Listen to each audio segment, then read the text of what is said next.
Ladies and gentlemen, boys and girls, and welcome to the semifinals of Blue Otter Platinum League. Getting my leagues mixed up here. I am Chung Somo, and I am joined this week by Becky Rita. Becky, how we doing tonight? I'm great. This draft has been off for a while, so I've enjoyed some time doing other things than watching plat level League of Legends. But here we are back again. I'm filling in tonight, and I'm very excited to see what our players have in store for us. What interesting new things, or perhaps the same old things, we'll have coming out on the Rift. This is going to be a great series. The storylines here tonight are amazing. Conduit, as an organization, is looking to make their fifth finals appearance in the last 5 seasons and hoist their 5th platinum championship, while players on TPO Affinity is looking to make it to his 2nd championship in the last 3 seasons. So the storylines here are amazing. As we can see, we're already in the draft here. Milio, Seraphine, Pantheon bans by Conduit Flux, while Lilia, Brand, and we're waiting to see that last ban coming out here by TPO Redemption. I mean, the bans on TPO side make a lot of sense to me. Don't want the Conduit Flux jungler Amonarch to get his Lilia. Don't want Socks to Thighs to have the Brand. Don't want Tort to have the Caitlyn, but he gets the Misfortune instead. The Conduit Flux bans a little bit more interesting, more focused on the jungle role of Pelly and the support role of Kittens here. Yeah. If I'm going to be guessing, the Misfortune is just a very good generic kind of B1. Pick that up. We're looking to just get a good lane here. Senna has actually come back into some amount of priority. They adjusted some of her numbers, and I saw her a bit in pro play. I think she was played in LCK. I don't know if she won. In fact, I think she might have lost, but I've seen her a bit in pro play recently. I've always been a big fan of the Senna champion. I'm not sure necessarily. Obviously, the Braum is going to be a big pickup against the Misfortune. It's one of the things you kind of have to concede if you're going to be picking Misfortune, is that if you do not ban Braum, he's going to be on the enemy team. His shield is just too good of an ability not to pass up.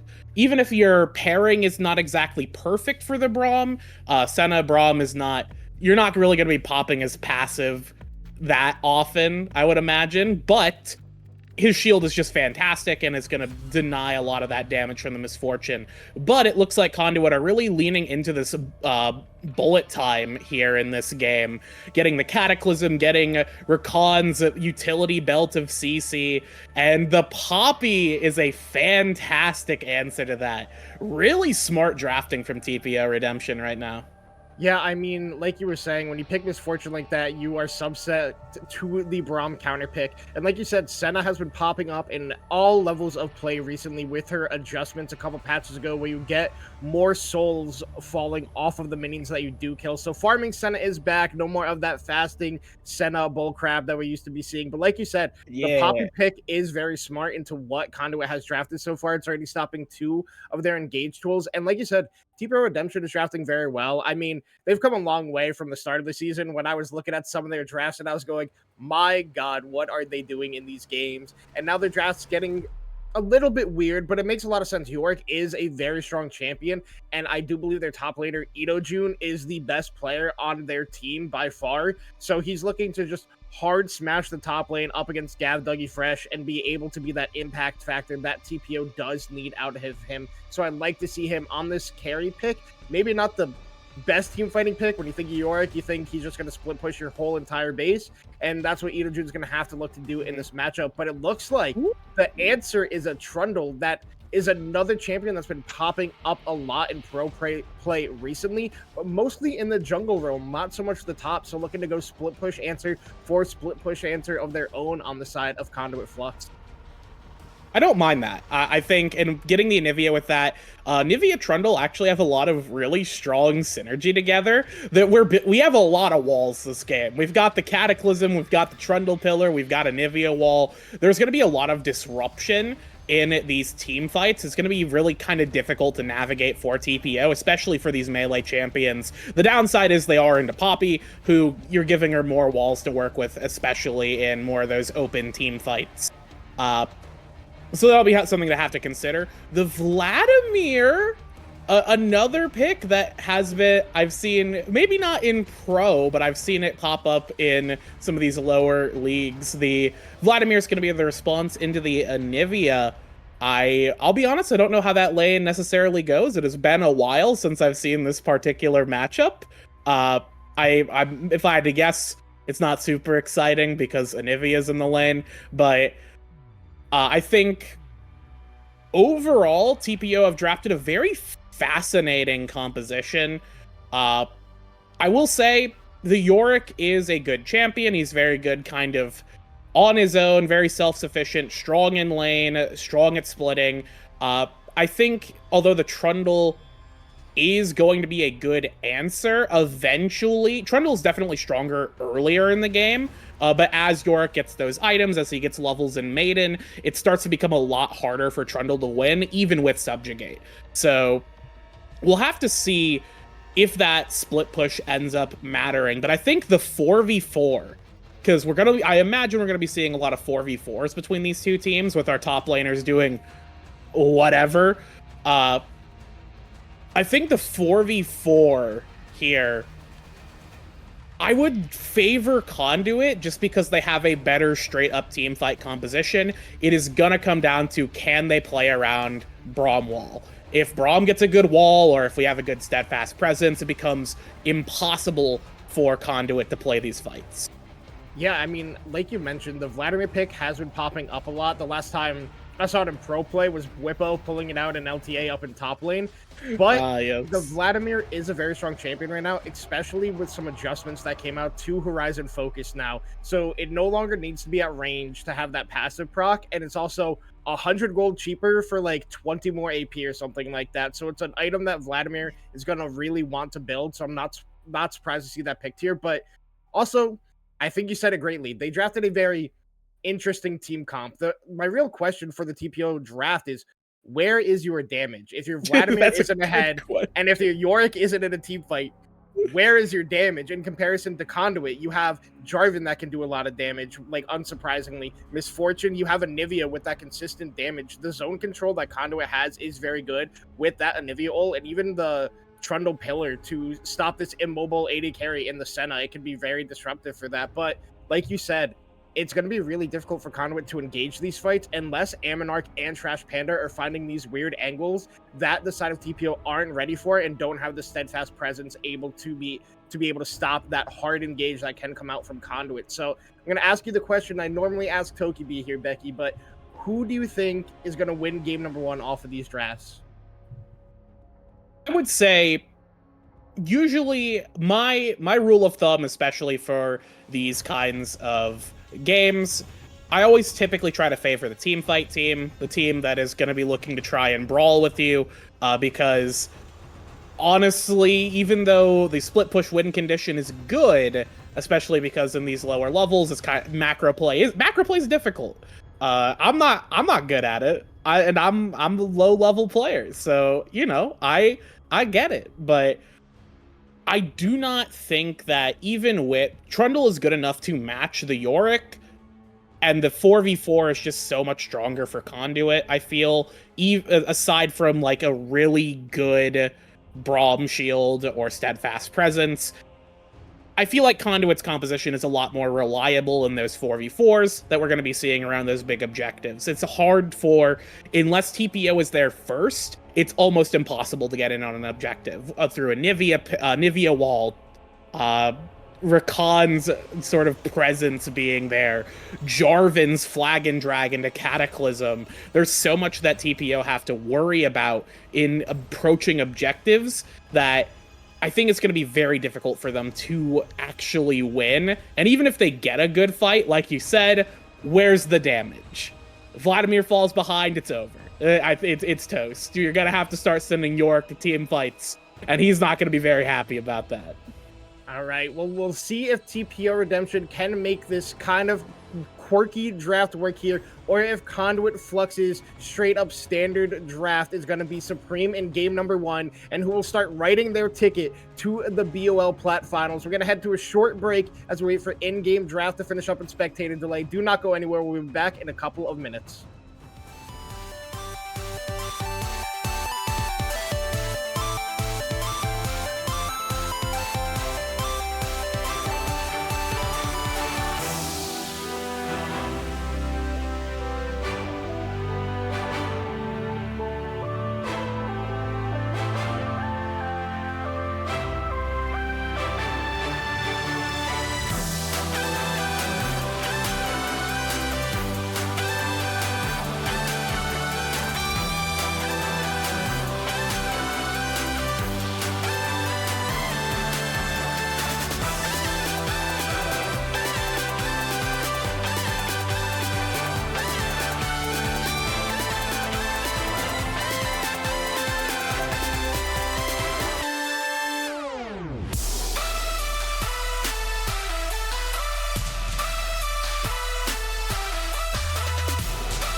And we are on the rift for game number 1 between Conduit, Flux, and TPO Redemption. Conduit going to be on the blue side.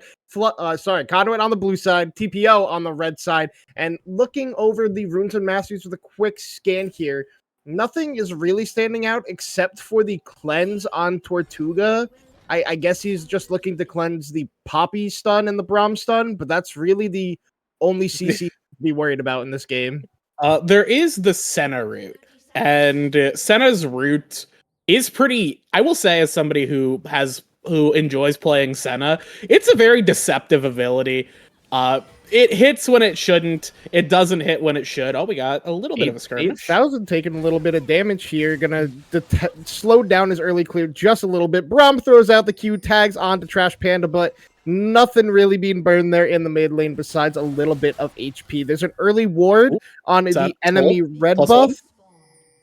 On the enemy Raptors for the side of TPO getting that first ward. I think that's the only deep vision that was got in this game, except for that one that is in Tribush of the bot lane for the side of TPO Redemption. But overall, just going to be a pretty standard start here. Yeah, nothing too fancy here. A couple of good wards from TPO just to sort of look for early aggression from the J4.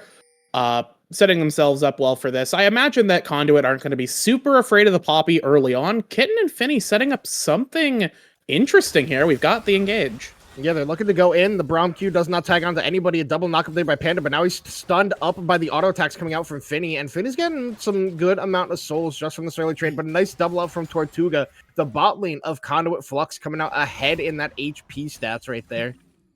Yeah, they do come out ahead in HP, but I'm the Senna player. I'm watching the souls, and we got a couple of big ones there for the Senna. Obviously, every individual soul is not like super game determinative, but getting a lot early on and getting that tempo with souls, especially if you're kind of concerned that we're gonna get bully out of the lane and it'll be a little bit harder to CS. I feel like it makes sense to try and go for that. Braum does that also just have a strong level 1, but I don't know if Senna's level 1 is that great. Vladimir taking a frostbite to the forehead, chilling the blood of the Hemomancer right now. Yeah, I think Sox got a early level 2 there and landed the stun coming out of the Q there, the Flash Frost, and then followed it up with that Frostbite for a big trade of damage. But the Drink gets some HP back with that fully charged passive and then the use of the Transfusion to get some of that HP back. I mean, Vlad's not going to have a hard time in this lane. It's just about using his HP bar versus Sox's mana bar. That's how all of these, like, non-mana champions work. It's like, how effectively can I use my HP to use up the enemy's mana bar where they have to take a bad recall? Yeah, that's one of the advantages that Vladimir has is you have to take some risks if you want to try and play aggressively, but if you're just kind of trading pretty evenly, you honestly can just sustain forever. And Anivia does not necessarily have that luxury unless they're playing smart with their abilities. If Anivia goes for a trade and it goes wide because you hit the pool button, she has to expend quite a bit of mana to do that. So we might it is going to be here over the Scuttle Crab. We're scrapping. Now he's stunned up against the wall, and the bot lane of TPO is here. A nice use of that steadfast presence stuns up Trash Panda on his way out. Amonarch is able to escape with the flag and drag, but no summoners being burned here by either side. Amonarch gets the Scuttle Crab, but loses a big portion of his HP bar. Gonna have to take a reset here for that play. Yeah, however, did not burn any sums there. In fact, only Vladimir ended up burning a summoner, blowing that ghost, which will affect his kill pressure quite a bit into this Anivia, who you already have to kill twice. So this lane where nothing is really happening, even more nothing is going to happen, unless Poppy can find a really good angle onto the Anivia here.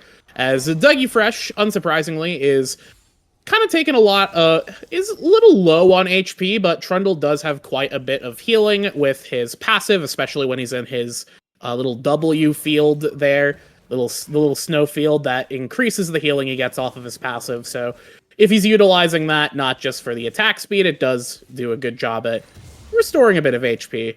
It affects all healing, so it also affects lifesteal and potions and so on, which is fascinating. Yeah, and For this, Ammonarch's for, not going to yeah. get counter jungled away there. We saw that the smite wasn't up for 8,000, so just going to walk away from that Gromp. And I mean, overall, it's just everybody CSing up right now. There's a small lead in top and mid lane, while Tortuga has a small CS lead up here in the bot lane, which is kind of expected when you pick Miss Fortune. She is such a strong lane bully that you kind of just are forced to take some bad trades and lose a lot of HP. But we see the same thing happening up in top lane with Idojun getting those ghouls down, getting some good damage onto Gav. But I think overall, I think everybody's kind of happy with the state. Maybe a little less of the side of Conduit Flux because you do have this Misfortune who does tend to fall off late game. While there is the Vladimir Senna who do have very good scaling. But Drink going to take another end of a bad trade there out of Socks to Thighs. Yeah, Drink is not looking so great. Being at a health disadvantage obviously is never a good thing for the Vladimir. Although we did have Soxathize did have to recall, did TP in. So Vladimir has not gotten his first reset yet. Meanwhile, Soxathize has. So once we get that, we got engage. Kitten's ignited, but he gets that wall up, so he's not going to take it too much damage. But the root comes out from Finny onto Tortuga and Panda. 8,000 just taking his Gromp, knowing that his bot lane is not going to die. Once again, no summoner spells burned in this bot lane off these exchanges. Kitten's barely escaping with his life there. But now the Drink, he doesn't have TP, and he can't take a bad recall, so he's just going to be stuck in this lane with like no HP and stuck under his turret, which is going to be a real rough time because now Sox just completely controls this mid lane. First Dragon going to go over to the side of Conduit Flux, and this is the issue with not running TP in competitive play. You can have really bad trades that kind of lane lock you, and you got to are forced to push it out, and you can't because you just don't have the resources to do so because you haven't recalled in 7 minutes. Yeah, we are going to see the Drink go for a recall here. Both of our mid laners are going to reset. We're going to see that big cash in from the Vladimir. Getting the boots, getting the Fiendish Codex. Pretty good recall for Vlad here. Also getting the... I don't think... It's not Fairy. Is it Fairy Charm? Fairy Charm used to be the mana regen item before. We're talking about Glowing Moat, the worst item Glowing in the game. Moat. 1,000 is going to get knocked up here. Yeah, no, Glowing Moat is literally the worst item in the game. It is the least effective stat item that exists in the current state of League of Legends. I think you probably could have... Buying it as a support player feels awful, but it's like it gets me closer to my item completion, and I only have 250 gold to spend. Yeah, I guess that makes sense, but also, like, I feel like maybe, like, a Vision Ward would be... Oh, knocked up is Kittens, but the Flag and Drag doesn't layer correctly, so Ammonarch is not going to be able to go in on Kittens. Kittens, once again, lives with no HP, but because of that, that means the Grub Prio should be in favor of Conduit Flux here, because the support for the side of TPO Redemption is going to have to recall, so they're starting it up right now, but Idojun is sitting up in this top bush with his wife with him, with the maiden, and he's looking to go in and make a play happen, but I don't think anything's going to be coming out of this one. Yeah, it is impossible to approach here. 8,000 is at least going to maybe try and flip something. Walking into the mid lane as Idojun will get knocked up. Yeah, but now that the Maiden's dead, Idojun's not a real champion anymore, but now it looks like the side of TPO is going to look to contest this, but they're not going to be able to. It's just going to be all three Grubs going over to the side of Conduit Flux. And a big thing to remember with this new season small update is you only have to get 2 of those Grubs to claim the feat for the Monster Slaying. It is no longer 3 because 6 no longer spawn, but Finny taking another bad trade here. Tortuga really putting pressure, but now Trash Panda jumps forward, gets a double knockup, but nothing really coming there. Finny was far enough away where Tortuga was not able to follow up on that one. Yeah, and once the shield went down, if any more even minor CC abilities tagged Finny, that could have been lights out. Although Finny does have the barrier, so would be a little bit of protection there as we've got flash forward by the Drink. They're going in onto Socks to Thighs. 8,000 is here as well, and it's first blood because the end passive wasn't there. When did that get eliminated? Oh, but now Finny is knocked up. The bullet time's coming over, but the Unbreakable is perfect out of Kids. Ignite is ticking, but it does not matter. Finny gets to walk away with 10 HP. Barrier and Flash burned out of the enemy AD carry, but first blood was claimed by TPO on Socks to Thighs and Nivea. Yeah, things are breaking out now. We just saw a flash of top lane there. Dougie Fresh using the Subjugate onto Idojun just to aggress forward and force the Yorick under turret here. Probably Probably just looking to get a reset right now. But man, good stuff from the drink. At some point, Socks of Thighs dropped the egg, and that is obviously the win condition to try and actually go on this champion. 8,000 was down there for moral support, if nothing else. But Vladimir is so good at just getting deep in on those engages with the pool. It's very easy for him to squash the bird.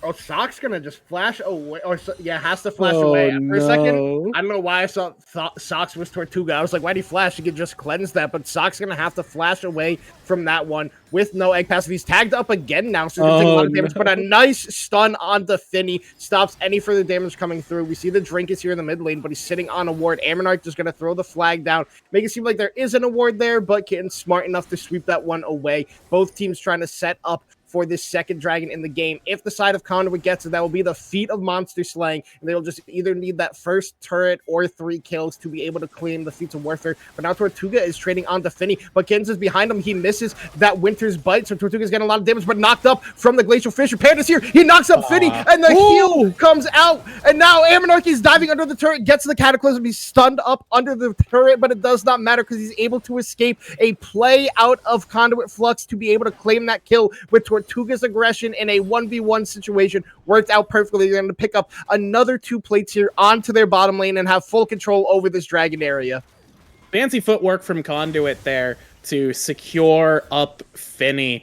I will say good movement and positioning there from Finny and Kittens to try and maximize that. Flash is blown from Kittens. They attempted to go for an engage, I imagine. But yeah, the J4 was able to just close the gap, drop the Cataclysm, and flash out of it to guarantee that kill on to Finny. So Conduit trading 1 back, and more importantly, finding themselves the Drake here, which, as you said, is going to secure them the monster slaying perk. We have a little bit of action happening up here in the top lane. It looked like 8,000 is ganking onto Gav Dougie Fresh, but he should just be able to walk his way out of this one. Wall. But the baby wall comes down, and he's still okay because Subjugate is healing him up the whole time. Gav is going to live that gank. Didn't even have to burn Flash, not even a sweat off of his forehead. Yeah. They're looking to go for the redive. 8,000 is coming in. He's looking to get in range to get a nice heroic charge. He gets it, and it's stunned up. Edo Judah is going to be able to pick up that kill. That is now 2 kills to the side of TPO Redemption, and one of them onto this big boy Yorick. That could be an issue later in this game. Yeah, Dougie Fresh, I don't believe, had the Hydra during that fight, so did not have that extra healing. Tried their best there. Dropping the little attack speed field to give them a little bit of boosted healing, but it wasn't quite enough, as the damage from the Yorick is very good with the Sheen, with the Q, proccing everything. Ammonarch just going to try and get rid of the Maiden, and that will go down, I believe. Oh, a nice knock-up there by Trash Panda. There's no Unbreakable, and the bullet time comes out, but Finny is able to escape from that one with the use of the Curse of Black Mist and keeps Kittens alive as well. But the bot lane of Conduit Flux continues to apply pressure to the enemy bot lane, and it's working out good. Finny even had the burn barrier in that exchange. But like you said in the top lane, Gav did not have the Hydra in that play. Also, a small little mistake. He didn't have to walk close to the wall. He could have just kind of stood in the middle of the lane between the turret and the wall, where it would have made 8,000 walk in an awkward way and tried to outplay it that way. But little things are little. And another engage in the bot lane, the quickness used there by the Trash Panda, but a nice use of Glacial Fissure to stop that one. It is just still a pressure sponge here that the side of TPO Redemption bot lane has to be, as Tortuga and Trash Panda have been relentless in this bot lane. Yeah, Trash Panda doing really well on the recon this game.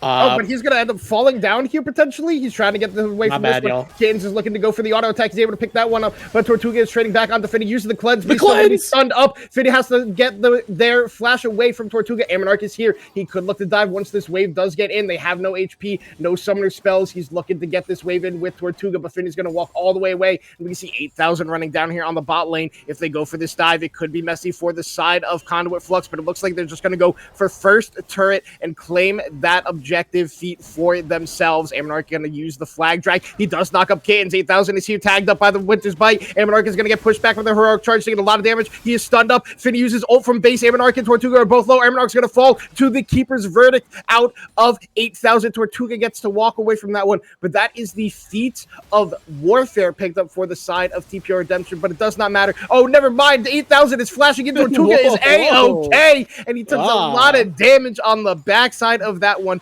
But with them getting first turret and the 3 neutral objectives, Conduit Flux has claimed the feat of warfare in game number 1. Yeah, great stuff from Conduit there. They identified a good spot where they could get that turret. So despite the fact that they were down in kills, they are able to get that turret. The Drink taking a pretty punishing trade here. But it's looking to go back in. Here's the Hemo Plague into the egg. Socks to thighs. Trash Panda using everything there. Even pops the quickness. But now Socks is eggless, but no flash on the Drink, no ghost either, no Hemo Plague, so he could be a sitting duck if a fight does break out soon. It looks like Conduit Flux moving their bot lane into mid are just going to look to go for the Herald, but it looks like they're trying to break this turn at the same time. Ooh. Trash Panda gets tagged up. He's going to use that Grand Entrance away. We see Finny coming away for Kittens, and they're looking for it. Flash forward out of Finny, does not hit that stun, and it's going to be a lot of damage trade back onto 8,000 in the top lane. Ilujun has fall to the gank out of Ammonarch. Stunned up is Kittens, but I don't think anything else is going to come out here. There's going to control over this mid wave, pick up the Herald for themselves, and potentially break the top and mid outer turrets without even dropping the Herald.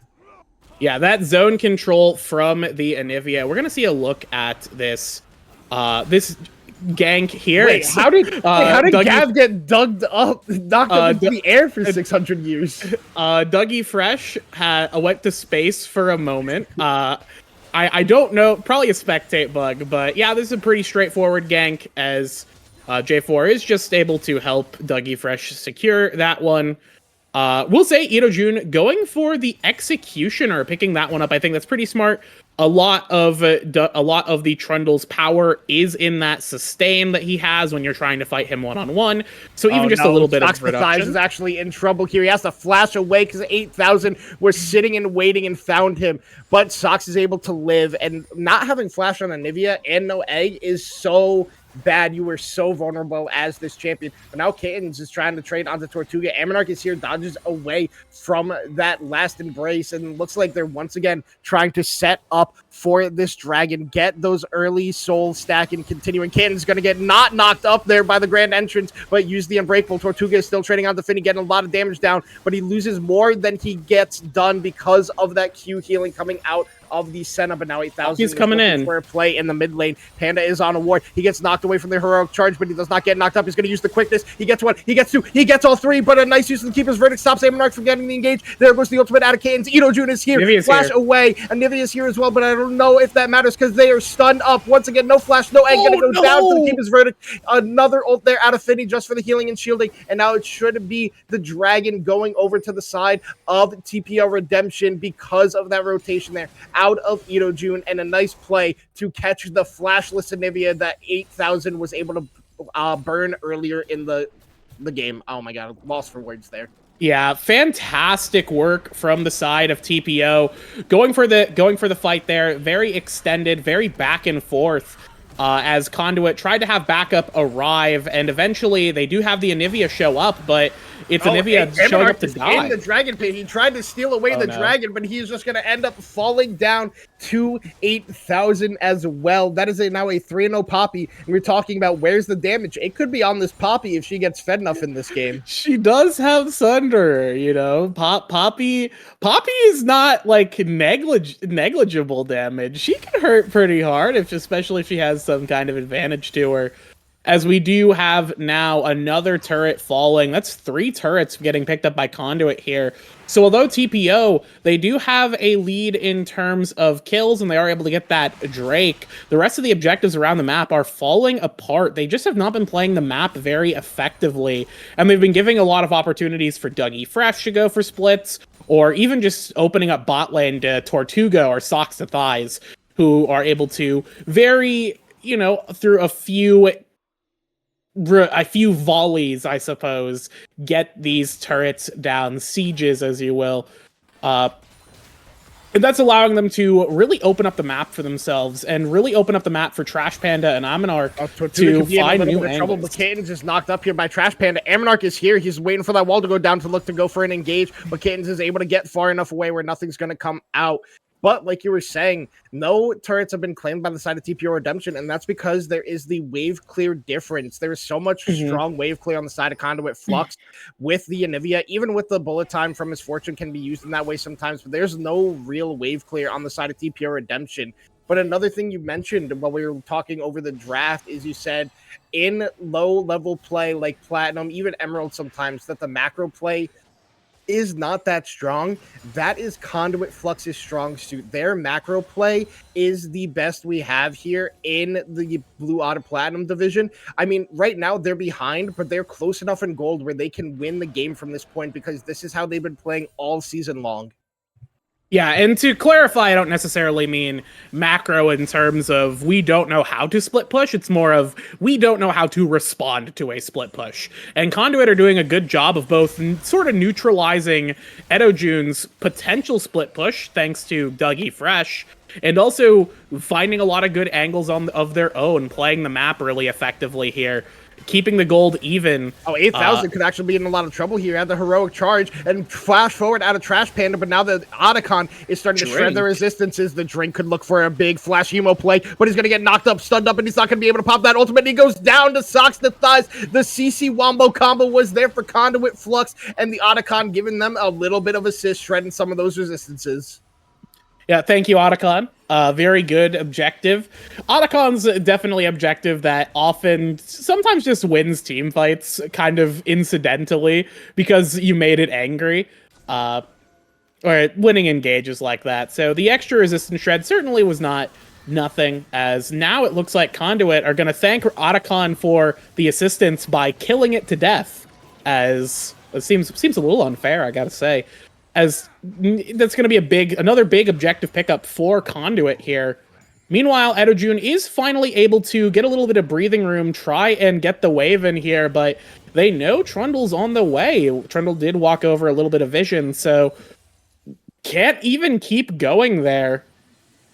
The Yorick still needs more time, needs more items, needs more levels to be able to effectively fight the Trundle, and Trundle's still scaling up right now. You see the attack speed there. He bashes skulls in really effectively. And once we get I presume a Triforce will be coming in for Dougie Fresh. It's gonna be pretty difficult for Edojune. 8,000 could be in trouble here. He does not have flash. He's getting charmed up by the quickness. A nice two-man knockup and immediately followed by Aminarch. The bullet time is raining over top. It's going to be canceled by the Glacial Fissure, and then he gets a stun onto Aminarch with the use of the wall that was still there from the Cataclysm, but they're trading back and forth. Finny is doing a lot of healing in this fight. Drink's healing here. up Aminarch. The Drink is here. He flashes in, gets the Hemo Plague onto 3. He's looking to kill Tortuga. Trash Panda tried to escape with his life. Another use of the E there out of the Drink. Picks up a triple kill with the Roam, Flash, Ghost, and ultimate all used there, but it was perfect. And now Socks the Thighs is actually taking a lot of damage from Finny. Gonna have to get away from this play, and that was a nice collapse out of the side of TPO Redemption. The Drink coming to save the play. Yeah, Conduit and TPO having a very extended engage, and it allowed for the Drink to find a perfect flank opportunity. Use the Ghost, use the Flash to get in on top of the entirety of that three-man squad and flatten them completely. The Drink, I suppose, tonight is blood, as the Hemomancer will pick up a big triple, and that is huge for the Vladimir, who is one of the major sources of damage for the side of this TPO roster. In fact, I think probably the primary source of damage will be the Vladimir here, as we are seeing Senna opt into the Black Cleaver. I am unsure if this is optimal Senna gaming.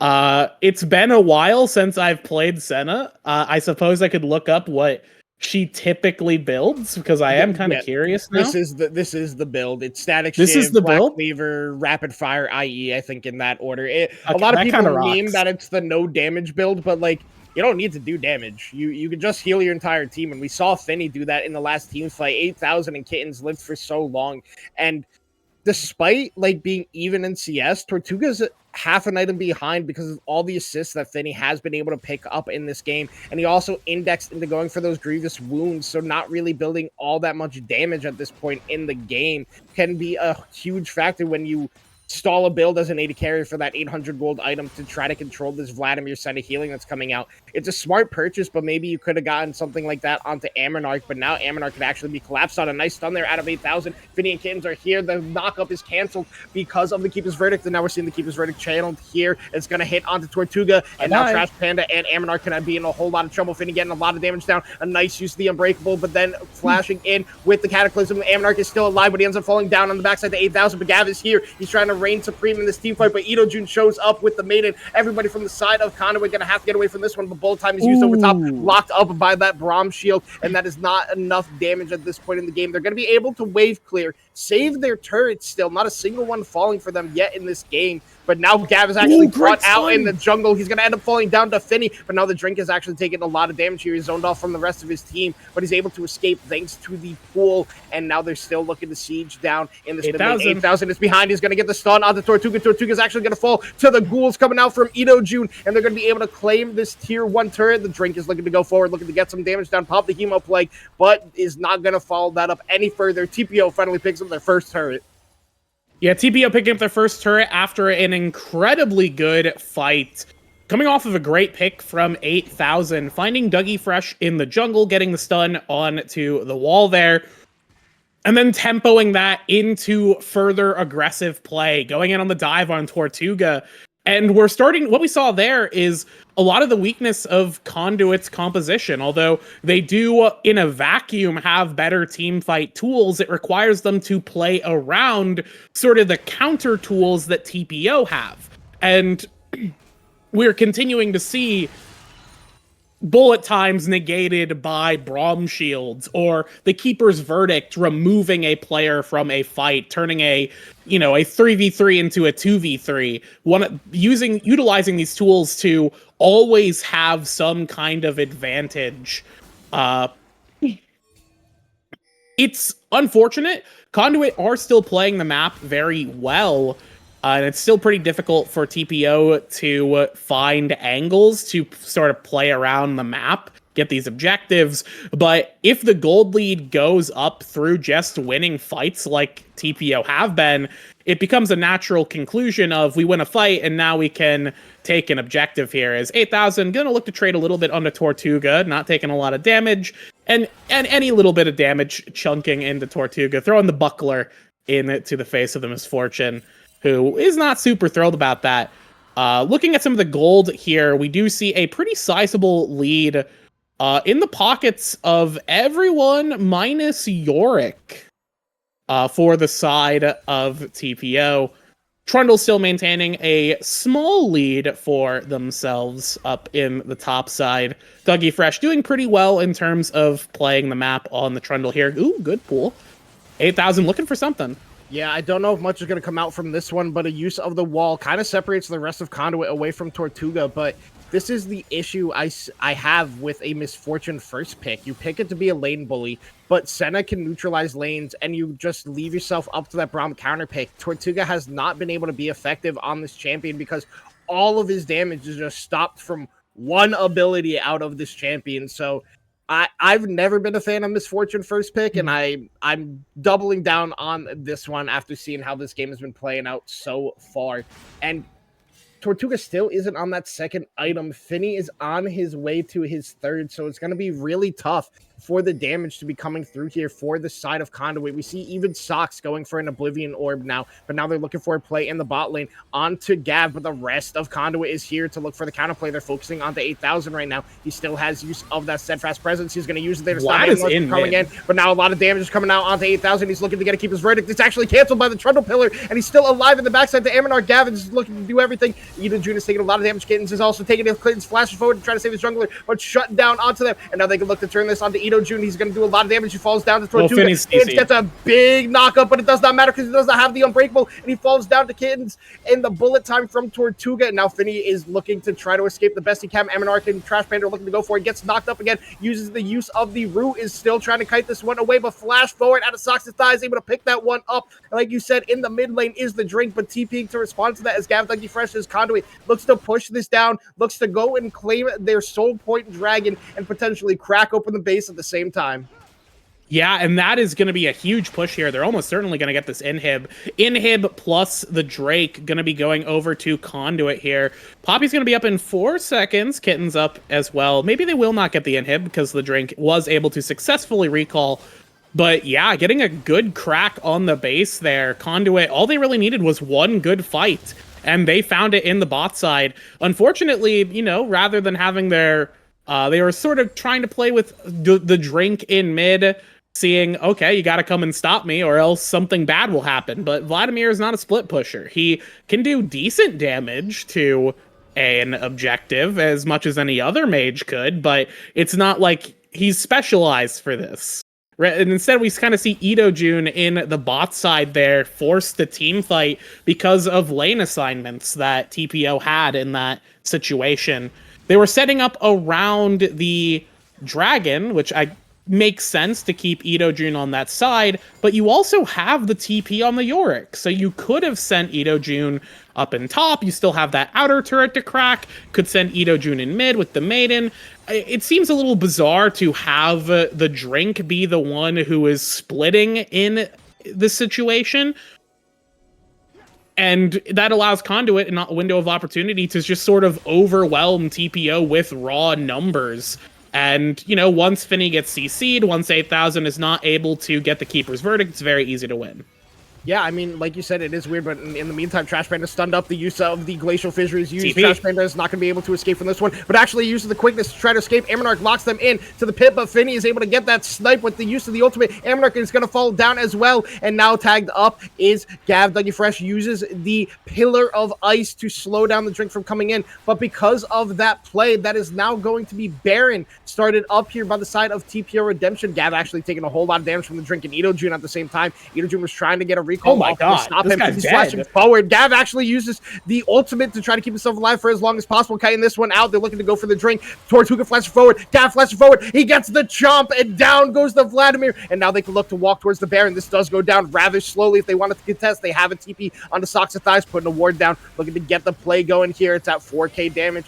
If they can turn this one around, it will be huge. The ultimate is not knocking anybody away. Tortuga going to have to try to get this one out as best as possible. Gav is going in. Kittens is using everything to keep them there alive. Poppy gets the kill onto the Trundle, and now Edo June is here, and down goes Tortuga. Socks is going to have to run for the hills here, and Baron is successfully stopped, but not without some damage. Yeah, Dougie Fresh and Tortuga are able to win the extended engage against the Drink. The Drink just sort of playing aggressively, knowing that the Vladimir's damage onto the Baron is not super useful, so might as well just keep Dougie Fresh and Tortuga pinned in that skirmish.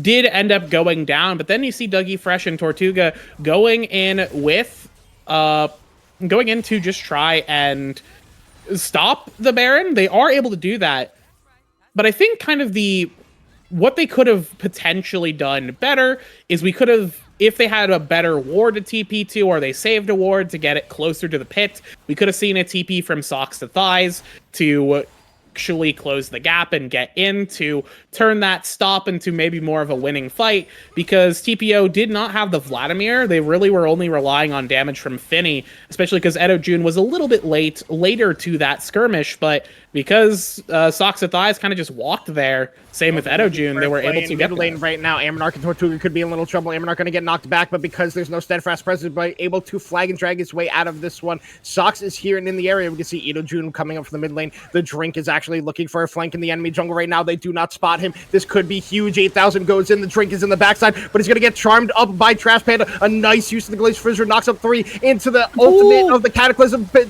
full channel of the bullet time does not matter because nobody's going down. Drink gets a double kill, and Nivea is going to fall down to 8,000 as well. Tortuga is going to have to try to control everything while Gav is split pushing, but I don't know if there's enough in the tank out of Tortuga. Gav is going to have to recall as TPO is looking to start to push this and end this game. Gav is channeling the recall as Idojun has taken it back. I think maybe with Idojun not there, it's going to make a big difference. TP coming out from Gav, Dougie Fresh. Tortuga is looking to start clearing this wave, and they're going to look to end this game, but it's going to be look to turn around by the side of Conduit. Gav is actually getting a lot of damage. The drink has to be in the pool, but he's getting stagged up by Kittens, and that the stun onto Trundle, and now Tortuga actually falls to the backside of the 8,000 Infinity. It's just Gav against the world now, but I don't know if there's enough there. The respawn timers are coming, so the side of TPO is going to be backing off because Trash Panda's up, Amonarch is up in 2 seconds. They're going to be able to claim this Infernal Dragon, go to 3 for 3 on Dragons, and the next one will be Soul, but their base of Conduit Flux is broken open.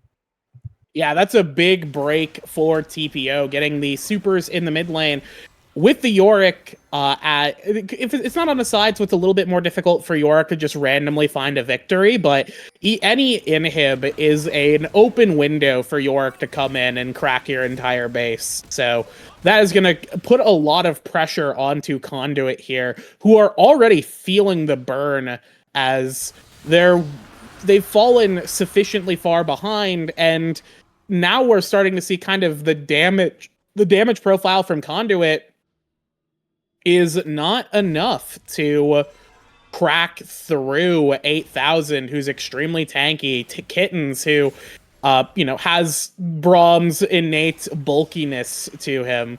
It becomes very difficult, even with the bullet time, as you saw there. The drink was the main target taking damage, and he just dipped into a pool, and he was A-okay after that. So yeah, even if the bullet time is channeled there, like we saw in that fight, it was still not able to be won. If I could call, because I'm curious to see where Senna is on stacks, if we could get possibly get a look at that. 113 on the Senna here. Looking all right. It's been a while since I've played Senna, so I don't necessarily know what good numbers are, especially for this kind of revamped farming Senna. But it seems pretty good to me. It seems like a pretty decent number if I had to guess. I mean, anything after 80 doesn't really matter for Senna. You're just getting more range at that state. Like a lot of Sennas will not always go for the souls anymore, but now caught out in the jungle is actually going to be Amonarch. But now they're trying to get some damage down on the Kittens. Gav actually takes a lot of damage on the backside, but the use of that W is able to heal him back up. They're able to save this outer turret, but it is going to start looking rough because you can see Idojun with the Baron, with the Maiden, going to start split pushing down in the spot lane and start to make his way towards the enemy base with that one. TP, no, it was just Sox trying to recall, but it's a weird TP recall animation on that skin. First turret going to go down. The bot lane outer goes down as well for the side of TPO Redemption as they're looking to continue to push forward with this Baron. Sox needs to look for a way to put up his ultimate to clear away this wave, and he gets it down. He just can't get stunned up. A Trash Panda actually going in, tries to get the charm onto the drink and Kittens. He only gets one of them, but Amonarch is re-engaging on this one. He's actually stunned up by 8,000. The drink is starting to unleash to the backside. Tortuga taking a lot of damage from this one. 8,000 gets knocked up once again, but nothing is happening right now. Gav has made his way here. They're starting to look for this one. A nice use of the pillar forces a flash away from 8,000, but already Idojun is on the inhibitor in the bot lane, and this is starting to look bad to worse for the side of Conduit. They are so low on HP. They have to take these recalls and be able to save their base for next push that will be coming out. Gav is going to try to kill off this Maiden just to be able to have Idojun be a little bit weaker on the split push for the next fight, but he takes a lot of damage from this. We see Idojun stop his recall. Gav even had the flash away there because Idojun was threatening to take his life there. That was a really well done Baron split from TPO, sending their 4-man squad onto the top side, sending Idojun, who was kind of slow pushing on bot, into the Trundle. And at this point, the Yorick has now eclipsed the Trundle. Trundle is able to survive, does have the Bork, does have the Spirit Visage, has a ton of healing. We saw every auto attack was insane healing, but it's not quite enough to fight the Yorick one-on-one.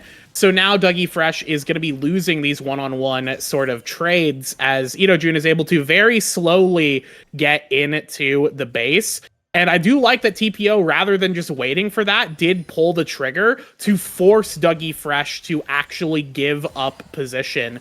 Because I think the two of the split pushers could kind of keep each other in check, but by forcing Dougie Fresh to move, by just aggressing, you're able to get a good opportunity. I don't necessarily know if engaging onto the Braum is the best idea.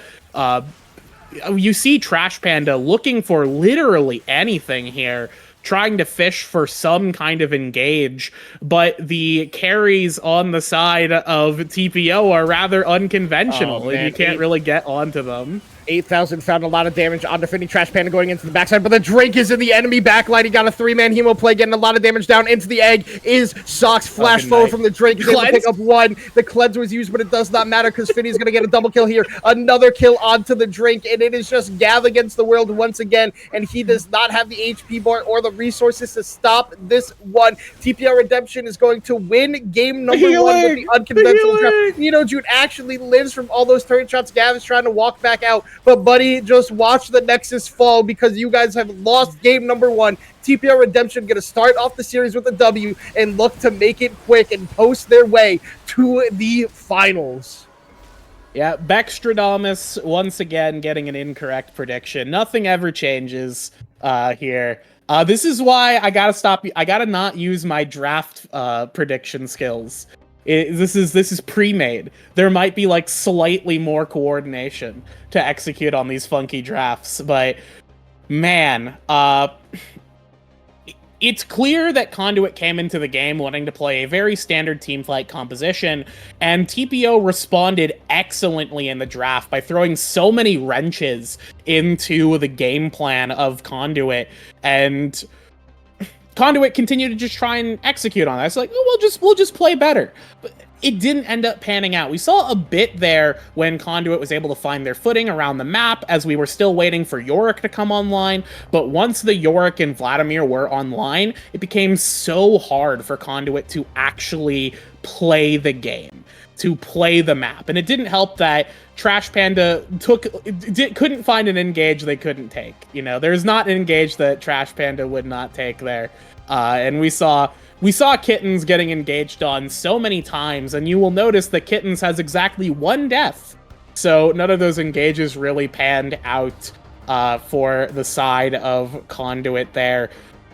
It's one of the big problems. Misfortune is a strong champion. She does a lot of damage, but if you're picking Misfortune early, you have to contend with the fact that the enemies can just pick champions that stop you from playing the game. Things like the Braum. I watched a game yesterday where I saw Soraka was picked up to deal with the Misfortune bullet time. You know, there are a lot of buttons you can click that just deal with this champion completely, and without bullet time, she's just sort of an underwhelming AD carry. So, a lot of damage left off the table for Conduit. They played well in the early to mid game, but TPO did so well in those fights in the mid to late game that they deserve the win. Yeah, I mean, we had questions about their draft, but they were able to pull it off. The Poppy pick was so good. Once you pick Misfortune, immediately countered by Braum. So you go, okay, we still need to engage. So you immediately go Jarvan and Rakan, and Poppy just stops both of them from basically getting to play the game, especially Rakan. All of his movement abilities are dashes, so they immediately get canceled. So we're going to have to see what Conduit has in stock for game number 2, going back to the drawing board on their draft, and what TPO can do for their draft to continue the dominance we saw in those late game in the late game team fights out of them. We're going to head to a short break here as team get ready for draft number 2. Do not go anywhere. We'll be back in a couple of minutes.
And we are back for game number 2 draft between Conduit, Flux, and TPO Redemption. Conduit electing to stay on the blue side here for game number 2. So really curious to see what they are choosing to switch up here in the draft. Bans are exactly identical. In game number 1, Conduit Flux had a really strong early game, but were not able to transition it to the late game. And TPO Redemption were able to come back from that early deficit and be able to surmount an insurmountable gold lead and win that one. But Conduit Flux elected to go for a Volibear first pick, and I thought this was also weird last game. Jinx was not banned at all and was not B1'd, and once again, completely open. Jinx made it clear completely. And made it to R1 game 2 somehow, so definitely not what I was expecting with how strong this champion is right now. Well, I mean, Jinx has been strong for how long now at this point? Jinx from Arcane, she's got to be good in the game. You know, it's we got to market it and everything. But I will say it is kind of surprising to see her get through that first game. I think it sort of just came down to Senna was better into the misfortune because the goal was to kind of negate the lane bullying with the Senna Braum to just make the misfortune a non-factor. So I think that's probably part of the reason why TPO didn't opt into it last game. This game, Conduit not first picking it is, I guess, an interesting choice. They, I guess, wanted to prioritize the Volibear here, which is a flex pick, so there is a bit of possible variety. Odds are it is going to be that top lane Volibear. Never mind. My bad, y'all. It is Ornn going into the top lane, unless this is like Ornn support or Ornn mid. God forbid we see that. I don't think it's happening in this lifetime. But yeah, the Sivir here, we are looking to see Conduit, presumably Conduit, assemble the just a Sivir comp lol, where you group and win, as it is. Yeah, I mean, Sivir was slightly buffed this patch to increase the early ricochet damage, but also Sivir can be good into Jinx. You're just another... It's kind of the similar thing of picking, like, the Senna into Misfortune. Sivir's just going to neutralize the lane, just farm everything up and play for late game. But the Alawi counter pick for Idojun up in the top lane after that Ornn was picked up for Gav. So I do like that matchup for Idojun. I'm curious how Conduit is rounding out the rest of their comp, because now they have no enchanter to really go with the Sivir, and that's kind of what she does want with the Seraphine band, the Lulu, the Milio. It's like, you got Sona, you got Nami, you got Soraka, you got Janna. I don't think anybody's playing those champions unless they're... Whoa. Hey, I love Senna, I love Janna, I love Soraka. I'm also just a psychopath, so like that's why I picked those in solo queue. Yeah. I pick them in solo queue. I go like 0-6, and I'm like, all right, good game. We'll go to the next one. But I mean, I hope my team does well. yeah. At that point, I'm like, man, hopefully my shield does a little bit. And looking at the second phase bans here, Soxtathai is not going to get his hands on his Cassiopeia or his Nico in this game. And then a Swain picked up here for the drink, I would presume, in the mid lane. So Silas angle perhaps for Soxtathai. You got the Amumu ult, you got the Swain ult. Those are two really good ultimates for the Silas to get his hands on, so I wouldn't be surprised to see that one. I'm just really curious where they're going with support here. I don't think they need more engaged. You got the Ornn. There's no Braum to stop at this game, so they're gonna go for the rally here for Trash Panda. I guess you're going for more engaged. I didn't think they needed it, but choosing to go for it. We're all going in at the same time. Sivir clicks the button and we all just go in together as a family. And that, I think, is very powerful. It's moving. But we do have to see... unfortunately, this composition is already pretty low damage, especially in the later stages of the game. So it's going to come down to Conduit, what they can do to round out the composition here. What mid laner they got. Okay, we are opting into a 0 damage composition. This is what we call a good choice. Maybe not 0 damage, but we have Sivir. Mel theoretically does damage. I've seen Mel's hard carry games before, and I'm curious if they're able to pull that one out. So here's my issue with the Conduit draft. I was going to say there's one champion that counters their draft, and his name, he's Ezreal's boyfriend. He loves gems, and his name is Tarek. Would go disgusting against what Conduit is drafted in this hard engage, but they're gonna go for the Nami here to pair up with the Jinx. Give her that like pseudo enchanter. I mean, Nami does do fairly well into Rel. You can use that bubble to stop the engage coming out of her, even the tidal wave. I'm just really curious to see if they're going to be able to use it effectively in this game. You got some good targets to keep alive. You got the Swain, the Jinx, even the Alawi. So going to be really interesting. But the issue with TPO is their really only engage is a Mumu and a Swain flashing into your team with a Rylai's with Demonic Ascension active. So yeah, well, yeah, Conduit is just all it's on the hunt. Panda's gonna build the Shurelya's, and you're just gonna full sprint at the enemy team in this game. Yeah, Conduit have a very easy kind of meatball composition where we are building the meatball and we're going to try and roll you over. And that, I think, theoretically is very dangerous. Especially because TPO, they do have some good peeling tools, especially with the tidal wave is a good disruption. The Aqua Prison can disrupt as well if you're not watching for it. It's a really good disruptive tool, and even Curse of the Sad Mummy, you can use it defensively in that kind of situation to just sort of stop a team fight in its tracks. So TPO does have some good tools to stop the engage, and I think Silas, not Silas. I was looking at this. I was looking at chat message. Swain is also just kind of a good champion in more of these closer range compositions. We do have the Mel, who is a more artillery mage, plays at a range, but the rest of Conduit, it has to be in close. Even Sivir, her range is not super great, so she is going to have to be in the mix there, and that's going to give Swain an opportunity. If the Drink can find some good flanks like he did last game, Swain is going to be able to set himself up beautifully. But it is going to be another situation like the Vladimir, where it's going to come down to, can Swain get to that point? And if Swain falls off, or if Swain doesn't get there, that all of our damage is once again loaded into Jinx exactly. Or, I guess, one champion here. And in this game, it's going to be the Jinx. We do have the Alawi. Alawi's kind of it's a very sort of... It changes the game, I would say. Because Conduit, they've built fully into this 5v5. But it's going to be a 5v4.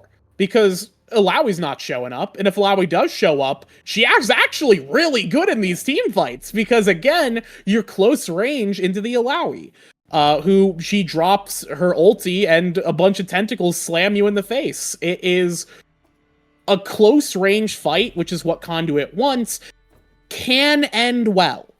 If they layer everything properly, it can end very well, but I do think TPO have the tools to once again respond to that.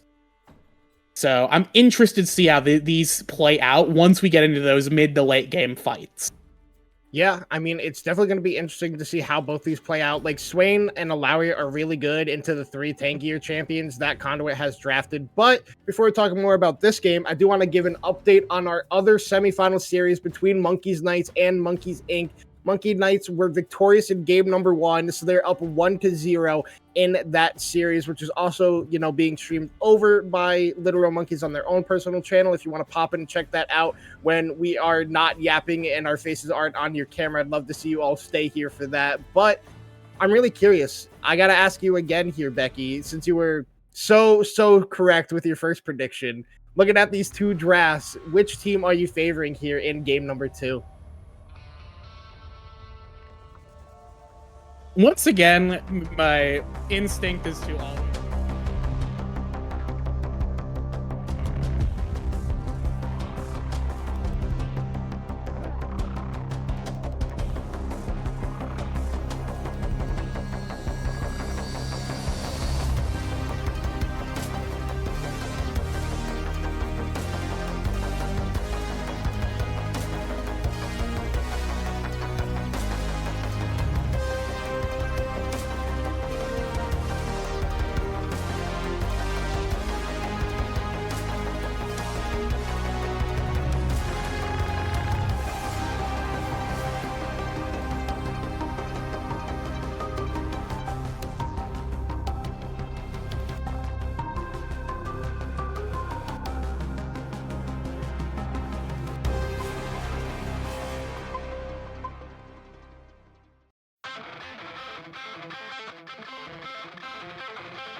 We are on the rift for game number 2 between Conduit, Flux, and TPO Redemption. Sides are staying exactly the same as game number 1. But before we jump into the action here, a quick shout out to ProComps, our sponsor. I'm going to hold the ad read as we're getting a small invade here. Nope, not happening. Get your nothing ever all right. happens. Prepared? Back to where I was. A quick shout out to ProComps, our sponsor and a game changer app for the League community. This isn't just like the other tools. It's your personal draft coach, perfect for both teams and solo players. In fact, you can pair it with any other app you use. With ProComps, you'll receive real-time drafting advice with tailored champion picks and band recommendations. It stands out with features such as the ability to generate champion pools in seconds that you can share with friends, a post-draft guide to attack the game. You can generate comps based on your preferences. Coaches and analysts can even create personalized tier lists. Think of it as having a virtual coach and strategy toolkit all in one. The app has already over 280,000 downloads and thousands of daily users like you. ProComps is user-friendly and totally free. It's a no-brainer to at least give it a go.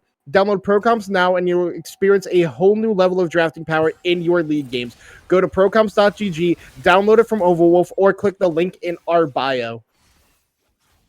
Link in bio. It's a link in bio summer. You know what I'm saying? As we thank you, ProComps.gg. As before we were cut off. Oh, so rudely cut off. I'm just kidding. I was gonna give my prediction. I want to believe in the power of the team fight composition that Conduit have. Last game it showed that TPO are playing with hot fire tonight. So if they keep up that, I do think TPO have the tools to disrupt what Conduit has. So yeah, we'll have to see what comes into play here as Trash Panda once again getting engages. Yeah, and a lot of damage getting that level 2 spike, but he actually takes a lot in exchange. The goes down rather low, but he uses Ignite in exchange for Kitten's Flash there, so that's a W trade in my book there for the side of Conduit Flux. They're looking, once again, off to a pretty good early game here, as we saw in game number 1. Hopefully, they're just able to transition that into the later game this time around. Yeah, we'll have to see if they are able to actually convert into the late game. We saw that was definitely a problem with the last game. Or good early to mid game from Conduit led into what was maybe not the greatest of later stages of the game. So looking at the, looking at our jungler pathing right now. 8,000 is down here. A nice use of the crash down out of Panda to avoid that bandage toss, which could have been catastrophic. Really like that play out of 8,000, just slightly slowing down his clear speed. Doesn't matter all that much. Able to just get a drive-by gank and potentially could have gotten something out of that one. Now Gav is actually going to take a lot of damage up here in this top lane from that soul being ripped out of his body by Idojun, trading very well up here in the top lane. But it's an Ornn. As long as he doesn't die and he's getting XP, you are happy. Yeah, Ornn is a champion that even when he's losing, as long as he keeps up in levels, he is still a useful champion because he provides a lot of hidden gold value with the Ornn items. And of course, having one of the best buttons in the game being the Ornn Horn, Call of the Forge God, it is such a good button in any situation.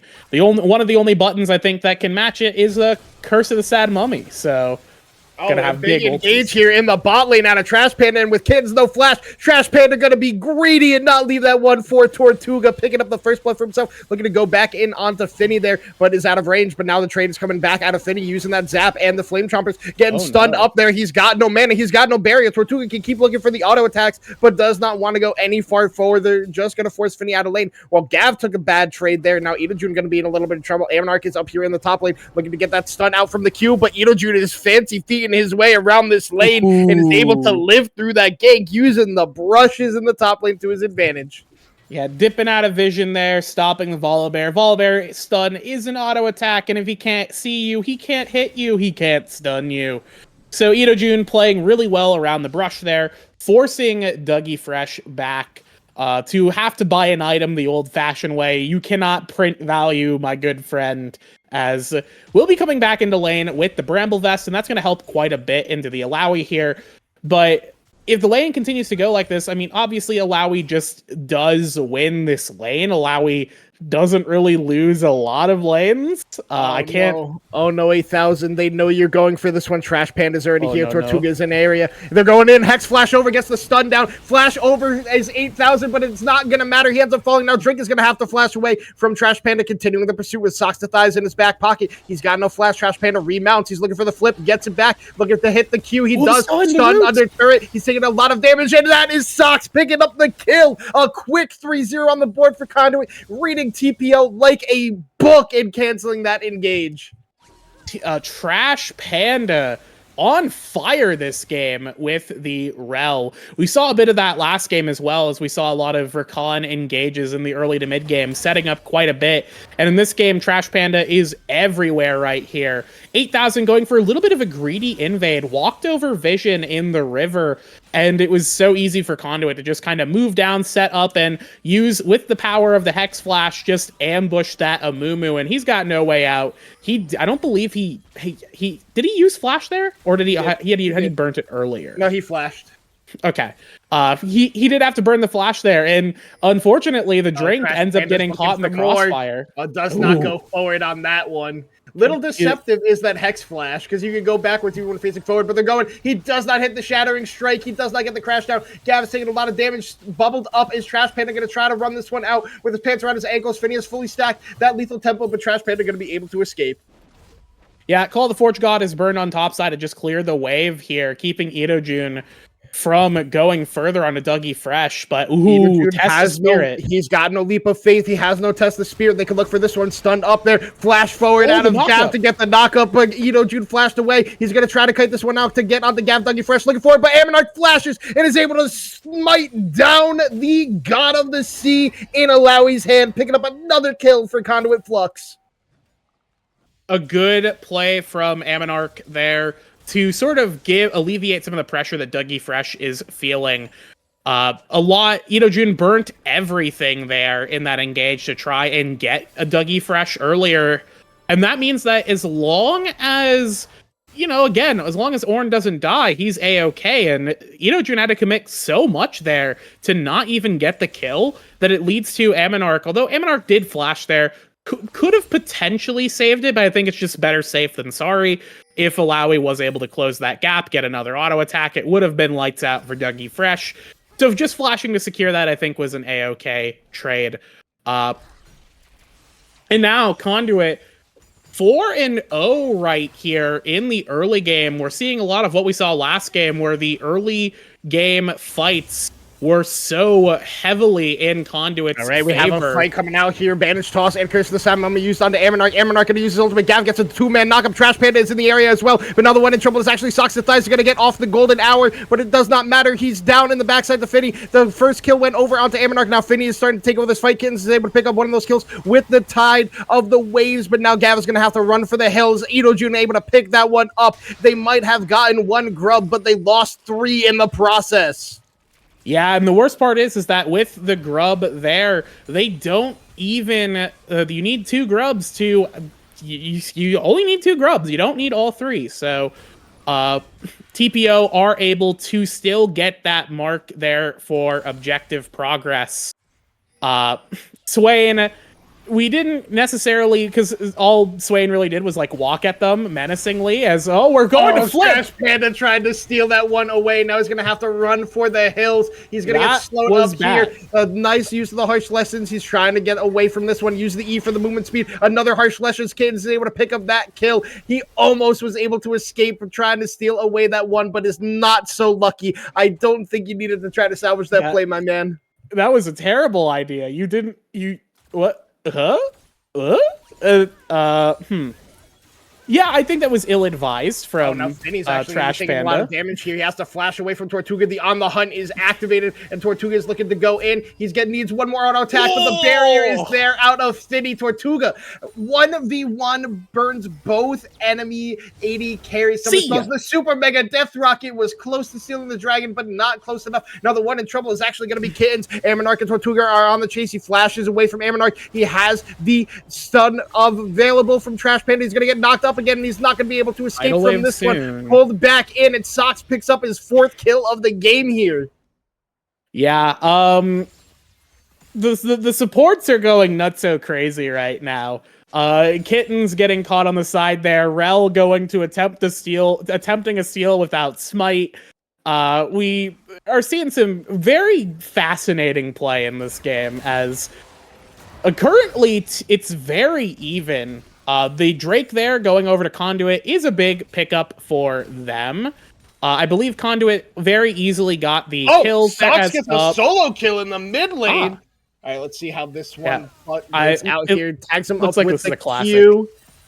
All right, he's still looking for it. We just see him farming up the minions. Gets the root with the E, followed up with the Q, and the golden eclipse. We reflect for the style point. Not even worried about it. Yep. Pretty straightforward solo kill Gav might actually get a solo kill up here in the top lane. The Ornhorn is out. The Brittle Stacks are on. And that is the Assassin Mage tank 80 carry everything in a kitchen sink of Ornn. Yeah, the Mage Death Knight Paladin Bruiser Wizard Warlock Ornn. He is absolutely just the greatest champion in League of Legends. Down 40 CS, gets a solo kill because that's what life is all about. Illaoi was just a little too greedy there, I think. The god of the sea that Illaoi has in her fists. It sometimes compels her to make some bad choices, and that was one of them. But on the bright side here, for the side of TPO, they didn't really lose a whole lot from dropping those kills. I believe a plate may have gone over to the Mel, but that is about it.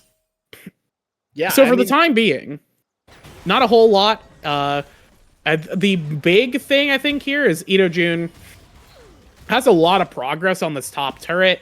And that could mean the turret pickup could potentially go to TPO, which means that the next few objectives are going to be huge for both teams, as we currently have, I believe, one for each. The first round of the Grubbins, I keep saying first round, the only round of Grubbins going over to TPO. First Drake going over to Conduit. So still are waiting to see what other objectives. Mega Death Rocket, will it land? Nope. No, it does not. I saw into the future. I had predicted it. But, I mean, Gav got that solo kill down 1,000 gold. He's probably going to lose the turret now if he takes that recall. Going to have to cancel that one. He's looking to just clear his minions. But now that Ammonarch is here, they're going to be able to turn this one. Itojun going to have to flash away from this one. Ammonarch is still on the chase. The stun is down, so he's just going to back his way out of this one as 8,000 is up here on the top lane. Looks for the bandage toss. Did not land, but Ammonarch is taking so much damage from his spear being slapped around now that the drink is up here. I think Conduit is just going to have to abandon this turret and let the first one go over to Itojun. Ammonarch dodges away from this, flashes away, does not get pulled back in, but it's going to be first turret picked up here in the top lane for Itojun on this Illaoi. That's what you pick Illaoi to do, is just crush the lane and get an early turret and apply pressure from there. So, mission accomplished for the side of Itojun. Great work on the Illaoi. Did give over a solo kill, of course, but at the end of the day, it is what it is, 100%. Tortuga is just pressing forward on the hunt is used to try to get onto Kittens. Trash Panda is looking for the angle to engage, but a nice use of the Flame Chompers there. Out of Finny is able to create the space that is needed. Now Tortuga is taking a lot of damage. Trash Panda actually fails the crash down and is now in a whole lot of trouble. Aqua Prism not going to hit, dodges the first bandage toss, and is going to be able to escape despite not buffering that W correctly to get over the wall. Conduit Flux playing with fire, but not getting burned. Yeah, playing with fire there, avoiding certain death. Speaking of fire, the Infernal Drake is going to be up in about 40 seconds here, that next big objective. And again, both these teams are really looking for this objective. As the root gets the double root coming out from the Reflector shield. Socks to thighs hitting the shine onto the drink there. Socks actually might get a solo kill awesome. Right here. Use the ultimate. So cool. Oh, he flashes forward and uses the Q to get it, and now he's actually in a whole lot of trouble, stunned under the turret, thanks to the Curse of the Sad Mummy and the bandage toss. 8,000 able to pick up the counter kill, but Socks to thighs on this Mel is a menace right now in this game. Yeah, you're right. Mel does do damage. My Oh, bad, oh no, Mel. Ammonarch. Oh no, Ammonarch. Ammonarch's in a whole lot of trouble. He's gonna get CC down here, but use of the Stormbringer is able to escape. Trash Panda is trying to create the space for his jungler, but Fiddy flashes forward, able to pick that kill up. Now Trash Panda is gonna be the one in trouble, has to flash away of his own after getting tagged up with that snap. Was almost in that aqua prison, but a use of the flash keeps himself alive and keeps another kill from going over to the enemy Jinx. Dougie Fresh also just taking the punishment here, losing all these tests of spirit in the top side. As another good exchange going over to Conduit there. Oh Socks of Thighs. Oh, I didn't realize Gav was down 66 already, but now Idojun is actually going to be the one in trouble. The Ornhorn is used here, knocked up, and with Socks on the roam, able to punish the enemy Alawi once again. Socks of Thighs just getting a freebie off of Idojun there. Is Tortuga is actually the one in trouble now. He has barrier, he has flash, gonna try to kite this one out with the on the hunting and a lot of damage. Gonna pop the barrier, keep himself alive, and the auto attacks are trying to come through from Finny, but they're not there. Trash Panda actually kills him on the backside. 8,000 is here. The zap does not hit. Finny is actually slowed up there, and Tortuga flashing forward for the boomerang helps get Socks another kill there, and Tortuga outplays them all, gets a kill on himself and Socks in that one. 8,000 re-engaging on Trash Panda. Now we see a TP being channeled by Idojun. Now 8,000 is actually one in trouble. Trash Panda goes back in thanks to Drink getting that one, and now they're just going to leave their support for the hills. He's trying to get the kill on 8,000. 8,000 actually flashed away from the enemy support, but Idojun picks up another kill. Rift Herald in the meantime goes over to Ammonarch up in that top side of the map, but Conduit Flux is playing their hearts out so far in this game number 2, and it is being commanded by Socks to Thighs on this Mel. Mel is everywhere. She's in my kitchen right now. Please leave. I just want a sandwich. It is very powerful stuff in this game for the side of Conduit. A great showcase of what we kind of saw in the early to mid game before they started just sort of losing fights. Except this time, the champions that we want to see having an advantage, like the Swain, do not have that advantage. Not even close. And Finny and Tortuga are a lot more even than you would hope. The Jinx did... Sivir did her job. Finny is fairly negated on the Jinx right now. She is inevitable, of course, but it is a very, very slow go for this Jinx. It's going to take her a lot longer to get to the break points that you would like to see your Jinx at. So I think mission accomplished overall for Conduit. The only real question mark is in the top side. Obviously, the Alawi is going to be a problem. They are going to have to find a way to deal with that champion because Dougie Fresh still is... I don't know if ever is going to be able to stop Idojun. Like, maybe theoretically with enough tank items, Ornn can just soak up every wave and slow Illaoi down enough to where she is kind of just stuck in one spot.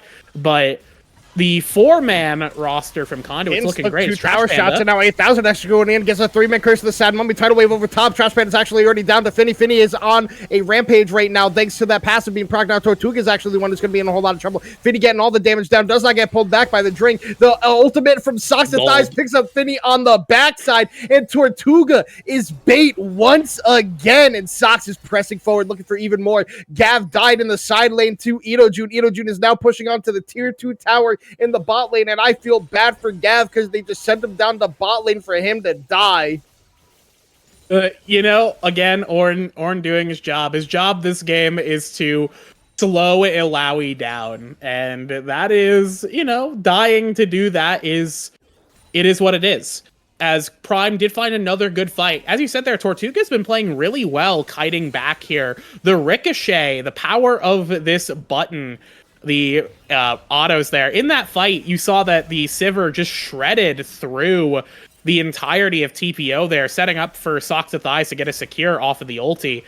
It was very good stuff. Very good fighting there. It was a little sketchy at the start when Trash Panda engaged into Nami. We saw the disengage tools that TPO have kind of pay off there, but the TP from the drink was just a little too late to be useful. And in the end, it ended up with Conduit ending on the front foot going into this next Drake. And this Drake is going to determine. Oh, no. Trash Panda actually caught out again by 8,000, and Finny gonna have to use that crash down to keep himself alive. And that is a lot of damage onto the enemy support, but it is Rel. She still has flash, still has use of that ultimate bandage toss. Actually missed onto Gav Dougie Fresh there. Doesn't get the nog up onto 8,000. Ammonarch is over the corner looking for a play to be made. 8,000 pressing a little too far forward, could actually get caught out or overextend himself with the use of the bandage toss. But the Dragon area is controlled by the side of TPO right now, and they're going on to Gav right now. He gets caught up by the bandage toss, but is able to get away. No use of the Curse of the Sad Mummy just quite yet, as now the side of Conduit is looking to press in, looking for their angles to get this fight going. They have all the buttons to do so. Sox is on vision right now. He just does not know it just quite yet, as the teams are posturing for position right now. Everybody is here. It's going to be a full 5v5 at this point. Two-man Aqua Prison hits on to Tort, and it does not really matter, as Dragon is started up here by the side of TPO Redemption. This could be risky. The Orenhorn could come out at a second's notice. Yeah, waiting for the Orenhorn, a very slow go right now. Is actually in Curse of the Sad Mummy, but Trash Panda is in the backside with a three-man crash down at Magnet Storm, and the Orenhorn over top. The ultimate from Mel doesn't pick up one, they pick up two though. The side of TPO lives for so long. Gav picks up a double kill. Sox now picked up a double kill, and Finny has to run for the hills. The CC combo was there, but the drink got out enough damage. And now Finny's in the pit. He's looking to go for Tortuga. He's knocked the barriers there out of Tortuga, and it does not fall. Tortuga is a monster in this game, living out plays you do not expect. Yeah, Tortuga is a man possessed. Was kind of a liability last game, but this game with Socks to Thighs is absolutely in the driver's seat. It is a Sivir comp lol, and they are grouping and winning. Hold on. This Drake going over to Conduit, that was a huge fight right there. Hold on. Gav is down like 87 CS and has a 250 gold bounty, down 3,000 gold. Riot Games, I need you to write me a full letter and mail it to me and explain this one to me. He's ahead. I don't know what to tell you. It's the hidden value of the Orn pick. It's called the psychic damage being dealt. This is... I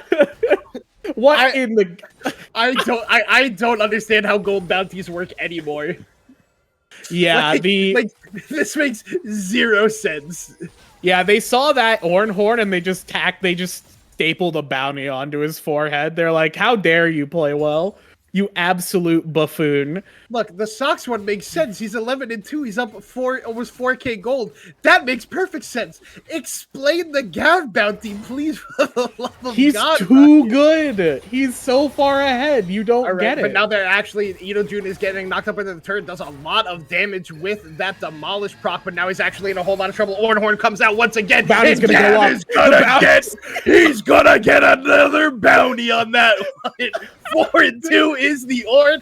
We thought that the Jinx was inevitable. It is the Orn that is inevitable. But now the Otacon is being looked at by the side of TPO Redemption. Yeah, that's why Orn has the bounty. You know, the payoff is right there.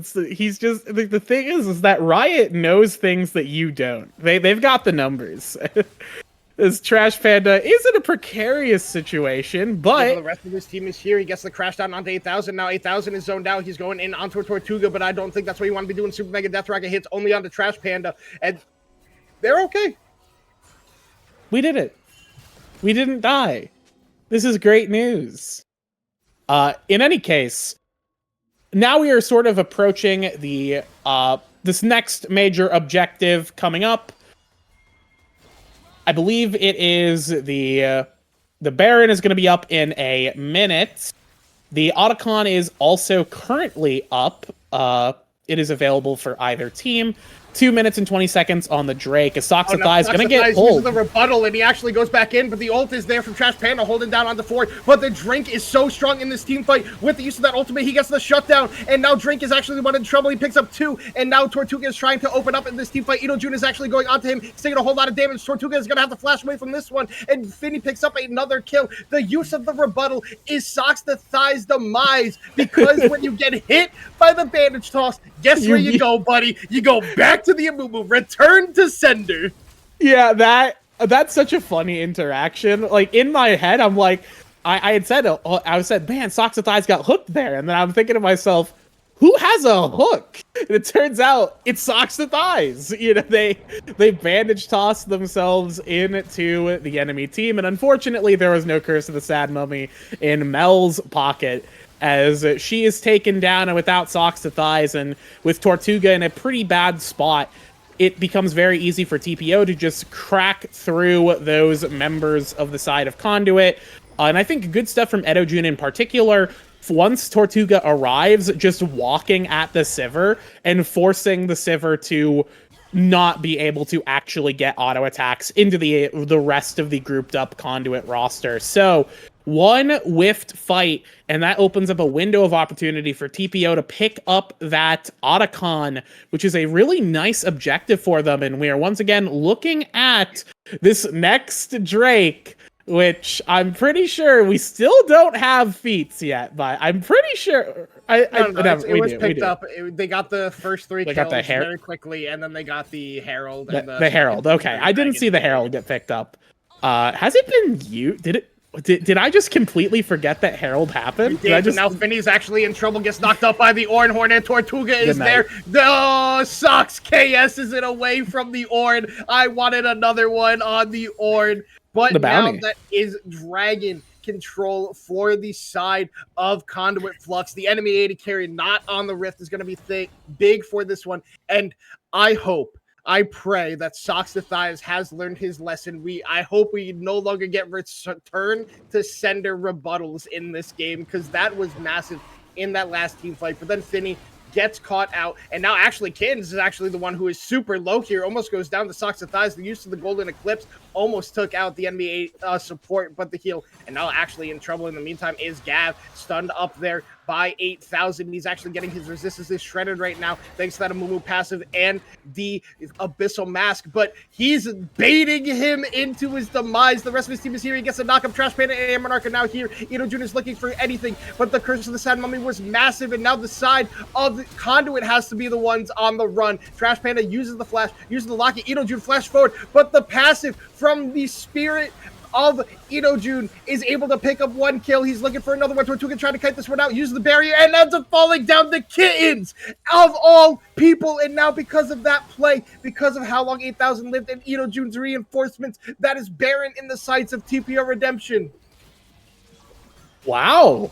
TPO, once again, finding a great fight here in these later stages of the game, and that's going to lead them to what I don't think is going to be a Baron, because Socks of Thighs is alive, and with Amonarch being on the way, it would have been very difficult to secure that. So I think the reset is the smart decision here from TPO. They're going to take the safer option, and they will live to fight another day. And if they keep fighting like they have been, that another day could be a victory for them. The bounties are all gone now on the side of Conduit, as TPO have landed themselves into a minor gold lead now at this point. And it's largely off of the back of just flipping these engages on their head, or 8,000 being able to survive long enough, get a lot of value out of the bandage tosses and the Curse of the Sad Mummy, and just lock up the side of Conduit. And Kittens as well, with the Aqua Prisons and Tidal Waves. The fights are very difficult for Conduit if they don't have everyone there to be on the same page. And unfortunately, I believe Socks with Thighs was just straight up not in that fight. So you're missing a big source of damage there. Tortuga is dangerous, but obviously not as big as the Mel is right now.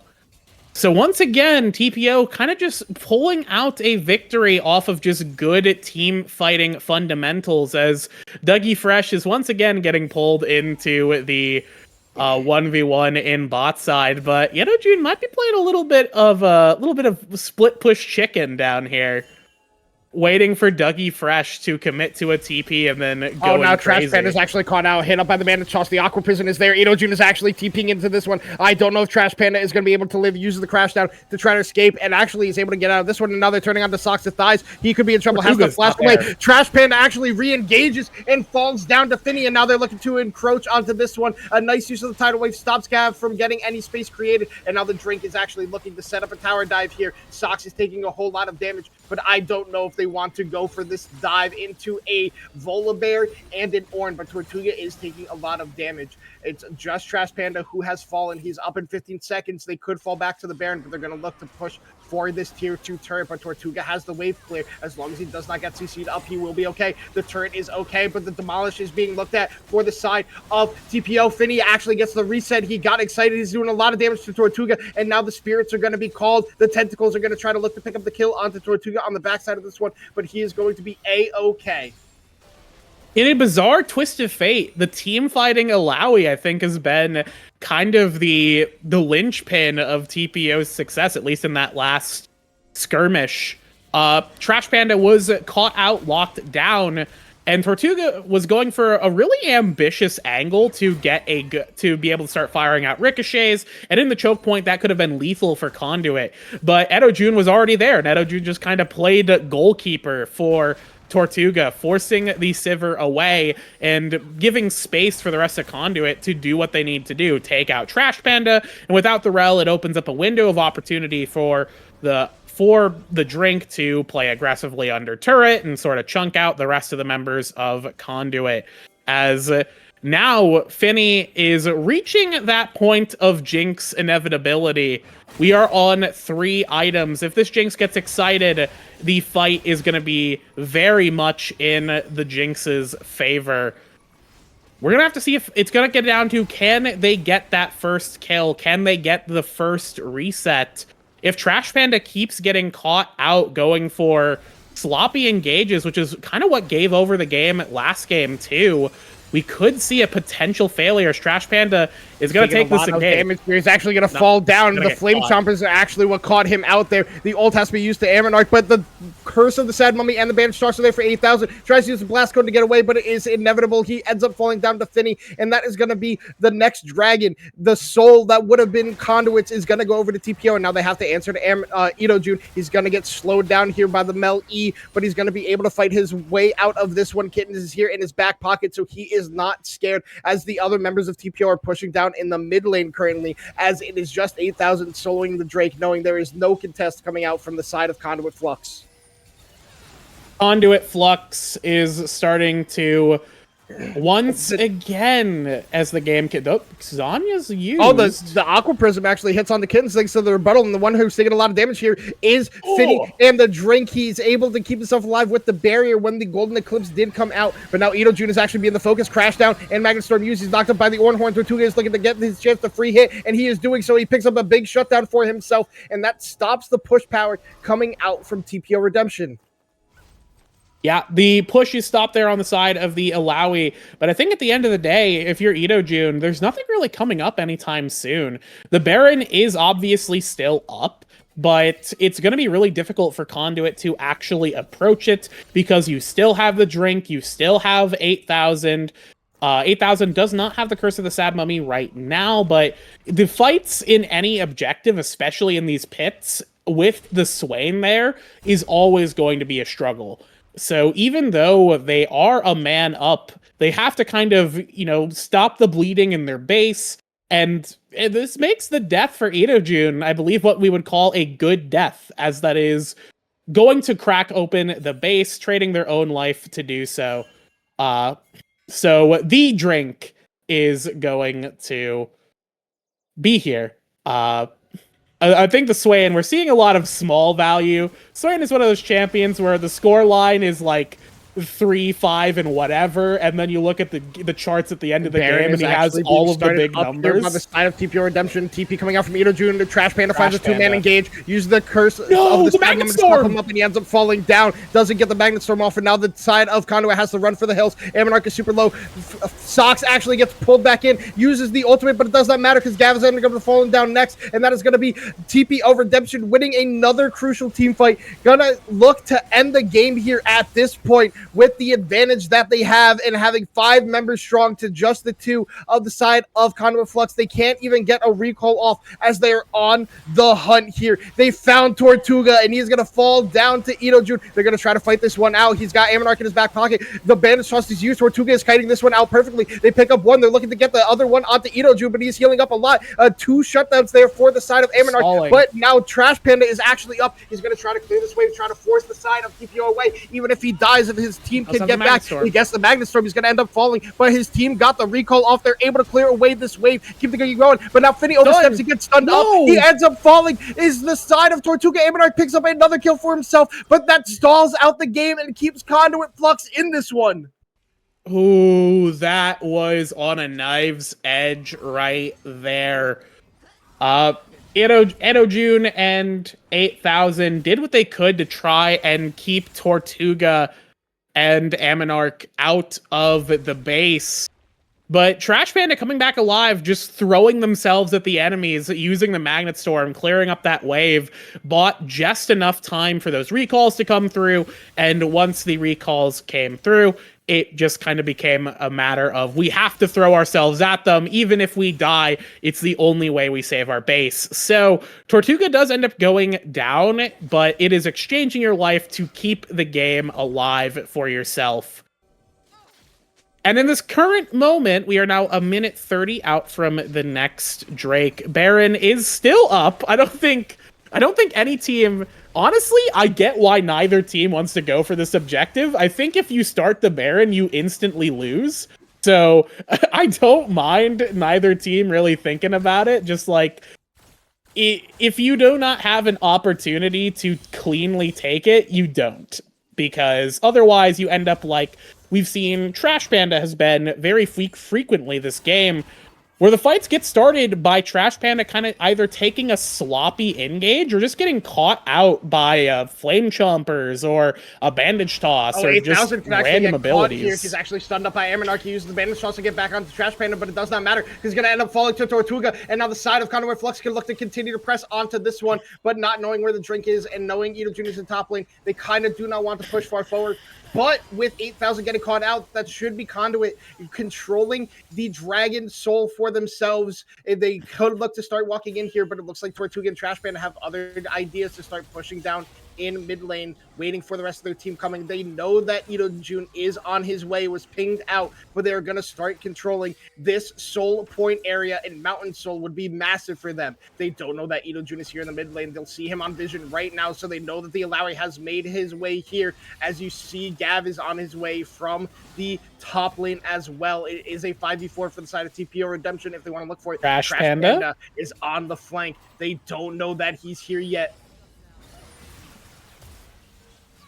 Trash Panda has actually spotted, and now the Flame Chompers come out, but Ammonarch is also pushed away by Ito Jun. The Test of Spirit is going to come out. Leap of Faith as well. Ammonarch is actually taking a whole lot of damage. If it falls down, this is massive. Gav is reared up. Trash Panda gets a 2-man stun on the Kittens Infinity, but that is not where you want to be going. There's nobody there. The crash down. The Curse of the Sad Mummy is not even there, and not even necessary because the Orin Horn doesn't do much. The drink is slowing up everybody. Drain taking his way through this one. Tortuga is trying to kite this one out. Ito Jun has actually not walked his way back. Ammonarch is still alive, but Gav falls down to Finny. Tortuga has no HP. Mel is going to try to rebuttal everything as possible, but it's not necessary. Ammonarch goes in a little bit too early, but he's able to pick up 1 kill onto Finny. He's going to fall down to the backside, and that is going to be them walking to the top lane, trying to end this game, trying to push in even further as you see a TP coming out from the drink into this top lane as Tortuga has recalled. They did not need to fight as hard. They were so separated from the side of Conduit. If the Dragon went over to TPO, that wasn't even their soul. You could have given it up. You could have farmed your waves and gotten more gold, but now now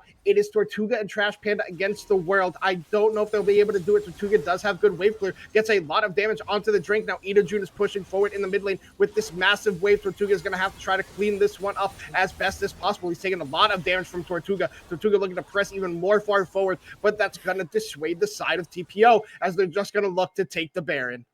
And I think this is, again, taking the smart, safe, reliable play here, going back for this Baron, resetting, and then getting a game-winning siege. They have the ability to do so, but they really need the Baroned up minions to allow them to get through the Sivir, who otherwise is able to full clear here. But man, Conduit, once again, we're seeing Trash Panda just took... What we saw there kind of before that fight broke out is that Trash Panda Hex Flash to get the Blast Cone, but didn't exactly get the right position on it, so ended up over the wall. So their option was either take the long way around and give an opportunity for TPO to start a fight, or walk in to TPO and just hope your team is also there to assist you. And unfortunately, that was not the case, as Aminarch got chunked out really early, and it became a 4v4. After that, it just sort of collapsed as Trash Panda was found out, taken out very quickly, burnt a lot of abilities, but there was just nobody there to follow up. Even the Ornhorn, we saw that go out, it hit basically nobody that mattered there, because all the damage was either taken out of the fight in Aminarch's case, or just not in the right position to follow up. Looking for a play onto Jun. The leap of faith is there, but he's getting torn down by Tortuga. Tortuga going to try to kite this one out as best as possible. Aminarch falls down, so does Tortuga, and Jun is massive with that ultimate. I don't know if he wins against Gav at this point. The redemption is actually coming out the healing, and the one in trouble is actually Gav. He the one in flash, and it does not matter because he is down. Jun 3v1 just says game to the side of Conduit, and TPO Redemption is going to go up 2-0 and look to sweep the series and make their way to the finals. Man, up 2-0 right now. TPO looking like they are on a mission. Once again, Conduit, we saw so much great play from them in the early to mid game. They had total control of this game. They were winning so many fights. Dougie Fresh had a random bounty for no reason, despite being 3,000 gold down. But they just, in the games, something goes wrong for Conduit. They either get caught out too much, or they're split in these fights. Once the game becomes a lot more, I guess, coordinated for the side of TPO, it's so much harder for Conduit to actually pull it together. This full Death Ball composition they assembled, it can work. And we saw it working in the early to mid game, but once the Jinx was online, once the Swain has items, it becomes so difficult to actually make it happen, because I think one of the smart differences here is, once again, the team fighting Alawi, who was there for a lot of those situations,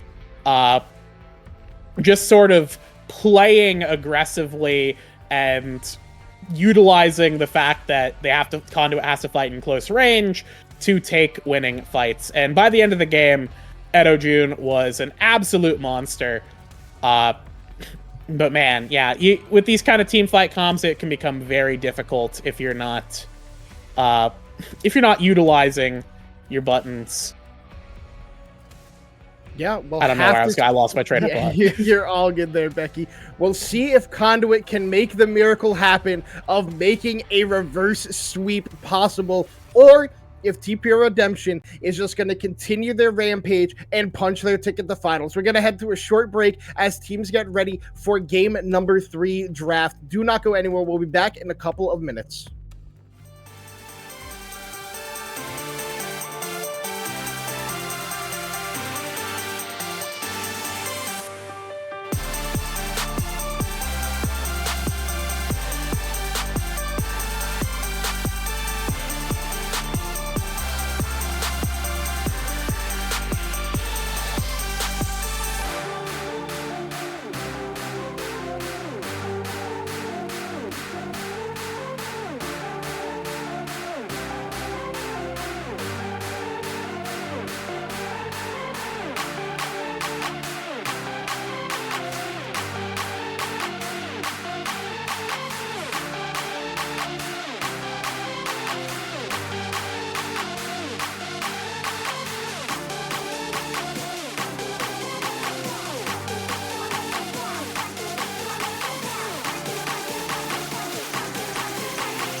And we are back for game number 3 between Conduit, Flux, and TPO Redemption. Sides are staying exactly the same once again. Bans exactly the same once again. And an update for our other playoff series between Monkeys Inc. and Monkeys Knights. Monkeys Knights are also up 2-0 over their sister team, but honing in on this game where Conduit needs to make the reverse sweep possible. They're starting it off with a first pick Smolder. Oh, the Smuddler is here.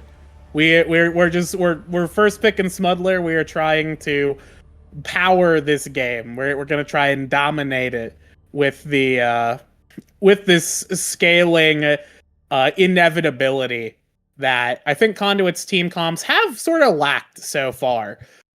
So picking that straight up, Smudler is not obviously going to be without counter. And it looks like TPO are going to answer hyper carry for hyper carry with a Kog'Maw of their own. And now it's going to be... I wouldn't be surprised to see TPO pick up their support to go with the Kog'Maw. They could opt into the Nautilus here, in which they will decide to do, going for maybe a bit more aggression into the Smolder, locking him down, utilizing Kog'Maw's early game power with the W to just make Smolder unable to play the game. I hate this unless it's Smolder mid. I hate this Nautilus champion. I think he's so bad. I think in the current meta, Nautilus is terrible. But teams still pick him because haha, funny engage button, big man hit hook, do the thing. Cool.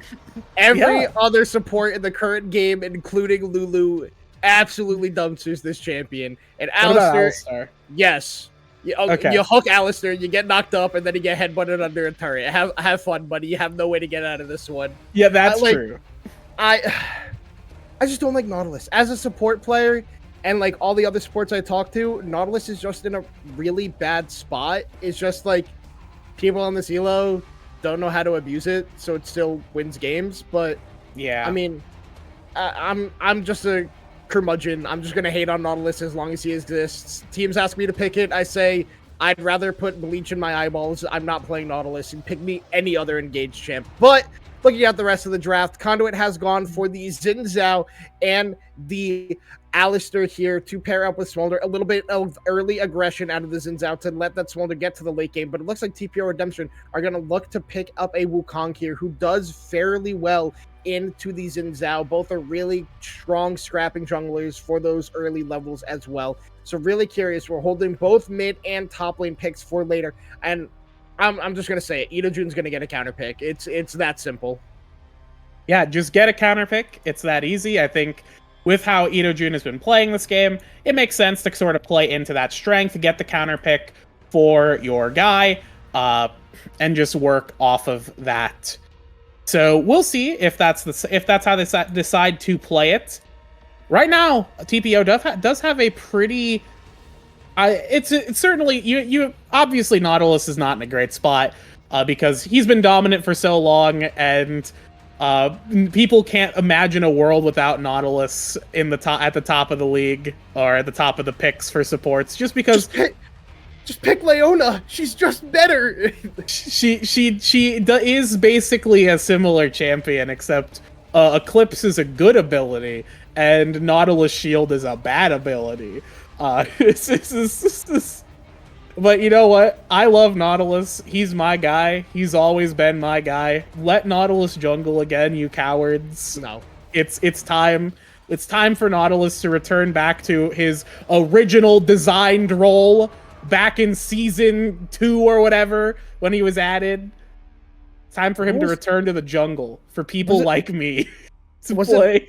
Who was the support? Oh, it was Stunt who started with the Nautilus support train all those seasons ago. It was Stunt, former, NA player, like playing in the leagues, but just like been playing a lot of amateur, like low, like NACL level of play, but like he was the one who invigorated Nautilus into the support role. But champion that we weren't talking about that's going to be picked here is this Nico for Socks to Thighs in the mid lane. He is good at this champion. If he can have an impact with the Xin Zhao, which is a strong 2v2 mid jungle combo in comparison to the Victor and Wukong, it can be impactful for this game.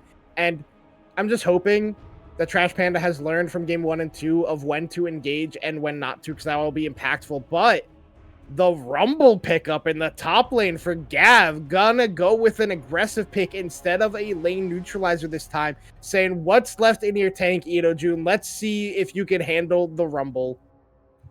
Yeah, sort of throwing the gauntlet here, saying, yeah, you're gonna try and counterpick me, bud? Well, I'm gonna get a champion that is maybe comfort, like this Rumble. Could be disastrous. But we'll have to see what exactly they have the plan is. And this could be disastrous indeed, as it is the Darius getting locked in here. A very swingy kind of champion that they're bringing on to the Rift here. A champion that can win games single-handedly, but at the same time lose games just as easily.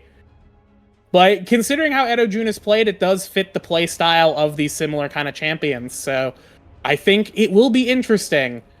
Both team comps here, honestly, I feel like they're on the similar pages.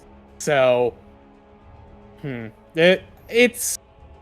You have Victor on TPO, Victor Kog'Maw. You're looking to kind of spec more into the later stages.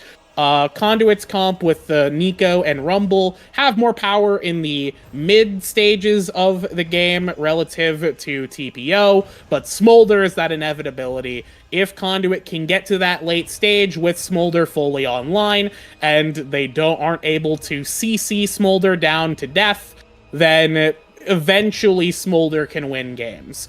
If we see Tortuga going off like he was last game on the Sivir, this game on the Smolder, I think it's going to be a very different kind of game.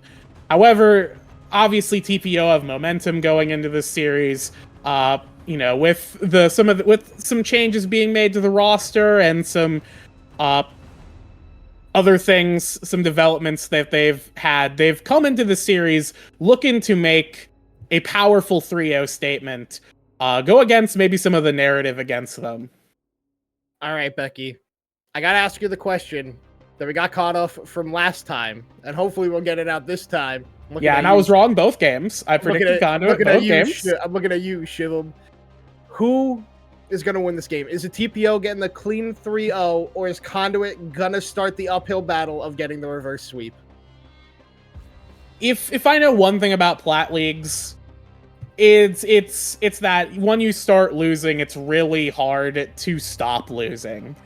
And when you're down 2-0 like this, I don't know the kinds of mental fortresses on the side of Conduit, what kind of locker talk they had, what kind of pep talk they got from their coach in the locker room, if it was going to be enough. But I feel like, just looking at the game numbers, I feel like you'd give it the TPO here. When you're looking at the champion rosters, I feel like I'd also just give it the TPO. The reliability of certain tools that they have, like, unfortunately, Nautilus Depth Charge, is a button you just click on your opponent, and it does everything you need it to do. Conduit, their tools are a little bit less reliable. It's going to come down to, can they execute on the Nico flanks, or can they execute on good equalizers? Is Trash Panda going to sprint it down and get caught out, or will we see the kind of early mid-game Trash Panda who's a roaming monster, finding insane engages out of nowhere? I wouldn't be surprised to see Conduit once again win from about 5 to 25 minutes. It's just going to be, can they actually finish the game after that, or will TPO be able to just continue winning from there? I feel like I'd favor TPO this game, but I've been wrong so far, so we'll see. Yeah, we'll see if the Becky Rita curse continues, and this is Conduit's moment to start the reverse sweep, or if TPO will break that curse and get the 3-0 sweep. We're going to head to a short break as we wait for Incline Drought to finish and the spectator delay. Do not go anywhere. We'll be back in a couple of minutes.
And we are on the rift for game number 3 between Conduit, Flux, and TPO Redemption. TPO going to look to make it a clean 3-0, while Conduit is looking to make the reverse sweep possible. And it looks like we're already getting some early action trying to come out from TPO with that Nautilus, but a good ward by Tortuga spots that one out. Yeah, no real early action. Tortuga getting a good ward. They are going to try and keep going. Tortuga playing intelligently and recognizing that, yeah, I should probably not stay here, actually. And will go ahead and just get out of dodge. So they will get vision and info. TPO are going to be aware of, roughly speaking, where Aminarch is starting.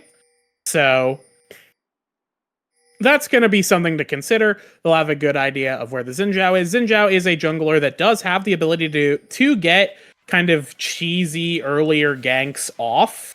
So I'm unsure if that's going to be the angle we're looking for this game, but it's not an impossibility. We'll be starting on the Raptors. It's going to get pinged out. They are going to be aware of it. 8,000, actually going to be a little slow to the first camp. Was potentially thinking about going for something there, I suppose, but will be a little slow to this first camp. Could impact the early jungling here, maybe a little bit slower, depending on how the pathing plays out. But yeah, I think one of the big things we're going to be looking at this game is going to be this bot lane here. Tortuga is really looking to survive this lane.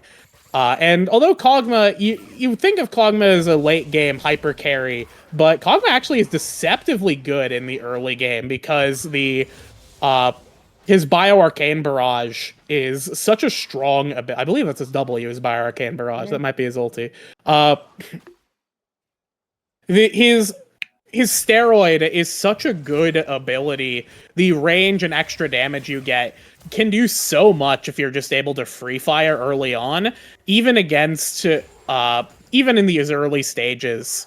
So it's going to be something that Tortuga's going to have to consider. However, Nautilus, as you discussed in great detail in draft, is a paper thin champion. He has cardboard armor. It is not very threatening to be looking at a Nautilus. The nerf bats that he's been hit with over the years to try and get this champion in line as we have a hook going out. But, in the re-engage there by Trash Panda onto Finny, it's going to be a one trade by the side of the Conduit bot lane because more damage was done to Finny than it was Tortuga. But, like you were saying, Nautilus, paper thin, and even more so with going for the Glacial Augment over the Aftershock. But the champion that's looking paper thin is Gavin, the top lane. Jude flashes forward, takes a tower shot, and Aminarch is there for the response. So first blood to Conduit Flux. Yeah, great response. Oh, Finny's actually winning the end of this trade. Tortuga has to flash away. He uses the barrier, trying to trade back onto Finny. It's going to be close. He actually gets that one and might fall down to the passive of Tortuga. Is down to the passive of Finny. The surprise in the box was the Kog'Maw's corpse. And Katan's also picked up Trash Panda on the backside. So it is 2 for 2 in kills now. Yeah, Finny looking to up those true damage stats at the end of the game with the secure off of Kog'Maw passive. And the Nautilus there, we're laughing about Nautilus shield, but it is an ability that does some damage with the Riptide. And Trash Panda was so low that it was just a matter of auto-attacking ourselves. In the top lane, Edo June, once again, we saw this a lot last game as well, kind of disrespectfully playing into Dougie Fresh. Trading their entire life bar for a single demolish proc. In this game, they traded their entire life bar for nothing. Ending up burning the flash. A great response from Aminarch just being around and prepared. And we kind of got a little bit of payoff for 8,000 being a little slower on the camps. Aminarch was in a better position to kind of respond to that play, whereas 8,000 was still a little bit behind. Granted, I'm not exactly sure what 8,000 would have done in that position, but regardless. We do have our first Drake is now available. I don't think either jungler is going to be really enthusiastic about taking that. I will say another thing Kog'Maw is pretty good at is objective, killing these epic monsters. So Smolder's pretty good at that as well. So we'll have to see which of these teams can get that first crack at the Drake. Conduit's lane, once again, doing fairly well for themselves. Smolder up in CS over the Kog'Maw. If Smolder has a lead going into these later stages, it's going to feel very good for Tortuga because that inevitability speeds up a little bit, and you get to that game-winning position. Happening here in the bot lane. 8000 is here, and Kittens as well. Tortuga has no flash. They're going to get the hook onto Trash Panda, but he gets a 2-man pulverize to try to kite this one out. With the use of the flash, he's able to get away from that one. So just the summoner spell out of the Alistair, but it keeps his Smolder alive, which is crucial. Yeah, and the Drink is looking pretty all right in terms of the trades in mid lane. I imagine both of our laners here are going to be looking to recall and reset. But yeah, great lockdown, great kill from... actually, it wasn't a kill. But... The wind become lightning almost hits onto the Drink, and with no flash, that could have been his demise. But it is going to be the first dragon going over to the side of TPO Redemption. Yeah, the payoff for that engage on the bot side, forcing out the flash from Trash Panda, is that it opens up a window for TPO to go on this dragon, especially after Ammonarch reveals themselves around the enemy Raptors. That is just going to be, yep, all right, we just walk up, take the first Drake, and that is a good pickup for the side of TPO, who are getting their first Drake this game a little bit sooner than they have in the previous ones. For the time being, though, the lane states are relatively even. The game is relatively even. No real breakaways right now.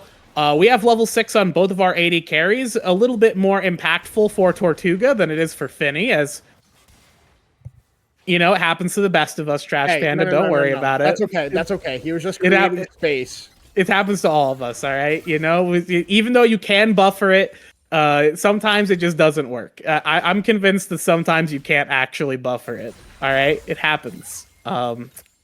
Anyways, no, that's okay, because him just head-butting Kittens away keeps Tortuga alive, because he was in a pretty bad spot. He used the flap aggressively to get some of those stacks onto Finny, and was in a pretty bad spot in the lane. But Trash Panda with the Hex Flash gets over the wall, peels for his AD carry. Who needs the headbutt?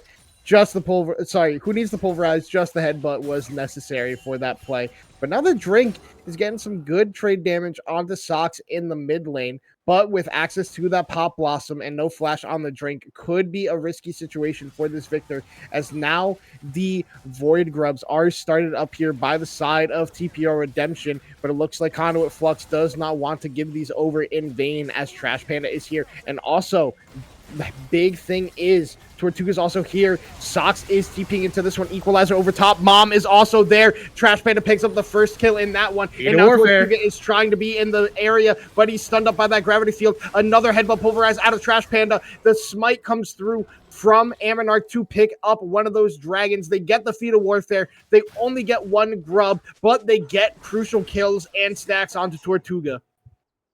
Yeah.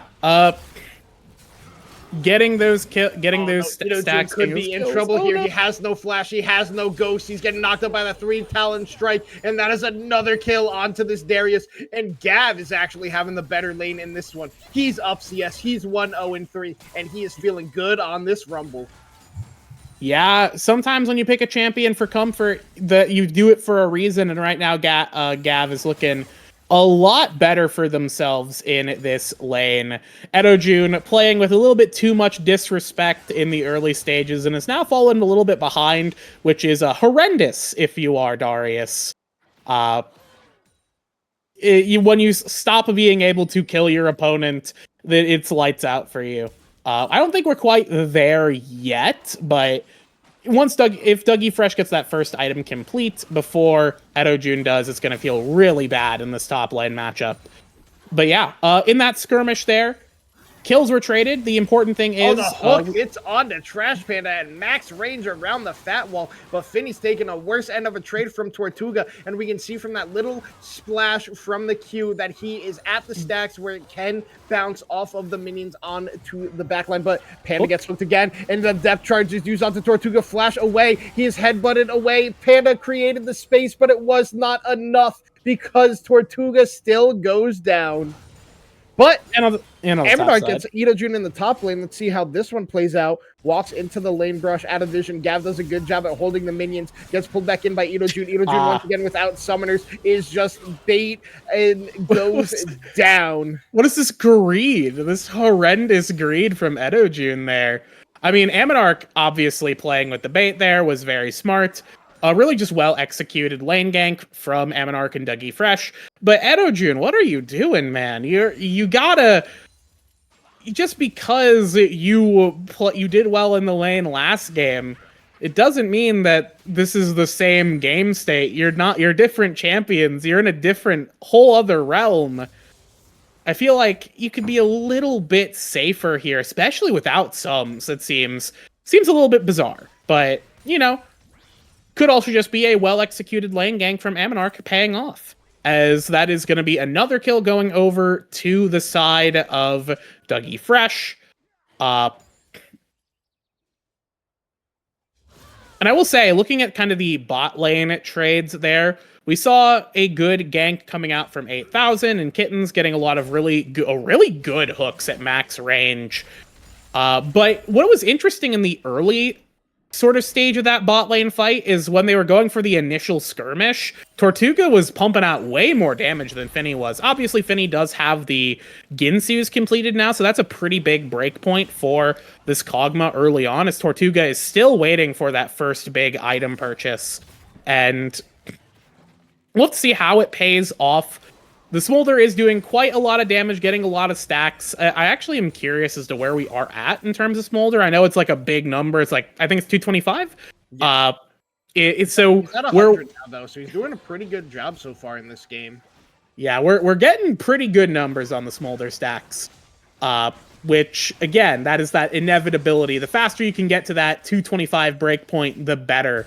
And Tortuga, I think, is making good pace this game. So right now we do have the Drake getting picked up. This is the second Drake going to be going over to Conduit here. We have a fight that is not going to pan out. Oh, they could actually look onto the drink here, but he has flash, so Sock's not going to be going for that one.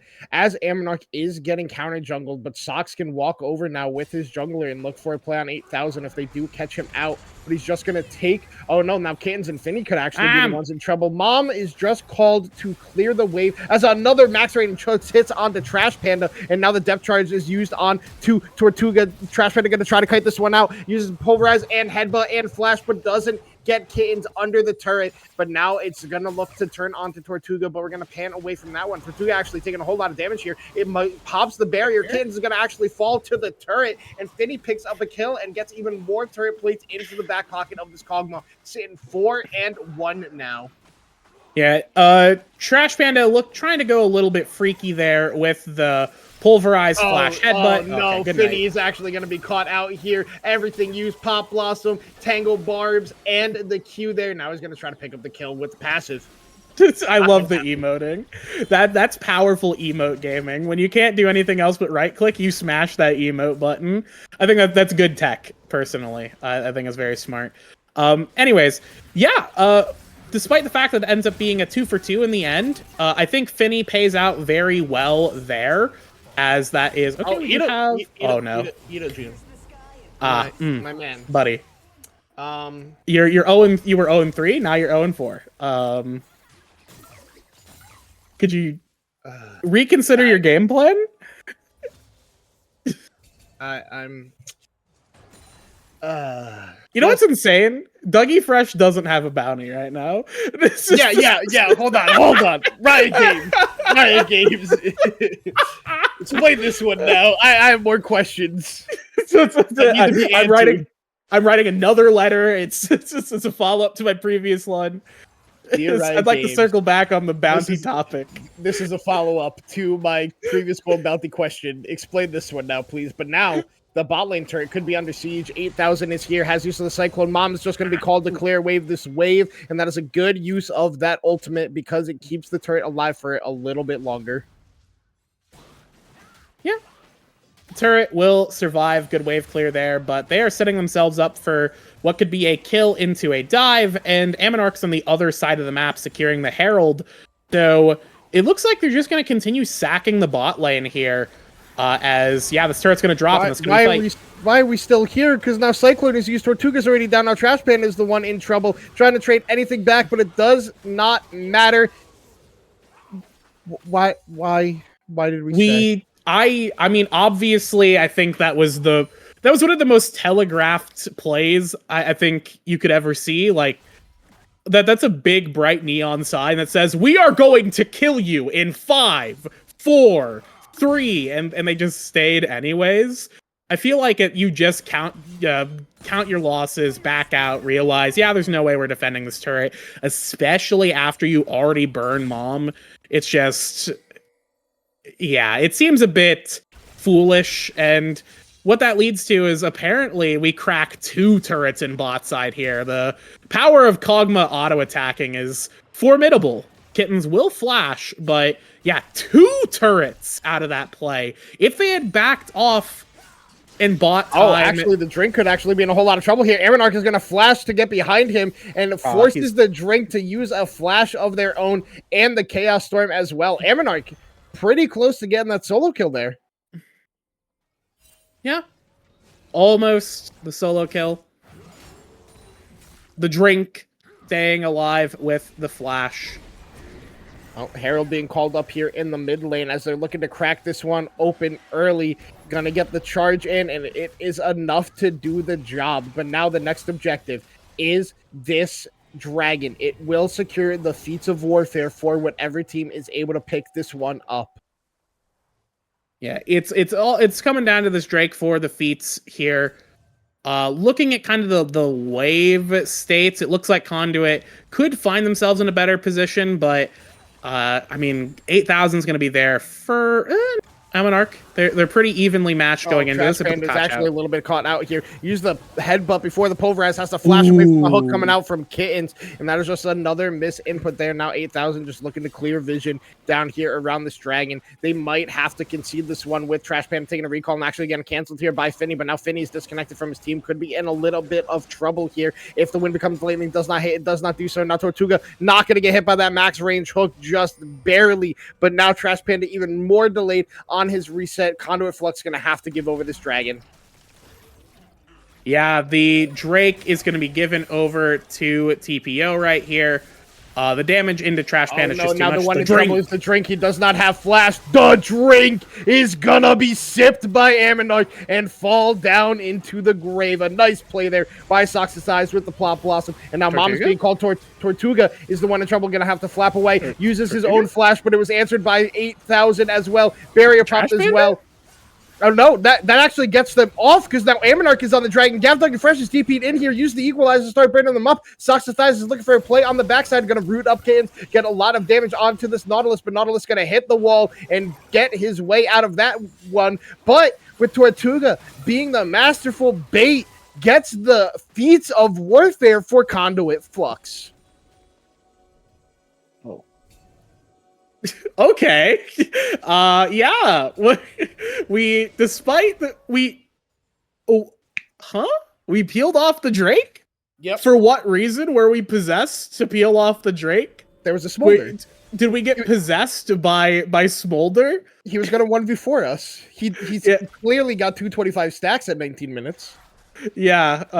Smolder was walking in with using Mom to do nothing. And on their own, and then Trash Panda walked in and just did nothing. But the fact that TPO pulled away from that, and then I will say smart from Conduit to just be like, oh, I guess this is ours now. TY for leash, I guess. I have more questions than answers so far in this game, and now Kittens is actually going to be caught out. Uses the Q to try to get away. He has no flash, but He's just going to go down, walks back in, and now Soxathize is here. Goes for the flash pop blossom, but forces Finny to flash away from that one. And now they can keep chasing onto this one. The Drink is here looking to try to create some space for his team, but the Mom is coming out, gets the slow onto Finny, but now a nice use of the gravity well is going to stun up 2 and keep the 80 carry alive. Yeah, not sure what Kittens was doing there, but it's fine. I think going for some deep vision ends up getting caught out. Does actually find a looking to go in. They actually find onto Finny. He has using the ultimate, has the slows coming out, but he's not on top of anybody. And now they're looking to go back in. 8,000 isn't on Trash Panda. He used the headbutt to create the space so he can't get CC'd up and fall down. But now the one who's caught out is 8,000. Has to use the Cyclone, and it does not matter because he is down. And now Tortuga flying forward, looking for a little bit more. But Kittens has made his way back. There is nothing down here to fight except for the Otacon. Don't know what's going on. Yeah. I will say, just kind of a good catch response from Conduit there. Trash Panda goes in maybe a little too deep. TPO chase a little bit too far, and then they get caught out and cut off by the equalizer. So it is really just TPO.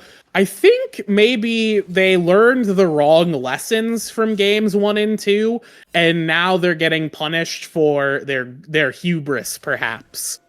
In this game, because the entire game is currently on the back of Kog'Maw, and granted, that's not a bad champion to be on the back of. Smolder is currently at 167, so we were making good pace before, but we've slowed down out again. Headbutt Pulverize comes out. He has to flash away from this one immediately after it comes off of cooldown. A nice pick by the side of Conduit to just burn the summoner spell. Kittens saving his life. Kittens staying alive there. The Dredge line is such a good ability. How could you hate Nautilus when his buttons are all so riveting and exciting? Such as the Dredge line. Very easily. He almost died for no reason. Oh no, now the one who's in trouble is Itojun. Flash away, but gets rooted up. The Pop Blossom is immediately there to follow up, and Itojun is down once again. The 0-5 Darius trying to go for the Yasuo power spike.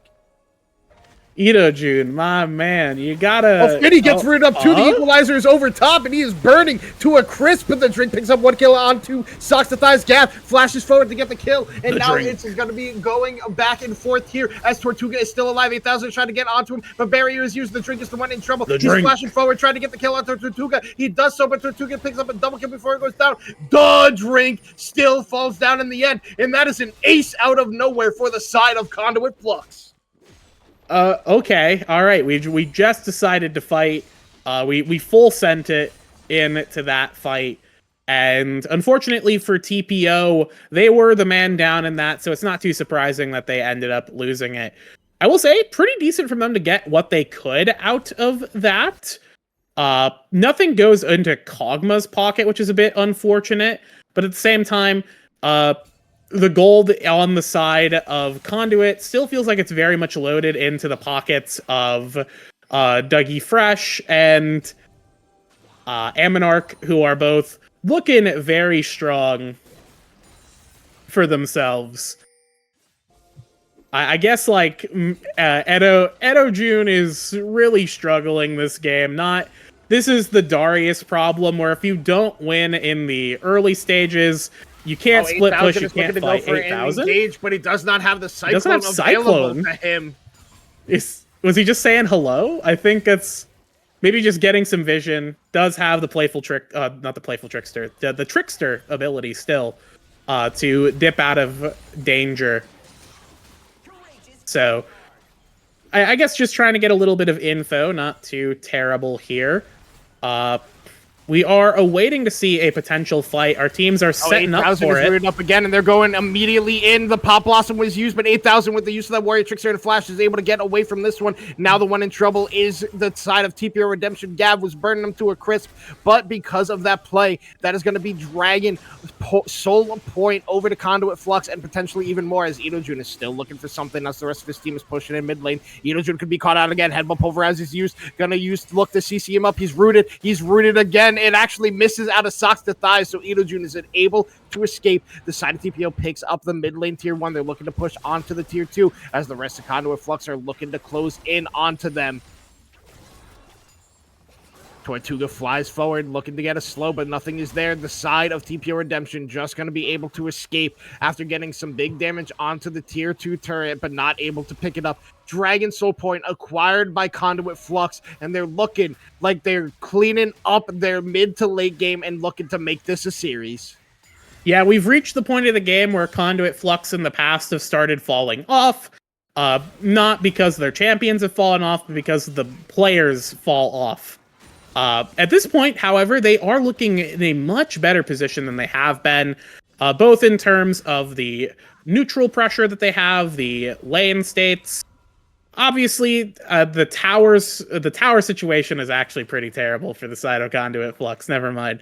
But in terms of the other neutral objectives, it's looking pretty all right for them, as they are kind of just... The big thing here is who might go for the Baron first, who's going to pull the trigger on that, and who's going to pull the trigger on the Otacon. We're going to see Idojun doing a bit of a split, engage, hook. Oh, Cadence is actually looking to go for it. Tortuga is actually kind of low. Cadence has flash, is going to have to use it again immediately. Mom is used. They're going on to Finny. Finny has the flash away. 8,000 is here to try to help the team. The use of the ultimate out of Ammonarch doesn't get much. It just actually peels for 8,000. But that's 2 flashes down, 1 onto this Kog'Maw, another onto this Nautilus, and Conduit keeps burning these summoners before any objective fights do come out. Yeah. Oh, Toru Trash Panda?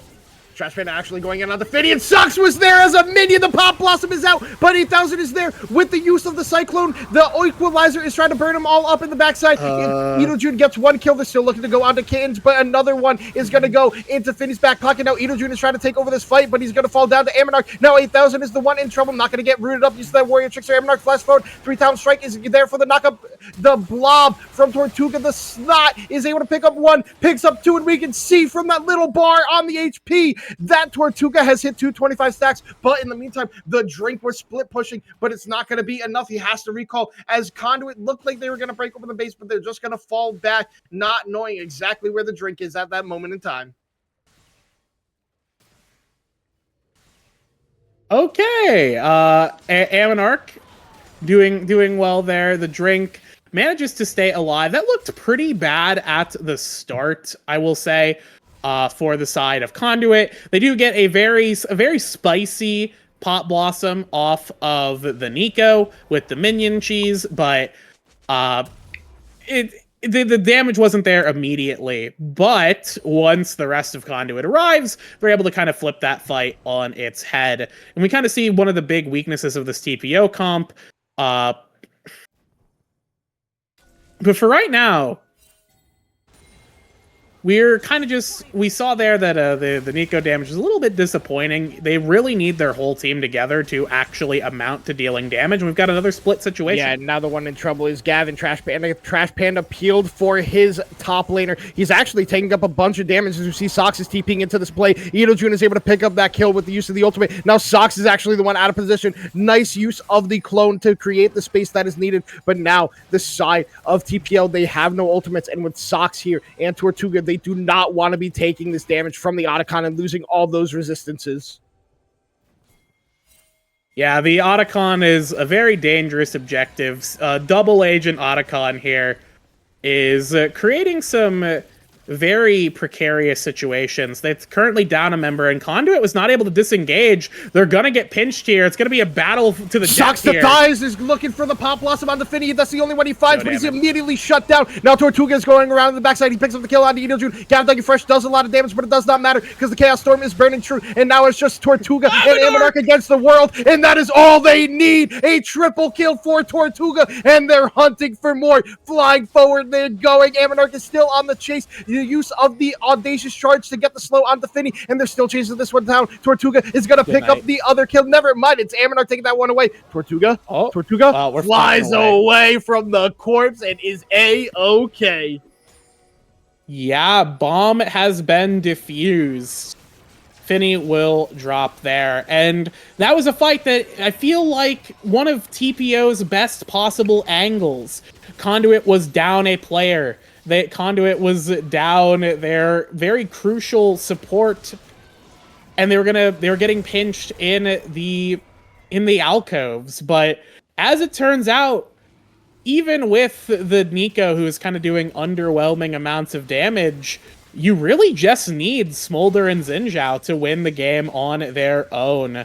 As now 8,000. Xin Zhao, but now Ammonarch and 8,000 are going to look to start scrapping this one. Trash Panda doing the best he can. He's going to get knocked up by the Cyclone, but a big 3-man Pop Blossom out of socks of thighs. 8,000 is still alive, but he ends up falling on the backside. Now the one in trouble is Tortuga, gets shut down by Ito Jun. Now Ammonarch is looking to go crazy. The nice use of the equalizer picks up one. They're looking for more. They pick up the second one. The soul went over to the side of Conduit Flux, and now Ammonarch is a beast on the Xin Zhao. He's still looking for more, but he's getting shredded up by Finny. He's looking to go on Kittens, but he gets knocked by the Finny. He's still trying to fight this one out, and he eventually falls for the first time in this game to the Finny Kog'Maw. Yeah, Ammonarch decides to go beast mode there, charging into Finny, but, just falling. But I think that's A-okay because the rest of TPO had been destroyed. It's a big shutdown going into Kog'Maw's pocket, which is a little scary because, again, Kog'Maw is one of the big win conditions that TPO have, alongside the Drink, who theoretically is eventually going to be a threat.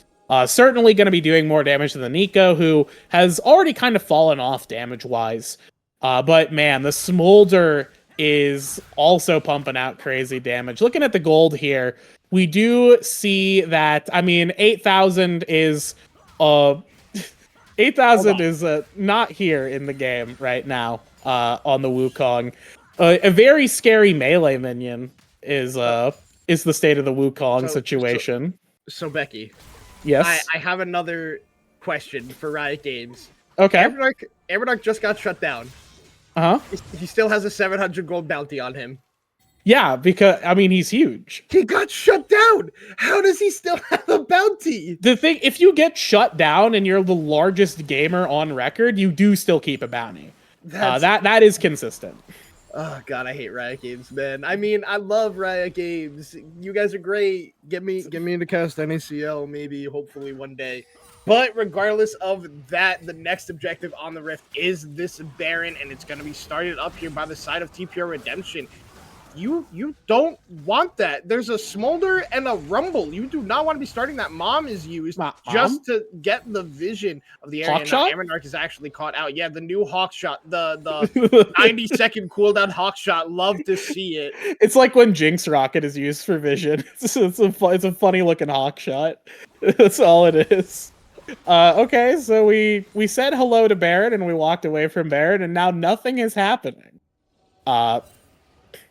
I will say, I think TPO is kind of forcing the issue here, and they're in a situation where they do need to make a big play like this. They do need to kind of force the issue here. If they can get Conduit to blunder their way into losing the game, I feel like it's a pretty good win condition for the side of TPO, because, even if Smolder is pretty dangerous, even if Ammonarch is pretty dangerous, but... eventually, the damage on your champion is getting engaged on by Tortuga, but he does so much damage. Tortuga is chicken down to that Chaos Storm and has to pop a barrier of his own. Tortuga, my man, you cannot face check a Victor. I don't care how many stacks you have. Yeah, even if you have your whole team, he just clicks Chaos Storm on you, and your whole life bar disappears. So I think that's a pretty all-right trade for the Drink. Absolutely willing to take that. Didn't die and forced the flash out of Tortuga. No, just a barrier. Just a barrier? Okay. Well, that's not nothing. Flash is still up. That can be big. He can just burst him in the next team fight. So, well played by the Drink to also hold on to his flash, knowing he was not in a lot of danger. But Phineas actually slowed up. The headbutt pulverize combo was not there, but the engage still comes. Socks the thighs and Ammonarch find it. Mom over top. That is 2 kills. Now they're going to look to sprint it down mid lane and call game and begin the reverse sweep because the Drink is in bot lane. 8,000 is just farming up his jungle, and it is just Kittens taking the recall right now. This could be Conduit Flux looking to end the game right now as all the recalls are coming out from TPO Redemption, but they have no minion waves, so they're just going to leave. Yeah, no minion waves, but you got Hex Gates, so it's really easy to disengage there. Another good catch onto Edo Jun and Finny. And once again, Conduit get back control of the Rift, as we're gonna see a reset here from Dougie Fresh, who does have that TP.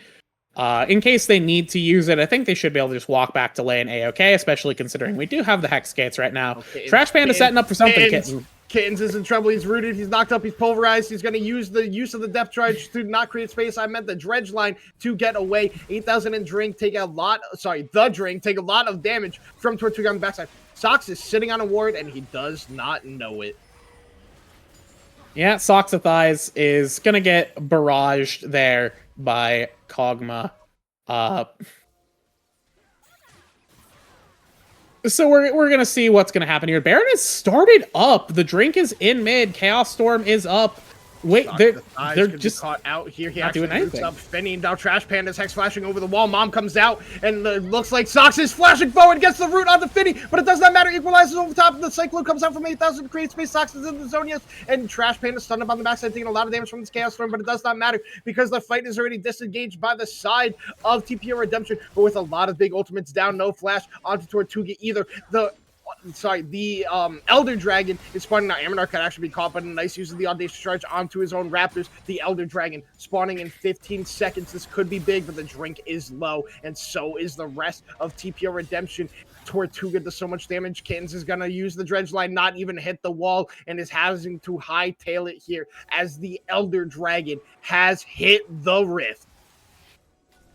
Yeah, this is 8,000. Oh no, Panda, you messed the timing up. 8,000 has to flash away, but actually it caught out Socks of Thighs. Ammonarch is going in onto Ida June. He gets to the knock-up. The TP is coming through out of the drink, but it does not matter because Ida June is going to have to flash away from Ammonarch, and now Trash Panda is actually one in a whole lot of trouble, taking a whole lot of damage to the backside. The drink does so much damage to Tortuga, but it does not matter because Tortuga is able to pick up the kill, but he had to use his flash. Now 8,000 and the rest of the team are going to have to fight their way into this one. They do not want to give over to an Elder Dragon, to a smolder of all champions, and it is going to be rough. 8,000 taking the Hex Gate to go over the wall to look for an engage opportunity, but Ammonarch is so big, he's just going right in onto Kittens, doing a lot of damage. Papalos will come out, only tags onto Kittens, but it does not matter because he's going to fall. Now the Equalizer is over top. It's burning down Finny Mom over top of everybody, and it does not matter. That is Conduit winning the team fight and winning game number 3. Do you believe in miracles? Because Conduit is looking to make the reverse sweep possible.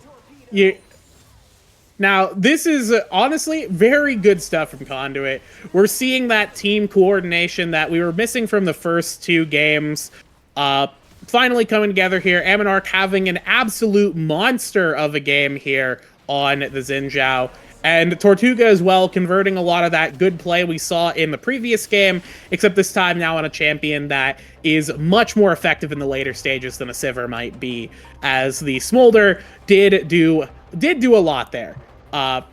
Obviously, it could have been cleaned up a lot more, but I think one of the big things for Conduit this game is Gav was in a much better position in lane and out of lane. You can say what you will about some of those equalizers. The main thing is that was not an absolute hole in the wallets of Conduit like they were last game, where Edojune this game was a complete non-factor. Name one thing you saw Darius do this game. He got 3 kills. That doesn't matter. He didn't do anything. It's the Darius champion. Your goal is to try and stunt on these hoes with the Darius buttons, but he didn't do anything. He was 0-5 in lane, and when you're in that position, it's lights out, bud. You're not a champion anymore. Go pick a different one next time. And I mean, you got it. It is fearless, but it is unfortunate for Edojune. Kind of having an absolute stinker of a game here. Same with 8,000. I think the top jungle for TPO really just sort of underperformed and disappointed this game. The drink looked all right. Some positioning could have been better for the drink or Finny. Kittens as well was eating every single hook. Or I guess was hitting every single hook, which is a good thing. Trash Panda was eating them all, which is sometimes not a good thing. Kittens was doing pretty well in the Nautilus here, despite the Nautilus champion. It didn't win. It's bad. Bad champion. So true, so true. This is actually why Nautilus is a bad champion. Yeah, it was very sad watching the Nautilus there. It's, landing everything perfectly, but you have cardboard armor, so it doesn't matter. But yeah, I mean, great stuff from Conduit to turn this one around, flipping the series on its head. They've got a lot of work to do to make the reverse sweep happen, but they're making it happen now. Game 3 is the start. Yeah, we'll have to see if Conduit can continue down that path to make the reverse sweep a reality. We're going to head to a short break here as teams get ready for game number 4 draft. Do not go anywhere. We'll be back in a couple of minutes.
And we are back for game number 4 between TPO Redemption and Conduit Flux. Sides are finally switching up here. And a thing to remember, since this is a BO5 full fearless league, we will only be having 3 bans in this game. The first phase bans are the only ones available to both of these teams. And we're seeing a little bit of a switch up in the bans here. The Lilia is finally let through, and it looks like TPO Redemption is going to steal that one away, so Aminarch cannot have it for a potential game 5. But the Milio is the champion that stays on the ban list. Do not want to give that over to Conduit Flux, and no Cassiopeia or Brand here for Socks to Thighs in this game number 4. But the Caitlyn was left open and immediately picked up, and so is the Seraphine that has fallen through as well.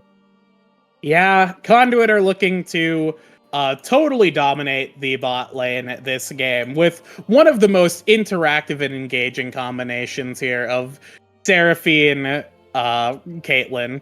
Just infinite range, poking you forever. It feels awesome to play into.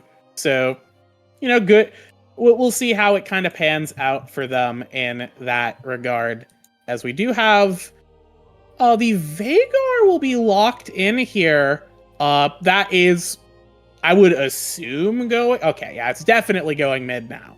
As we are hovering the blind thresh with the blind thresh? Well, no, the bot lane's already been picked for Flux. It's Caitlyn Seraphine. Yeah. Okay, it's not blind. So It's death, maybe. Another thing about this Veigar pick is it's probably bot lane for Finny. He's played it already this season. So it could just be a Veigar APC angle here for the side of TPO Redemption. I'm going to be so honest here. I have no idea what the Drinks champion pool is. I didn't look into it at all. I've been busy with work, so I have no idea what this man plays. I heard he's a former top laner. No idea. But Karma picked up for the bot lane, trying to not have the full push potential on the side of Conduit Flux, but a Mundo is picked up here, and this is going to be Mundo jungle for Ammonarch. Theoretically, at least. No, it Could is. be. He's played it so many times already this season and in the okay. alone. I mean, then yeah, it's gonna be Mundo jungle, which is very riveting. We love DT Munford. He's a funny champion. But yeah, we're going, I believe, right into the second round of picks here because this is full fearless. Unless we're waiting for the we're waiting for timers. Okay. Yeah, we're just waiting for timers. I mean, on the website, they can ban champions they already played, but for in-client drafting, they do have to wait for the timer to go out. Cough, cough, any of the teams that are listening right now, just to speed this up a little bit. Just ever so slightly. But, yeah, I'm really curious to see the bans here. I think Conduit Flux is going to look to counterpick for Socks to Thighs and not for Gav. I think Gav is going to pick another, blind pick top lane and get counterpicked by Idojun here and just keep going. But, really, really curious to see how these drafts do get rounded out. Yeah, certainly very interesting right now. I do like Karma. Very AP heavy though right now from TPO, especially considering that their carry, their I guess AP carry in bot lane is likely going to be the Veigar. Very magic damage heavy, which the Mundo does play pretty well into. So that's something to think about, if nothing else. We finally see the rest of the bans from the previous games show up as we are now in our final set of bans here. Our final one that we have, final timer to wait out. I think TPO should draft more AP. I think pick a Gwen top. Give me Annie mid. Just go full AP into Mundo. I think that's a great idea. Okay. I'm feeling it.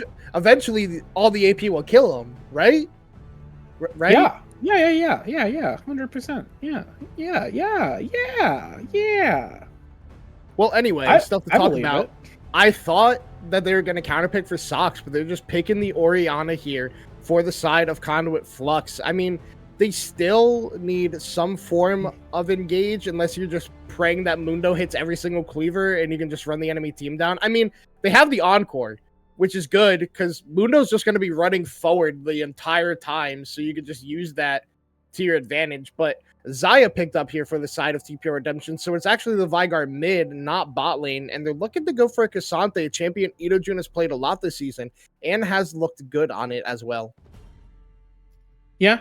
The Cassante has eaten a lot of nerfs this recently. So not quite the menace that he once was a long time ago, but certainly still very dangerous and still something to have to be a little bit concerned about. The response will be the Shen, a very humble Shen pick will be locked in here. Honestly, Conduit going for a very straightforward, kind of honest team composition. No funny business aside from maybe Mundo, who's just a funny guy. Is very honest. I will say the kind of funky thing is that we pick Orianna, but we don't really have a great ball delivery system. It's like Shen. No, it's Mundo. Oh yeah, Mundo right clicking at them. I guess Yeah, that is true. Mundo Ghost right click. Mundo goes That is where he that's pretty pleases. effective. That is very effective. I didn't consider that angle personally. You know, there was a champ I was hoping that Conduit would pick with this draft because it's like, man, they need an engage button. What's really good here? And my mind immediately went to Malphite. I mean, that's something. I mean, That's hey, not nothing. you need a ball carrier and you need an engage option. Malphite does both in one. You just throw the ball on him, he flies in, you press the Orion. It's like Nocturne, but like a rock. It's so true. I'm always saying this actually about about Yeah, Malphite is Nocturne, but a rock. Just remember that, chat. If you build full AP, he effectively is. But that's true.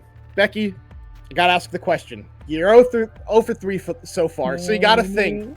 Do you want the reverse sweep to happen, or do you want to go to bed anytime soon? So looking at these two drafts, which one are you favoring here for game number 4?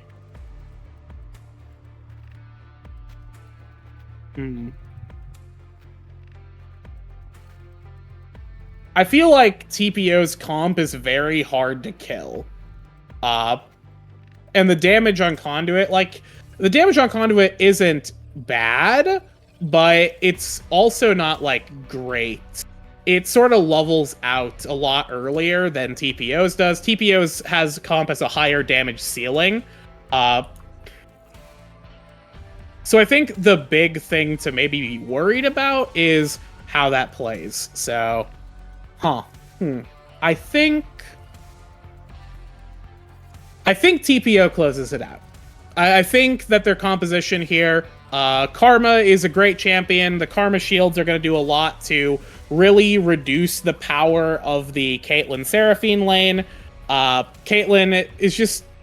It's a good champion. It can control zones very well, does do damage, but once the mid-game sort of ends, Caitlyn's effectiveness really falls off, especially relative to Xayah, who becomes an absolute monster with all the crit items fully assembled. And enabled by Karma Shields, the Mantra Karma Shield, it is such a good ability, and it doesn't just enable Xayah, but it also enables Cassante. It does really well with the Lilia. I don't think Conduit has the damage needed to break through TPO's comp. But I've only been wrong every other game so far, so maybe this is the one I'll finally be correct on. All right, well, you heard it here, ladies and gentlemen. We will be going to 5 games if the Becky Rita curse does continue. We'll see if Conduit Flux can continue on the trajectory to make the reverse sweep happen. But before we head to break, another update on our other series. Monkey Knights has won their series 3-0 over Monkeys Inc. So we know one of the teams that will be facing the winner of this one in our finals. But with that, we're going to head to a short break as we wait for in-client draft to finish up. Do not go anywhere. We'll be back in a couple of minutes.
Ladies and gentlemen, boys and girls, and welcome back to game number 4 between TPO Redemption and Conduit Flux. TPO going to be on the blue side this time. Conduit Flux going to be on the red side this time.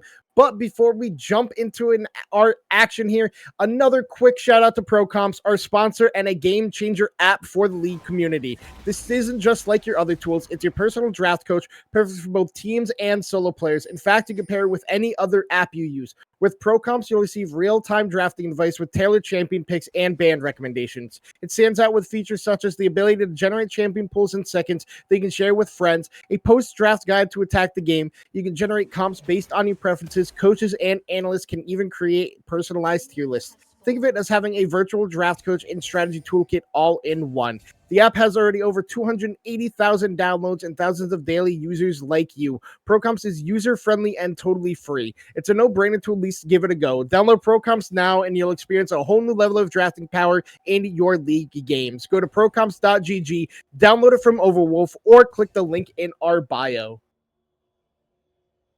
Yeah. Thank you, ProComps GG.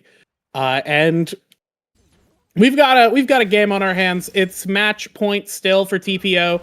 Conduit flipped the script last game, found themselves into a winning position, but they still have still have 2 more games to win.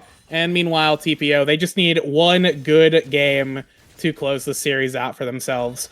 Will this be that game? Can't say for certain one way or the other until we actually get in on the Rift here. Junglers starting opposite of the map here. We do have the Mundo jungle. Mundo has kind of been off and on as a potential jungle pick for a while. I will say I've having played Mundo jungle in the past, there are some things that he is very good at doing, but he's very reliant on if you do not land your cleaver, you are pretty much not a champion. You go in, you throw cleaver. If you miss, you wait until you wait a bit and then you regank. The main thing here, I think, with the Mundo pick, the theory behind it is that it is good into primarily the AP heavy composition that the side of TPO have assembled. Obviously, they do have the Xayah to bring a little bit of that AD damage, but Mundo has some counter AP power. He's a bit of a spell breaker. Your magic will not save you against Dr. Mundo. But we'll have to see.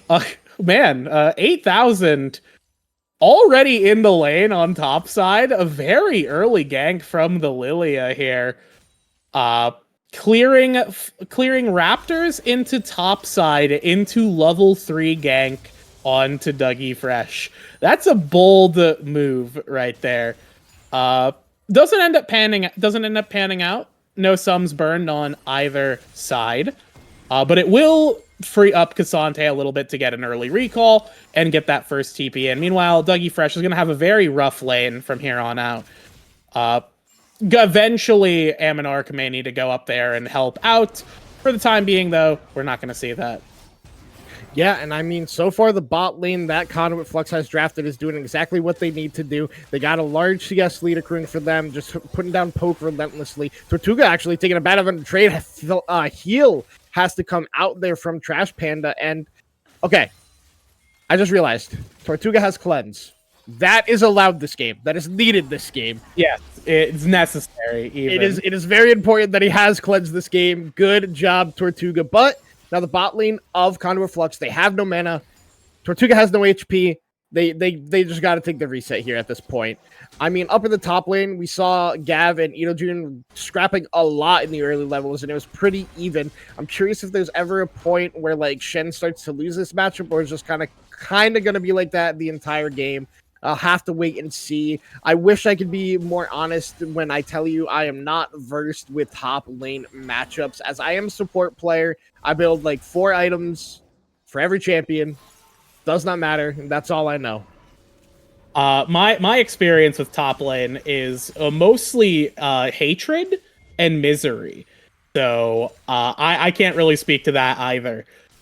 I will say I stopped playing top lane when Cassante was put into the game, but if I know one thing about Shen is that he is very good at kind of short trades, making, you know, quick skirmishes, which Cassante is kind of similar to how Cassante trades, sort of just playing around those windows of, you know, slamming Qs, and Shen is kind of playing around those windows of getting the pass through on the Spirit Sword and getting those big empowered autos off. So I imagine this is probably relatively even for the both of them. It's not a hugely winning lane for the Shen, but it's probably not hugely winning for Cassante either. But if we're just coming down to, if it's coming down to, you know, player skill. Oh, a big trade in the bot lane. Finny actually takes a lot of damage here, but the shield comes out from Cadence to keep his 80 carry alive. And to, you know, jump off your point of my experience with top lane, it's me pick Malphite, me do funny rock things and solo kill any champion at level 6, or I just pick Trundle and have fun. But now in the bot lane, once again, Cadence has to actually flash away here from the aggression that's coming out from Trash Panda and Tortuga, showing their mastery of playing with a Caitlyn bot lane. It's something that's been banned away from Tortuga this entire series, and we're kind of seeing why at this point in the game. Yep, we're seeing a little bit of why it has been banned away here. Caitlyn is a very powerful early game champion. 8,000 looking for something, but the swirl seals it goes wide, so there's nothing going to be converted out of that play. Both teams going to just kind of walk away from each other here, wait to potentially fight another day. As Tortuga, oh my god, the heal had to come out, and so did Barrier as well from the bot lane of TPO Redemption. Tortuga just exerting pressure in a 1v2. Now Aminarch in the mid lane looking for a gank. It's a Mundo, so nothing happens. Yep, DT Munford, he walks in. He throws Cleaver. If it misses, that's the end of the play. Good luck. Good job, everyone. Well, I'll be back later. So we'll see what's going to happen right now. It looks like we're going to be starting the Drake. Tortuga getting that pressure in the bot side opens up a very clear window of opportunity to just get the early Drake here. So Aminarch will pick that one up for the team, as Veigar might just get a kill here. Okay. Away from Sock. Nice use of the command protect to also keep himself alive. That was very close there in the mid lane in this early levels. And that's kind of the power that this Veigar can have in some of these matchups, that huge burst damage that can come when you do hit that level 6 and have access to that primordial burst.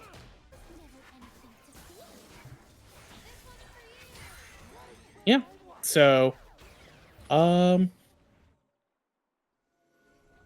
we'll be A-okay for, we got the all-out coming up in the top lane. Idojun is looking to trade onto Gav. Gav gonna flash away from the Swirl Seed from the Lily, even though Panda was in the area. Aminarch is actually ghosting forward. He's looking for the Cleaver. He hit one onto Idojun. He's rooted up thanks to that passive bonus that you have with the Seraphine E, that if somebody is slowed, it does a root instead.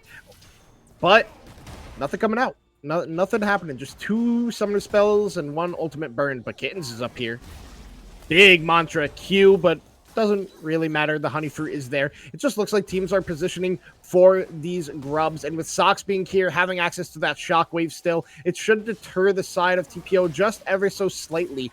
They're still looking for this one. Idojun is taking a recall. He has TP available to him. He's TPing in right now. Aminarch is the only one in the pit. He smites away the first grub. He could be in trouble because he does not have flash. Another big monster Q, but now Aminarch is actually taking a lot of damage. Has popped that ultimate, but a nice shockwave there out of Sox and thighs. 1,000 has to flash away, but Idojun is in the backline. Asleep is Sox, and that is 2 kills. Swiftly picked up by the side of TPO Redemption, and it's going to be the grubs to boot. Yeah, pretty big stuff. Oh, the play will continue ever so slightly. Baby Cage doesn't get the stun onto Trash Panda. Trash Panda once again trying to get a steal onto the Grubbins here, but that is going to be 2 going over to TPO, and a pretty solid team. A little bit of a skirmish victory for them. Idojun picking up 1 there. A great sleep from 8,000 on the Lilia, locking up the primary targets, and just leading into a pretty simple kind of team fight victory. Getting the grubs there, it's good stuff. Tortuga looking to fishing for a net on to Finny, as June is potentially in danger. And yeah, is very much in danger. So June goes in for a bit of a deep play, and yep, Tortuga gonna go ahead and just, okay, a little bit of fancy footwork from Finny trying to finagle that one, but is not enough. Tortuga with the emotional support flash, afraid of kittens who mantra queued the minion wave.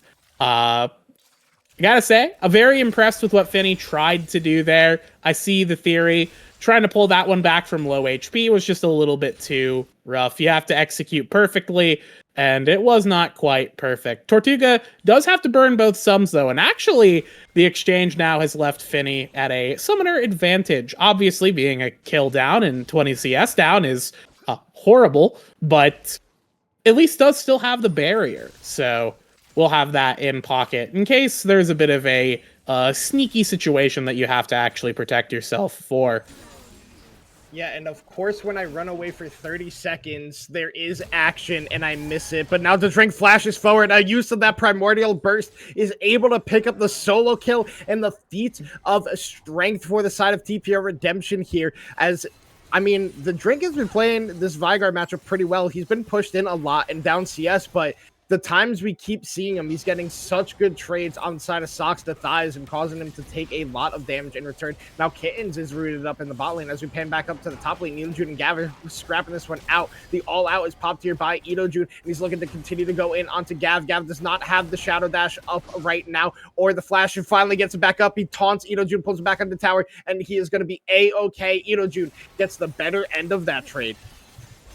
June staying alive there. Oh no, a big root onto Finny, and then the two-man encore. He's gonna fall down to Trash Panda. Tortuga takes the tower shot, but it does not matter. Conduit Flux still aggressive in the spot lane and still showing they have what it takes to push this series to all 5 games. Line them up and knock them down. That's what you got to do. As that was a very well done encore from Trash Panda. Fully layered here with Tortuga, able to get so much damage out, so much CC, very oppressive. Again, part of the reason this lane is so oppressive is how, from the ranges they can operate on, as a Dougie Fresh is getting proxied right now. June knows not to have anything to worry about, is just going to proxy between the turrets here, which is going to put a lot of pressure on Gav. I think the big thing this does... Oh, no, the Drink is actually going to get pulled back in by the Shockwave. Primordial Burst comes out. Command Protect is used to flash away from the drop down is Soxathias. Now the Drink is still running away. Ghost popped here by Ammonarch. He's still looking to go in. He gets the kill in the mid lane. Sox barely lived as well, but with 8,000 being here, Sox is going to have to take another recall, and with no TP, going to feel kind of bad about that one. Yeah, Mundo File, Mundo Cell. Mundo picks up the kill in mid. Soxathias did have to burn the flash there to dodge out the Dark Matter. Was kind of smart, good awareness. I feel like many of us can say we've been caught by that kind of meteor where you're not thinking about it and it just lands on your face and you're sad. Maybe that's just me though. As able to dodge that one out, and Ammonarch able to secure that. Mundo, obviously, you're never too thrilled about your tank picking up kills, but Mundo is a tank where you're actually kind of okay with it because he gets so much value from items because of the scaling of his abilities that you really do want to just get as much HP as possible, and you're A-okay. Oh, 8,000 picking rooted up up kills. here. He's taking a whole lot of damage. He's gonna cast the sleep, but it does not matter because the encore with the dash through Ammonarch is able to pick up the kill onto 8,000, and now that is just gonna be Dragon secure here for the side of Conduit Flux. Conduit Flux will look to... All right, yeah, Conduit Flux will successfully get this dragon for themselves. Second Drake for them. Currently, that is their second major objective. They were not able to get the third with the first round, with the only round of grubs. So if Conduit gets this upcoming Rift Herald, they will have that mark for themselves. I don't remember who got the first 3 kills. Who was first to 3 kills? TPO. It was TPO? Okay. So Edo actually looking for another solo kill here. Use the all-out Yep. pulls Shen back in, but a nice use of the shadow dash. Flash throw at Edo. The flash immediately up from Gav has to use it to keep himself safe up here in the top lane. Yeah, but now it is Shen forced to recall. Does have the TP, does have the stand united if Edo June and 8000 go any further.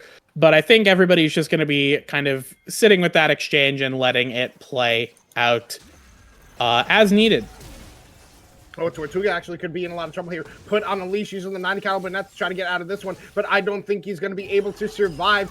The ult comes out from Finny, flashes forward as well. There's no flash on Tortuga, uses cleanse, but he's trying to fight this one out. The taunt is there. The ult from Shen saves his 80 carry, and now the ace in the hole. They turn it around, and that is Conduit Flux winning a play on the bot side in a 2v1. Shen shows up at a moment's notice. I need a hero, and he is there. Now Amonarch is running it down in the middle lane onto 8000. 8000 takes a lot of damage right here, but is able to escape with the drink being in his back pocket. Trash Panda gets a huge hit of his HP bar from that Q from this Vygar. That Baleful Strike doing a lot of damage at this point, but it's going to be first turret picked up by the side of Conduit Flux right before Edo June picks up the top lane one. Yeah, Edo June does get that, does get the turret there. Oh no, sucks. He whipped the shockwave. You hate to see it. We've all been there. We've all been there. We don't say you haven't. We've all been there. This is, yeah, it's tragic. It's a little tragic, but for the time being, though, Conduit putting themselves into, again, another very good position here in the early to mid game. Applying themselves very effectively. Granted, there is not a huge gold lead. They mostly just have a good number of kills in their pocket, even in turrets, even everywhere else. The main thing is, once again, Edo June, like games 1 and 2, Edo June has a pretty sizable advantage in the top lane, but Cassante can be a character that solo carries a game, but since he's been nerfed, it becomes a lot less likely for him to actually do that. Tortuga. Nice Tortuga, the Encore comes out versus 8000 to flash away, but now Trash Panda's on a leash, and it does not matter. And Monarch is running for his life. Pop the Ghost, and still has the ultimate in his back pocket. The drink is TP back in, looking to get a baby cage stun onto anybody, but it does not happen. But now with Amonarch being low, he's going to have to take a recall. A lot of damage on the Socks, the thighs, as he walks over for vision. I feel like every time Socks is TP'd in this game, he immediately loses like 3/4 of his HP bar and has to recall again. You know, so that's League of Legends sometimes. I can't say that, you know, I haven't been there. All right, so now the Rift Herald just going to be picked up here because of the HP, because Socks had to recall, and Amonarch. That is the Rift Herald picked up for TPO, so that means the next neutral objective, the next dragon, is going to secure the feats for any team who gets it in this game. Like, once again, it's coming down to the next Drake. This is the second game in a row where this has happened. So we'll see who gets that one there. It's coming up in 45 seconds. Shen does not have the stand united, does not have the TP, is kind of trapped in a island with Cassante up on the top side. Conduit does have the empowered recall from this team getting the Herald, so we'll potentially be able to utilize that to close this one, or to get back onto the Rift without having to burn TP. Okay, walking into the stun wall as it disappears.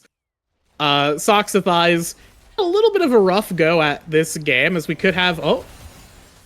Oh, Kitten's actually taking a big chunk of damage here. Root onto Itojun. The baby leash is used, but it does not stun up Amonarch. The ace in the hole is blocked by Itojun. Shen does have Stand United in his back pocket, and they could look to make a play for it, but now Sox, we just see him on the minimap, has to be careful about walking up in this river at this current moment. Amonarch is looking to walk forward to create the space to be able to get into this dragon pit.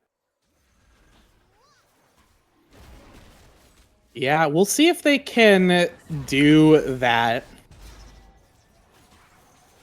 All right, Dragon is now started up here by TPO. Amonarch is starting to walk forward, gets hit by that swirl seed. Sox is walking over. Both him and the drink are rather low, but Trash Panda also has Encore. They could look to go for it with the use of that ultimate. The Mundo passive is procced, and now that's a really scary situation. But the Encore hits on the floor. The Shockwave on the backside picks up 2 as well. It doesn't matter that the Dragon went over. You are starting to run over this team fight, and they can look to even turn this into an Otacon. The sleep is coming out. It hits onto 2. 8,000 keeps himself alive, but now because of where TPO is positioned, this is going to be mid lane tier 2 going in favor of Conduit Flux, but now Itojun is starting to fight against Amonarch here. Amonarch gets brought over the wall thanks to the all-out. Amonarch is going to get fallen down, sliced apart by this Cassante with his Natofus, gets the shutdown, but they lose tier 2 in mid for it. So we trade a turret there for a couple of... we trade a turret and... our live, I guess, Mundo. Hold on. Let me figure out where I am.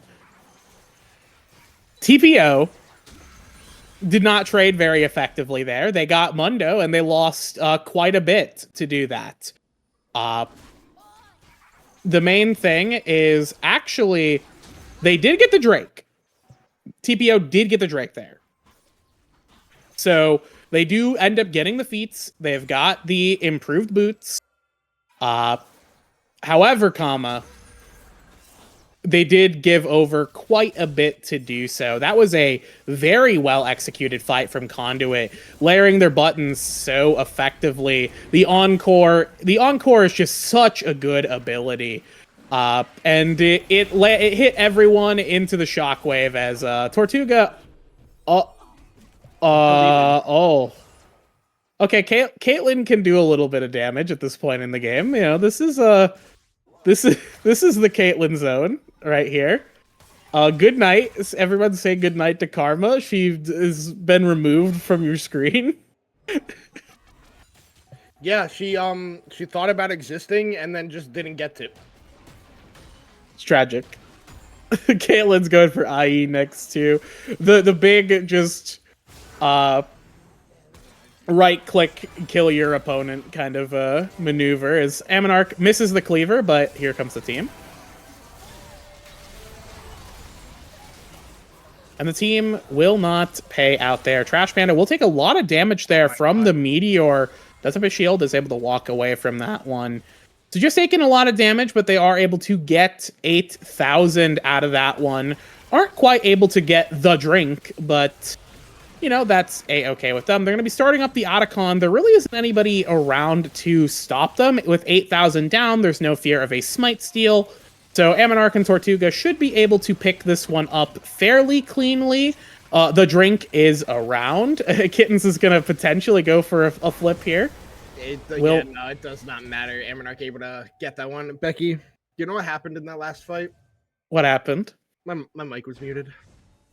It happens. It happens to the best of us. Hey, it happens to the best of us. It happened to me last week. It happened to me earlier this week. I am consistent, if anything else. But yeah, so they were able to pick up the kill onto 8,000. They were not able to get the drink, like you said, but they get Otacon for themselves, and that is a big buff for this team comp that Conduit does have.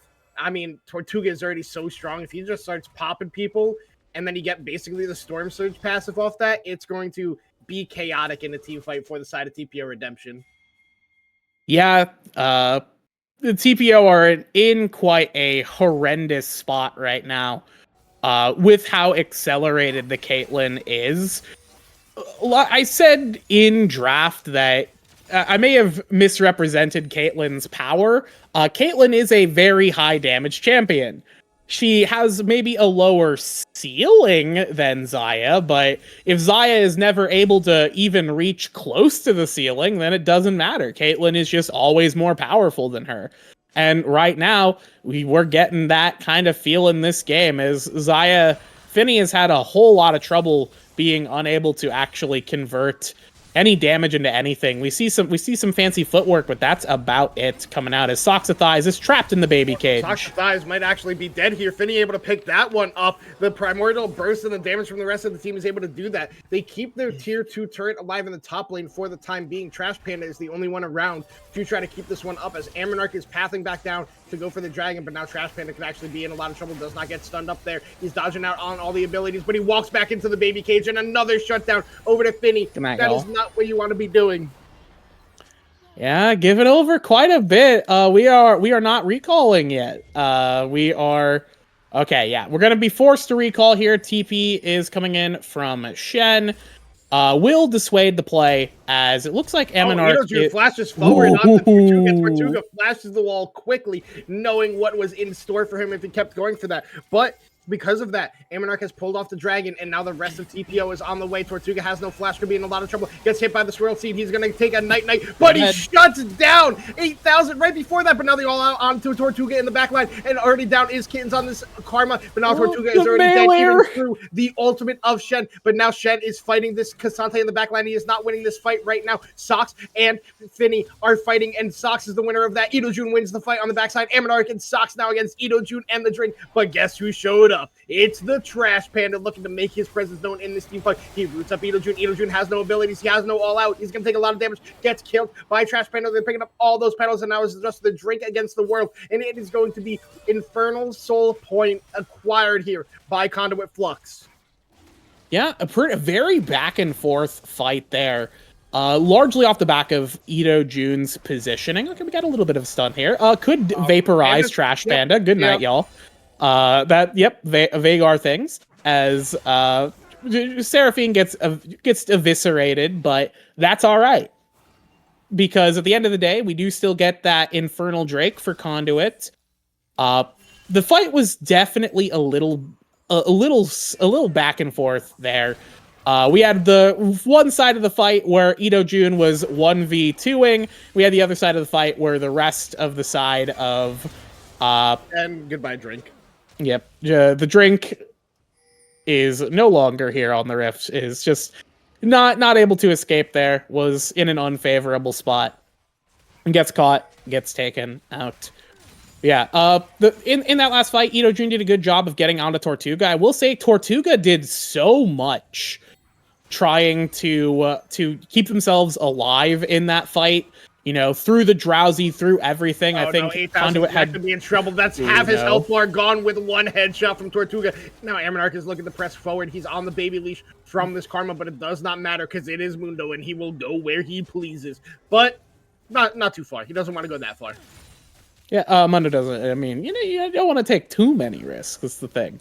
Right now we are looking at Baron is up. That is a potential option for our teams here. Still a long ways away from our next strike, so if either team is going to look for an objective, that will be it. Shen will have Stand United pretty soon, so we're going to see Shen likely just sitting on a side lane and trading TP for Stand United, which is what Shen typically does best. No TP on the Shen, though, so something to could potentially consider if Idojun decides to wait to interrupt a Stand United if that opportunity shows itself. I don't necessarily know if that's the smart decision to make. You might as well just TP to trade with Stand United, especially considering Idojun is very, very strong. One of the stronger members of TPO, and I think for a winning fight, TPO really do need Idojun with them. So I'm not sure who starts a fight for either team, really. The fight is going to be started by Ammonarch right-clicking at them, and an Encore being a battery for an Encore, ripping through the entirety of TPO's team. That's going to be how a fight is started. Meanwhile, TPO without Cassante have, like, no ability to actually start a fight.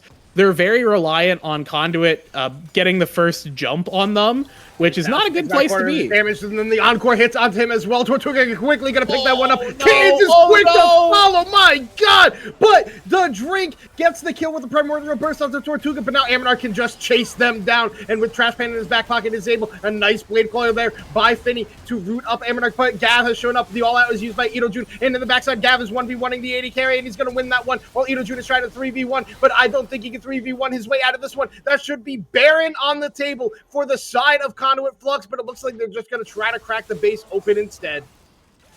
Yeah, deciding not to go for the Baron, instead going for the base crack here, or at least getting the wave moving. We have a kind of a split decision here. Okay, we're going to do neither is the thing. We are actually going to get nothing.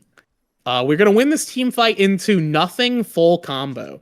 I guess we don't have Tortuga, so our damage is really low on anything. I guess it's fair that they don't decide to go for the Baron. I think it would have been pretty slow.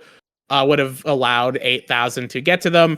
But man, another great fight from Conduit, where they just land everything they need. They get a good pick onto 8,000 with the encore, locking them down, blasting them away with Tortuga, and then Tortuga just decides to free fire into the enemies and kill as many people as they can. We got another pick. Does a flash away, but now a TP is coming out in the middle of the enemy team. The traps are down, and they're getting a whole lot of damage onto Idojun right before this fight starts. Tortuga has taken nothing in return. There has been no damage traded back onto the side of Conduit Flux. They're still looking for it. The one in trouble could be 8,000. Aminarch is looking to walk his way in and be that battery for the encore, as you had said before, for Trash Panda. Taking a lot of damage. A nice taunt is used there by Gav Duggan Fresh, and on the one taking some more damage is Idojun. 8,000 takes a big headshot from Tortuga as well, and this is just Conduit Flux controlling the area with the strength of their Caitlyn right now. A Swirl Seed hits only onto Aminar. Gav Duggan Fresh could be in a little bit of trouble as, oh my god, Tortuga almost one-shot Kittens with that headshot. It does about a quarter to the drink. Now Idojun is still looking to press in even further. Tortuga is actually in a really bad spot, has flushed away from this one, but Idojun is caught out in the backside. He's trying to 1v1 Gav, but it is not going to be going his way. He gets a nice flip back on the Sox. Sox immediately flashes away, picks up that one kill, and they're still looking to push forward to sleep on the two. Tortuga immediately cleanses it, and thanks to the Mundo passive, he does not care. He goes where he pleases. Encore hits onto the drink. He is able to pick up one kill onto onto Sox, but now Tortuga is running for his life, and he's able to pick that one up. The drink is still alive, while Aminarch is still looking to cause this one to go down. So far is a one fight for the side of TPO Redemption, but with Aminarch still being alive, Kittens is trying to kite this one out as best as possible, but buddy, you are not going to win this one. Aminarch is basically at full health now, and he can just go and take the dragon and continue the win for Conduit Flux, claiming Infernal Soul in this game. Yeah, Conduit is doing everything to bring us to a Game 5, to bring us to Silver Scrapes here in this series. A very close fight, though, in this one. Very split as well. We saw Idojun kind of... we're going to have a little bit of a funny moment here, but I think if I'm the drink, I don't know if I want the smoke. And if I'm Mundo, I think I do want the smoke. We are going to try and get the smite here. Oh, he stole it! Yep, you don't beat Veigar. Didn't flash. Oh my god! You don't beat Veigar. Trying to fight this one out. Veigar has no flash. The ult is used there by Gav to help his jungler, and he can't even art the dragon. Aminarch, press the smite button. It was at 700 HP right in front of you. Yeah, that was a whiffed smite. Dark Matter at the later stages does do more damage than smite, especially if you line it up with Q. Which I kind of expected to happen. If Veigar is approaching you, you're Mundo. Just walk at him. Just like throw cleavers and auto attack him. You had your passive up too. You could have just bullied him out even through the cage. I don't necessarily know why we even bothered making that a flip. It doesn't matter in the grand scheme of things. It just kind of delays the soul, I suppose. As we do have the Baron picked up, that's going to be a full reset here. Going to trade for a turret. It's going to come down to whether or not TPO can escape. I mean, and it looks like they will. Yeah, they get out of here. I just watched the replay back. The dragon was at 700 HP, and Aminarch went to go auto attack it, and then the Q came out from the drink, and he was able to steal it away. That's just a misplay by Aminarch, honestly. Why don't you smite there? It's literally 700 HP. Your smite is up. Just Just press the goddamn button. But now the one in trouble actually could be 8,000 here. The Encore is easy, is charmed up, but Trash Bandit's taking a whole lot of damage from Finny on the backside, but now Tortuga is here. Ito Jun is looking to get onto him once again. Success throw shows up. He uses the shockwave, but is buffered by the all-out from Ito Jun. He still falls down in the end, and that's 2 quick kills picked up for the side of Conduit, only losing their support as they can now look to push forward with this Caitlyn. They have the minion wave on the way. They should be able to start breaking open this base of TPO Redemption. Look to send us to Silver Scrapes. Look to continue and get that reverse sweep and continue the Conduit legacy in Blue Otter Platinum. Oh, Gav flashes forward. The taunt flash hits onto the drink, but now he's going to be rooted up by Karma. He actually gets out of range of this one. Tortuga is now handing onto the turret. A lot of damage onto Finny on the backside. They're still looking to just take down this turret and then push it in even further. Sox and Tortuga take a lot of damage from that Mantra Q, so they're going to have to back away. Will be stopped here ever so slightly. Conduit with the Baron are able to get quite a lot done. Not able to crack the inhib, though. So that's, I guess, a moral victory for the side of TPO. Taking a look at some of the gold here where it is currently allocated. I mean, really just kind of a deficit across the board for the side, but only like minor deficits. I will say, gold is actually a lot close. It's kind of closer than you'd think, considering the numbers next to the gold. TPO are doing a good job of trying to, keep CS up and trying to maintain a lead that way. But really, the only player with a lead is Edo Jun exactly, which I feel like we've seen that story before in games 1 and 2. Riot Games, I got to bring up another point. Gav has a shutdown. Ito Jun has the gold lead. His team, the score's better. The scoreline's better. Stand United. That's what it is. That's what it is. Yeah, it's called. They has to flash away from the shockwave as they're going to look to just chase him down. Amonarch has popped the ghost. He doesn't hit the first cleaver, but it does not matter. 8,000 is not getting out of this one alive. Yeah, 8,000 just caught like a deer in headlights right there. Nothing really able to, nothing you can really do about that one. Over the wall, nothing here. Something I am curious about as we get into this later stages, if we could get a look at where Vhagar is in terms of his stacking. I'm just as curious where the number's at. About 4 hundo. Pretty close to 4 hundo here on the Vhagar. I mean, the number's big. The answer is enough. He has 1,200 AP. It's enough to kill his opponent. That's like the goal. It's like how much damage does Caitlyn headshot do? Enough to one-shot a Karma. We've seen it already. Like, yeah. I will say though, we're approaching the point where the Caitlyn, where maybe the ceiling is going to get higher for the Xayah. Granted, it doesn't make that much of a difference because Tortuga can still one-shot all the players that matter. But I don't think Caitlyn's going to reliably one-shot 8,000 or maybe even the Vhagar at this point. So it's going to get a little bit more difficult. Right. There, got another Infernal. Another 4-man ult there, and then the follow-up with the Shockwave. Tortuga already's got, Sox already got a triple kill. Now Tortuga's getting all out here by Ito Jun, but it does not matter because his whole team is alive and not TPO Redemption. That should be a quadra kill pick up for Sox to Thighs, and that is going to be Conduit Flux sending us to Silver Scrapes. I mean, perfectly executed fight from Conduit there. You cannot complain. You lure them into a false sense of security and you slam them with the Encore.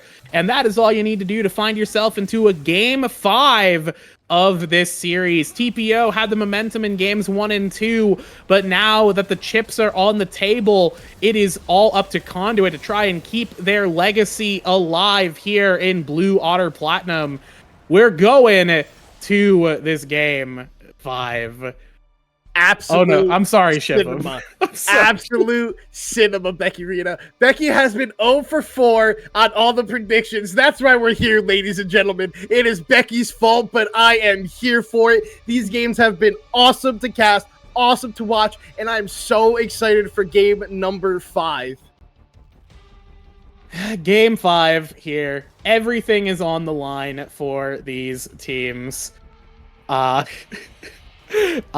there are some threats in chat. Make sure Jump to you the league follow right up now. on Our those. bully's deleting it in 5 minutes. Let's start the timer, folks. Can we get a timer on screen? I'm just joking. It's just a countdown timer to BOL destruction. We're on a countdown timer to brain destruction if that's not already happened here. But man, just really great performance from Conduit. They've finally like clicked as a team, and we're seeing maybe a bit of a collapse from TPO. Edo June still doing well in lane, but kind of falling apart in the later game. Finny is like a whole different player in these past 2 games, like getting maybe in the mental bad zone, the bad place, perhaps. Uh, 8,000, not looking too great on the Lilia, all things considered. So with Conduit here in Game 5, who can make it happen? Who'll bring it in? Yeah, I mean, it's going to be a great Game 5 to cast. Winner goes on to face Monkey Knights in the finals. We're going to head to a short break as teams get ready for what should be a very quick Game number 5 draft with no bans. Don't go anywhere. We'll be back in a couple of minutes.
Ladies and gentlemen, boys and girls, and welcome back to the final game between TPO Redemption and Conduit Flux. TPO Redemption electing to stay on the blue side, Conduit Flux going to be on the red side, and a champ that's been banned all series long, no matter the side, Milio, is the first pick for TPO Redemption.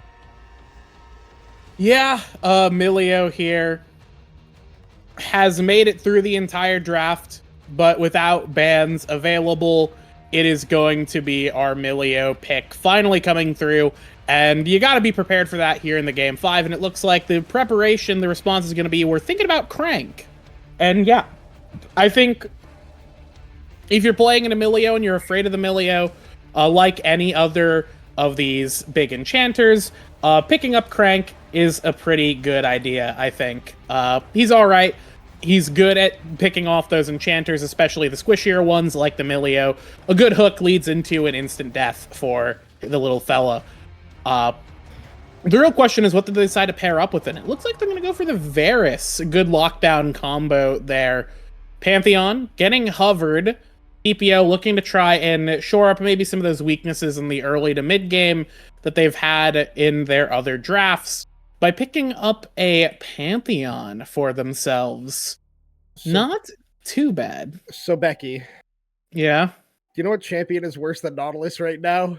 Pantheon? Blitzcrank. Is it Blitzcrank? It's Blitzcrank. Is it Crank? I'm sorry. Dude. I'm sorry. Riot Games really needs to explain this one to me. You got champions like Cassante. You got champions like Nell. You got champions like Mbessa. But Blitzcrank still needs to have a self-slow on his W. Come on, Riot. But looking at this draft more, Varus is probably one of the strongest AD carries in the game in general. I'm surprised it took this long for this champion to be picked. But TPO Redemption, another champ that's been banned all series long, is this Pantheon going to be picking that one up for themselves. And Ashe, another AD carry who I think is very strong. Surprise is taken all the way to game number 5 to be picked up. Big thing to remember is Ashe did get like a slight Breath of Life update where your Q can now stack on turret auto attacks instead of just, not for some reason. But instead of nothing. Udyr, another champion, recently buffed more damage on that ultimate for the AP scaling of it. So, I mean, I'm liking both drafts so far, minus the Blitzcrank. Yeah, I would. I mean, I'm just a Crank believer. I'm gonna believe in Crank. Brand mid will be picked up for Conduit here. We're not sending Crank anywhere else. They made him a jungler for a little bit, and it was such a bad idea that they reverted it. Nah, that idea was great. I loved playing I loved Crank. I was a Crank jungle one trick. That shit was so fun. It was so funny. It was not good. It was not viable, it was and it made him busted as hell in bot lane. But it was very funny, and I think that's what we need more of in League. But no, it's just Craig support. Galio will be picked up here for the mid lane. The response into the brand, and the Aatrox is going to be our blind top laner, unless the Udyr is top. I don't think that will be the case. Yep, that'll be Urgot. That will be hovered and locked in for Conduit. I like TPO's draft. A lot of pro teams will pick like another semi-global ultimate to go with the Pantheon. It's normally Talia, but you know, Galio does exactly that the same.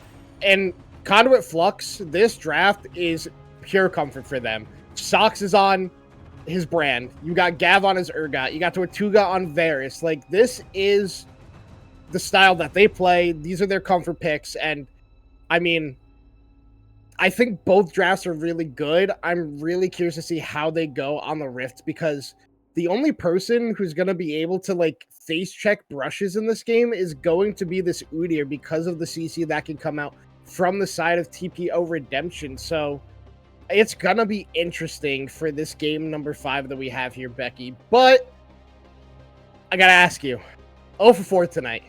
Not feeling too great. It's not going good. All right. Which team is winning game number 5 and making it to the BOL Plat Finals?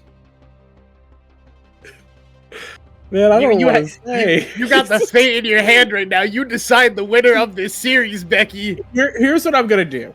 I have a pen here. I'm gonna cop out.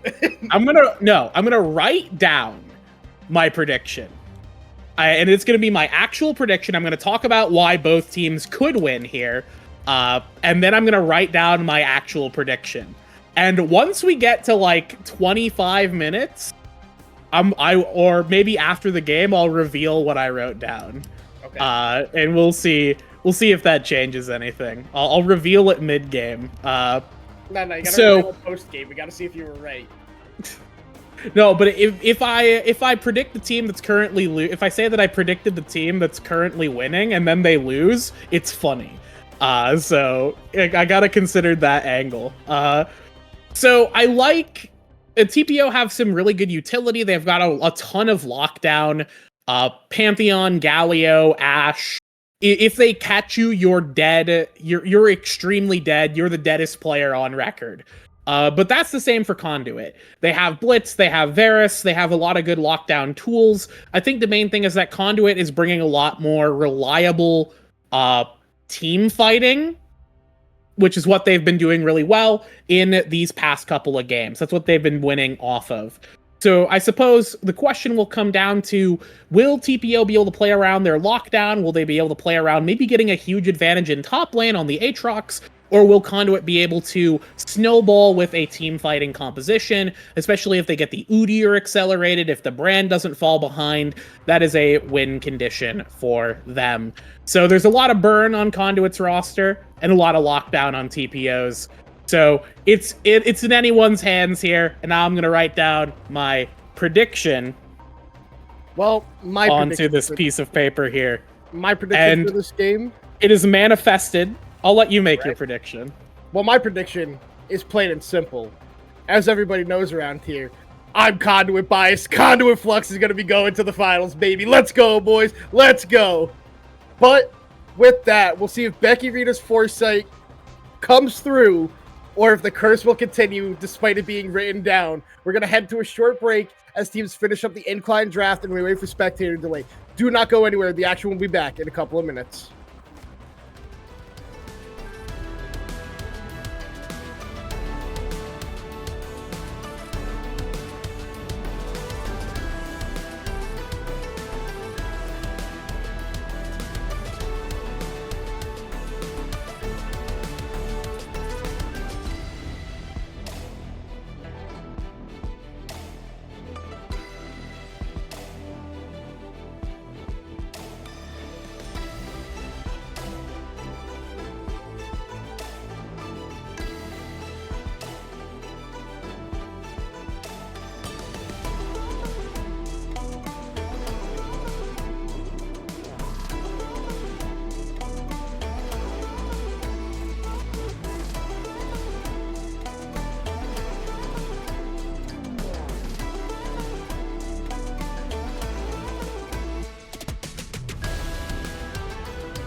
moving on.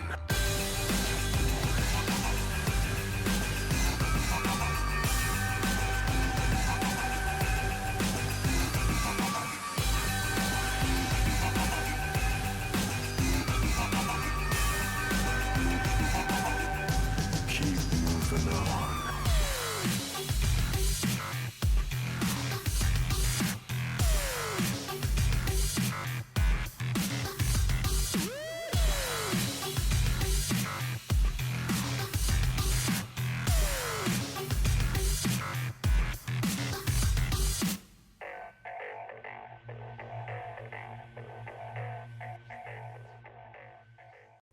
Ladies and gentlemen, boys and girls, and welcome to the final game between TPO Redemption and Conduit Flux. Winner advances to the finals to face Monkeys Knights. Losers doesn't get nothing. And the storyline is, if Conduit Flux wins this game, it will be the organization's fifth straight finals appearance here in Blue Otter Platinum. They have been running the league, but maybe it's time for a new face, and maybe that face is TPO Redemption.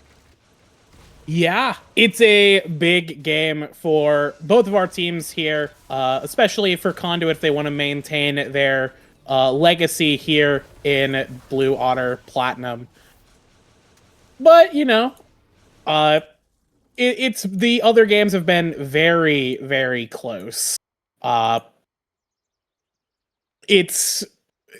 saw a lot of what Conduit can do well is they're very good at in the early stages of the game. But once we start reaching those later stages, it becomes a lot harder for them. They've kind of struggled to play as effectively.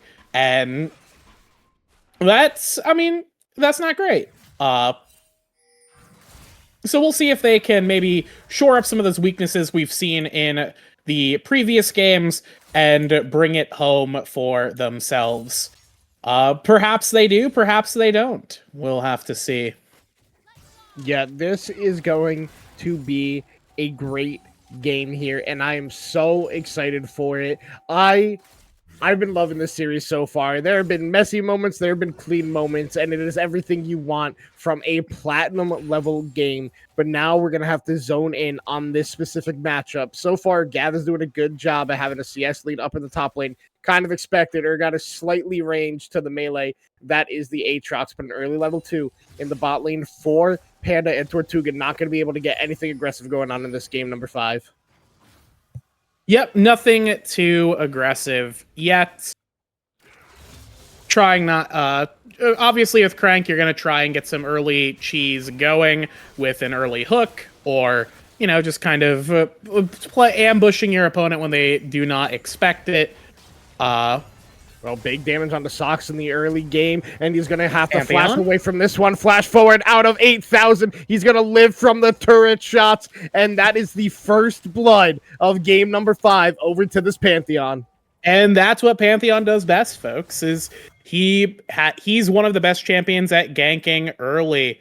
As we're looking at this wonderful turret, there is a trade happening at Ojun, taking quite a big chunk out of Gav there.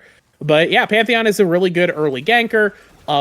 Pantheon really has always excelled in the early stages of the game, and even as a jungler, that is no different. So it makes sense that he's able to get some tempo early. It's what's going to come down to is, oh my god, this is not real. This is not real. Oh, man. We gotta reconnect to our phone hotspot.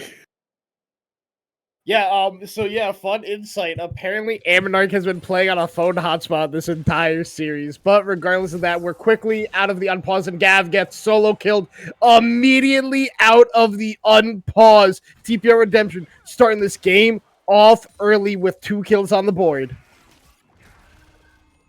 Yeah, And well, we're gonna look at this bug. Yeah, we're gonna look at this beautiful frame here for the spectate bug. The particle effect there on, I think that's the Milio auto attack. We're charging there. That's a cool Varus skin. I don't know what that one is. I'm gonna be honest. I only play TFT. All right, it's look at me. Anyways, yeah. Similar to the same pattern as we've seen the past few games. Gav is not doing so great in the early game, not doing so great in lane, giving over an early kill to Edojun. Does have the Cole based on that first recall, didn't have any other choices to make, so going in for the Cole first, I don't think that's a bad idea, especially because you are ranged on the Urgot, so you have you should be, unless the Aatrox is an absolute animal, you should be able to properly be able to farm, even if you aren't doing so great in the minute-to-minute parts of the lane phase. What I was gonna say, kind of talking about the Udyr here, is compared to the Pantheon, Udyr is a bit of a Roomba champion. I think considering Udyr will not match Pantheon's aggression early, just because the champion's not super designed for it. You can aggress early, but you really want to have all your buttons, and honestly, like, first item, or even just like boots, first component and boots, before you can really step up and start Snox is winning in a lot of trouble trades. again, gets taunted up again, and 8,000 is there immediately with the shield vault, and quickly picks up another kill in the mid lane. Feats of Warfare picked up in 5 minutes for the side of TPO Redemption. Sox, I think, is just having a kind of some lack of respect for what Pantheon can do, especially with the Galio here. Galio's knock up into taunt, the CC chain is long enough that Pantheon, he doesn't even need to be in the bush to be able to still have time to make it to you and stun you and kill you to death. So, I don't know, I feel like Soxathize could be a bit safer in lane, but it is a tough call because those ganks Pantheon has are nuts. Yeah, now we're getting a little bit of action in the bot lane. The hook out of Trash Panda miss, but Kansas still taking a lot of damage and falls down to the arrow from Tortuga. No! Ammonarch barely lives, but flash forward from Finny, and now Finny's the one who's going to be in trouble. Tortuga should be able to pick up this kill, charging the Q. The blighted arrow does not hit, and Finny lives in the play. Finny somehow lives there. Blitz missing his hook on a stationary target is that's legal. That's League of Legends at 12:30 a.m. Eastern Standard, folks. We're missing hooks on stationary targets. Finny managed to live there as Socks to Thighs is dead again to the same gank that has killed him twice now. 3 times. Yeah, now 3 times. Tortuga they could have potentially gotten Finny there. I think it's just kind of footwork. The flash forward from Finny to just like auto attack because Gav is actually going to get a solo kill up here in the top lane, pulls in the 8,000 Pantheon and gets a big shutdown for himself early in this game. Fear Beyond Death coming in clutch there, and now Edojun could actually be in a little bit of trouble because he doesn't know Ammonarch is here, but now he's going to be able to see the enemy jungler and be able to walk his way out of this one. Yeah, gonna be able to walk away here. Gav getting a little bit of a stimulus check by picking up the Pantheon with the shutdown in the jungle. Obviously still down on XP. The Aatrox is starting to get footing into the lane, and with Aatrox with his ulti is pretty tough to fight, speaking of. Well, Edojun's going to pop the World Ender. He's going to do a lot of damage here to Gav, but Ammonarch is in here. Edojun flashes forward to get that last auto attack, and I was going to have to fight through Ammonarch, and he's not going to be able to do that one. Ammonarch is going to get the trade kill, but a lot of healing is actually coming out from Edojun. He's actually trading back really well, hitting all the sweet spots. Aatrox did get buffed to have more damage on the sweet spots, but it does not matter. Ammonarch is barely able to pick up that kill. Yeah, good juggling there of stances from Ammonarch to stay alive. I will say, landing all the sweet spots is going to do actually gets hit by the ultimate there. Tortuga is going to be able to pick up this kill. A lot of damage is actually coming out. Tortuga flashed away from the ultimate coming out at 8,000. Now they're trying to turn this one back around. The grand entrance is used by the drink, and Trash Panda is going to end up falling in the end.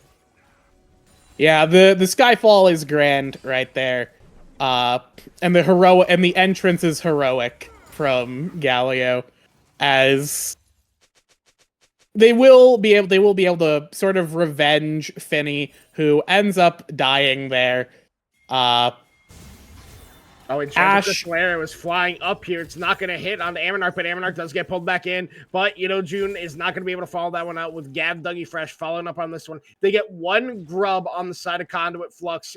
Ammonarch could go back for it, but he does not know where Pantheon is right now, so he's just going to walk back through his jungle and come back for another day. But now Panda going to hook in 8,000, knock him up, silence him, and gets the kill on the enemy jungler. The crank is out, and it is rock solid.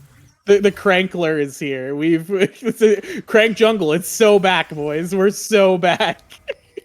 You love to see the support just randomly get a kill on the enemy. It's one of the funniest things in the game.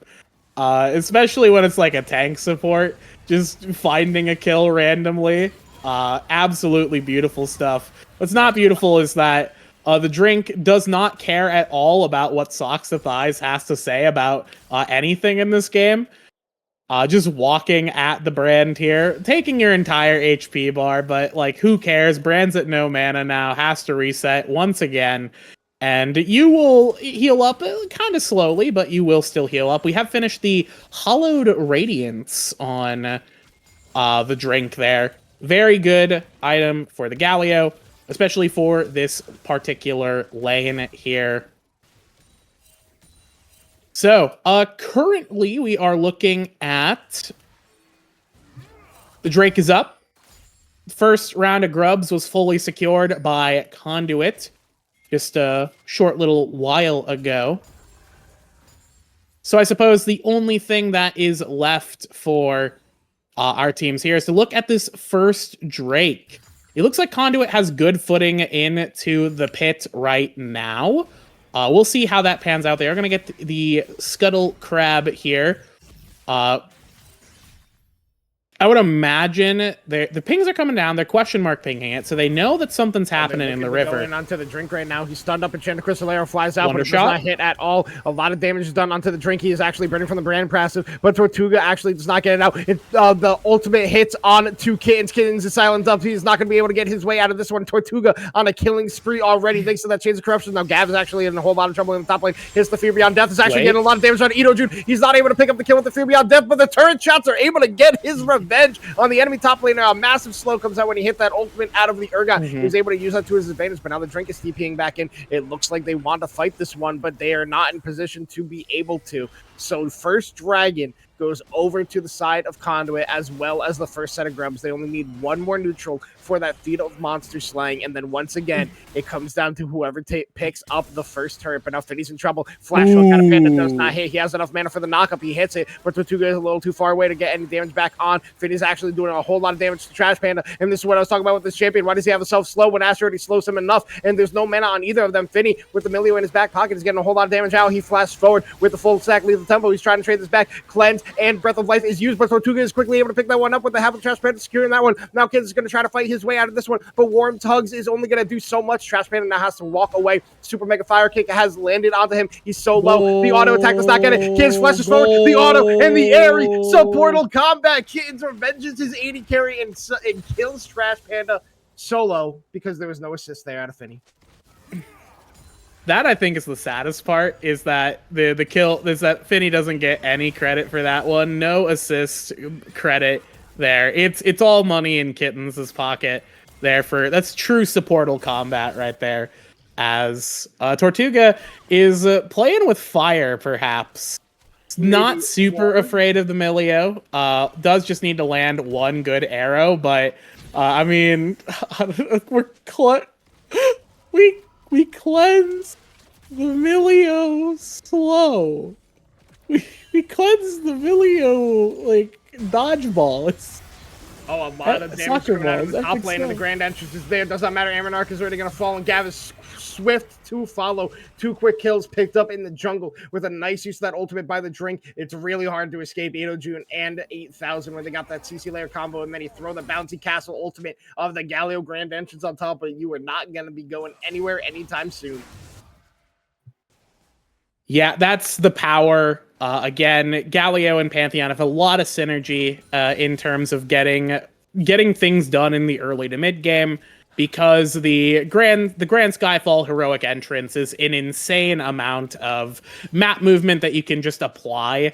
Pantheon goes in first, and then following him is, of course, the Galio. So Oh, he gets the hook on that Kittens, and now there's a lot of damage. The ultimate is used here out of Tortuga. He's trying to push forward, but enough from the cozy campfire is able to keep Kittens alive, and Finny training back very well onto Tortuga. A nice use of that piercing arrow, but the cozy hugs is there to make sure Emilio doesn't take any damage from that. I mean, that was close to being the kill, but the blight stacks were just not stacked up enough for Tortuga, or maybe just not at a fully completed item yet. But now they could be in trouble. Jenna Crystal Air hits on the Trash Pan. He's going to have to try to kite this one out. Finny looking to go forward, but they're going to quickly back off of this one. Kitten's taking a lot of damage from that piercing arrow. It's not lethality there, so it's not going to kill him.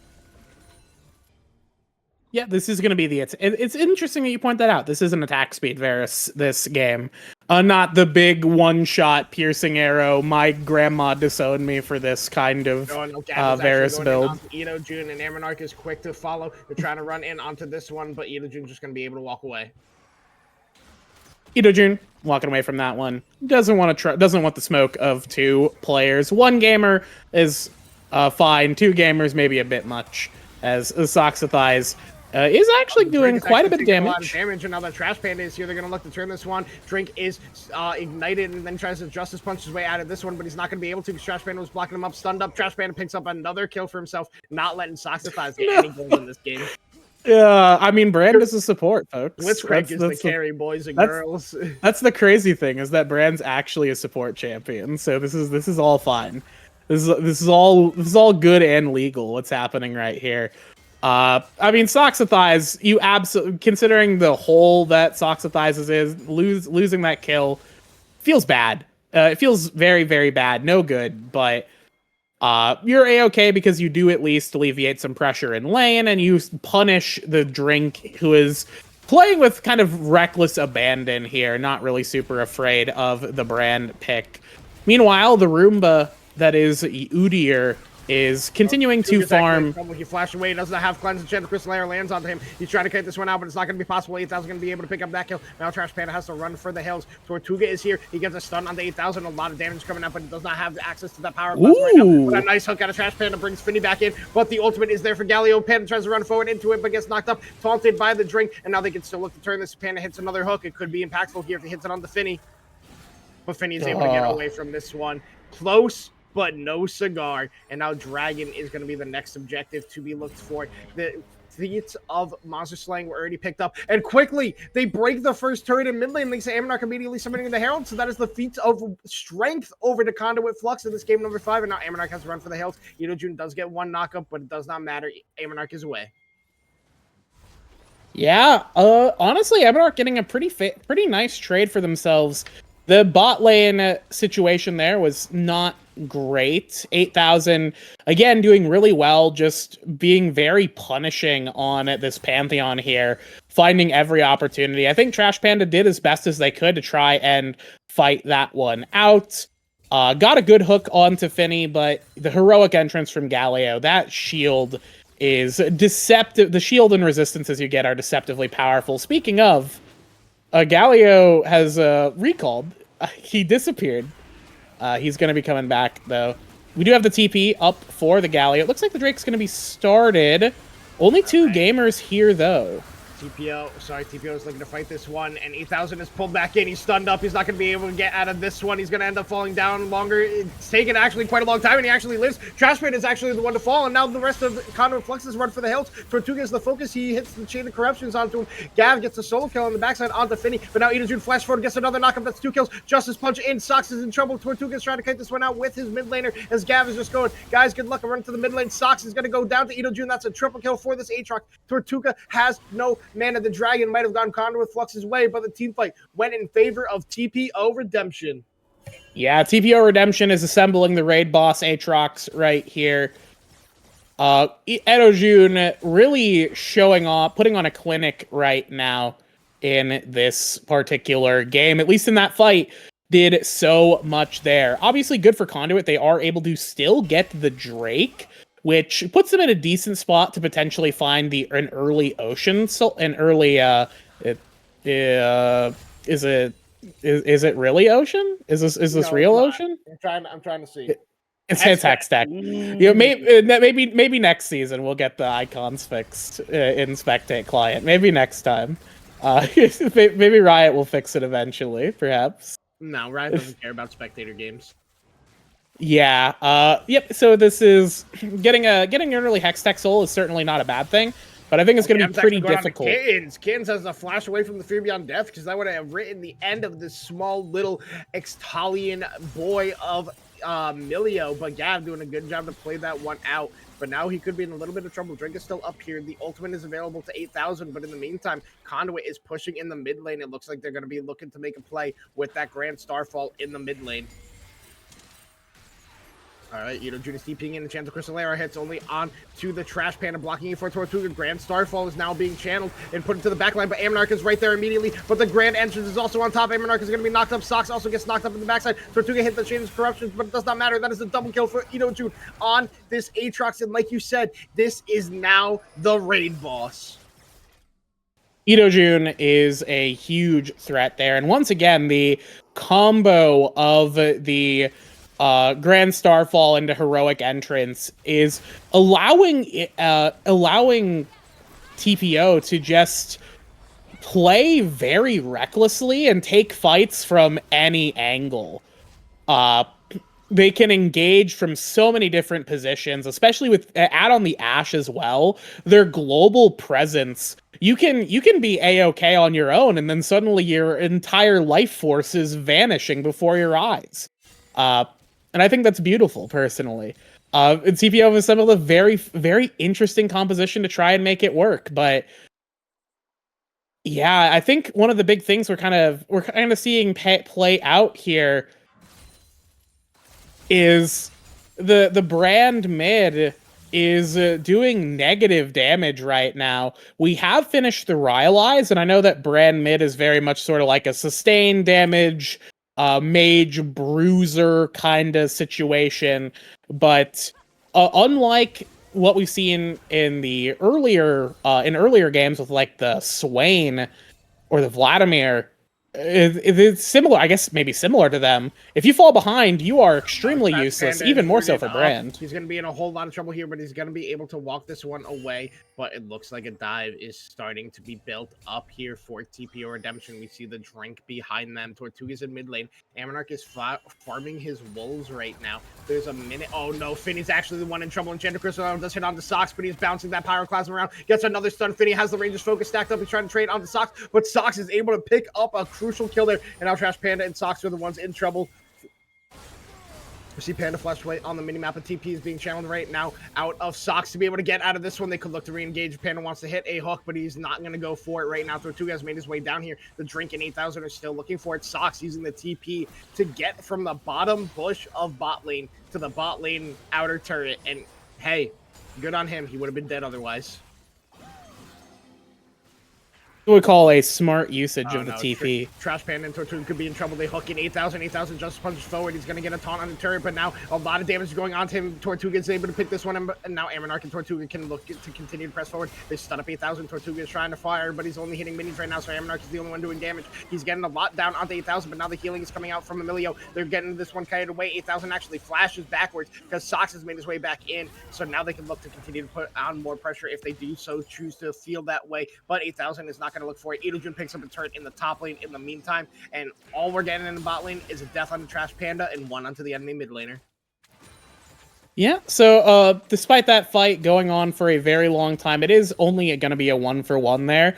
The important thing is, though, that 8,000 and Milio are going to have first crack at this this Drake, but it's very risky, and obviously they sort of step away. They see Sox is around, they know that Amionk can get there, so they don't want to do anything incredibly stupid.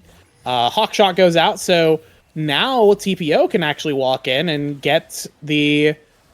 actually just get this whole Drake on their own. Conduit see no reason to try and fight that out. They already have two Ammonarch and Idojun is there. The Grand Starfall is used. Tortuga has to flash away. Ammonarch is not going to be able to get away from this one, but actually, he may actually be able to. Idojun is not going to be able to... Oh wait, Adojun flashes forward. Ammonarch can just keep running away in that blazing stampede, and there's no stopping it. But with how low Ammonarch is, the Otacon is the site for the side of TPO, and maybe even socks to thighs. In the meantime, he's just pushing in the spot lane. He has no idea. He has no idea that they're behind him. He sees 8,000. It is deer in the headlights. He has nothing to do. Just punch forward. He actually flashes, but it does not matter because the taunt is there, and he's gonna fall down to 8,000. Just finish the turret, bro. Yeah, I mean, once you see the gamer, you probably should know, oh, I'm dead. I'm dead. And just at least, like, throw more auto attacks out. You might not finish the turret, but you're dead anyways, so, like, who cares? You're never fighting that one out. Well, Trash Panda, he hooks Idojun, and I don't think that's what you want to be doing, because I was getting knocked up by all those Qs, and he's just going to fall down to Finny or Idojun. And Idojun, why did you hook? Trash Why Panda. did you even hook? Maybe, you don't have any friends. Oh, wait. It's so they can break open the base. Maybe that was the play all along. They're on... Okay. The play was to break top lane, outer, inner turret. That was the play. Yeah. Oh, we don't have the Grand Starfall. Oh, and Chandra Cristalera hits on the Tortuga, but he immediately cleanses it, so they're going to be able to escape from this one. There's no Grand Starfall available, but they do need to keep running because it is coming off of cooldown ever so quickly. And they're out. Yeah. They'll be out of here. Everyone's using Flash. Everyone's getting out of Dodge. Idojun, you do not win this 1v1, my man. Yeah, I don't think Idojun 1v1's the Baron here. It's ill-advised. Okay, yeah, right. A little bit of trouble here. They're collapsing onto him from all angles. He is trying to get his way out of this one. Has to burn the flash to escape. Yeah, right now, this game has sort of gotten very scrappy. I mean, this whole series has been very scrappy, but this game in particular, the scrapping is happening. He's gonna Justice punch his way out of there. Trash Panda was looking to get in range to hook, but they're not gonna be able to do it. Yeah, no hook coming out. We do have the ulti combo from Galio Pantheon is available. Nothing to really do with it, though. Otacon was already picked up. Baron is up, but nobody's really interested in starting it, aside from Edojun that one time.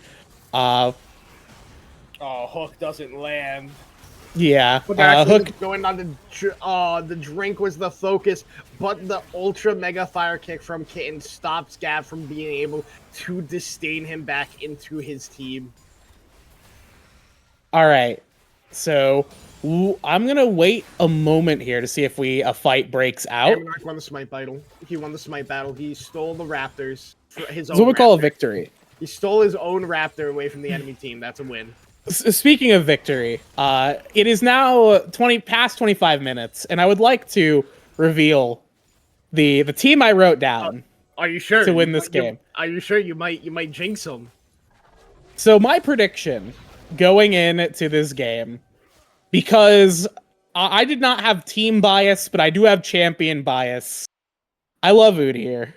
So the team I wrote down based largely off of the ability to fight in later stages of the game in pen on my piece of paper, and I could show it in post game. I predicted Conduit to win. Well, congrats to TPO Redemption that it looks like they're going to make it to finals. Unless Conduit can break the Becky Rita curse of having all the predictions go the opposite way. And they're in a spot where they can do it. They're only 2,000 gold down. They have 2 dragons. They don't have to fight over this one if they don't want to. They've taken more turrets. There's more damage to the side of TPO's map than to their own. It's just the kill lead for the side of TPO, and Chandra Cristalera actually hits onto Tortuga, and he does not have cleanse, and he's stunned for so long. Idojun's gonna get a big knockup. Tortuga has a flash away, but it does not matter because Idojun's gonna pick that one up, and now Ammonarch is the one in trouble. He's gonna have to try to run away. The locket is used by Trash Panda to keep his jungler alive, but now Trash Panda is going to be the one who is going to fall down. He has a flash away, pulls Idojun back on the turret, and he's stunned now. And the Chains of Corruption hit, but it doesn't matter because Sox is already dead. That is a double kill for Idojun, and the only one alive is Gav. Becky, What did you do? I swear I didn't do anything. That's not my fault. No. I think TPO just won the game. They might actually win the game here. Yeah, no, that's the death time. Okay, Tortuga's up pretty soon. Same with Trash Panda. I don't think they can win right here, but there is a Drake up. There is a Baron up. I would say either of those objectives are good, but you got to pick one. And it looks like they are going to go to the Baron. But yeah, where once again, the raid boss Aatrox is so difficult to kill here. The damage on the side of Conduit is just far too low. The Varus is not able to auto reliably. Soxathize is not even a support. Ammonarch is very far behind. Wait, we're gonna see the blast cone.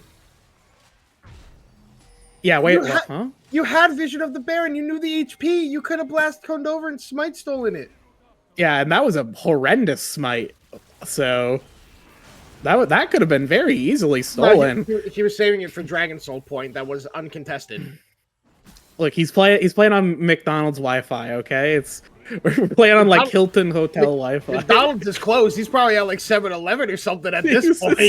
He's at he's sitting in a Sunoco parking lot. Like this really is hotel. We're like Motel 6 Wi-Fi. It's looking real bad. He's got that Spirit Airline Wi-Fi at this point. Oh no! Oh geez, yeah. Ammonarch having a really rough game this game.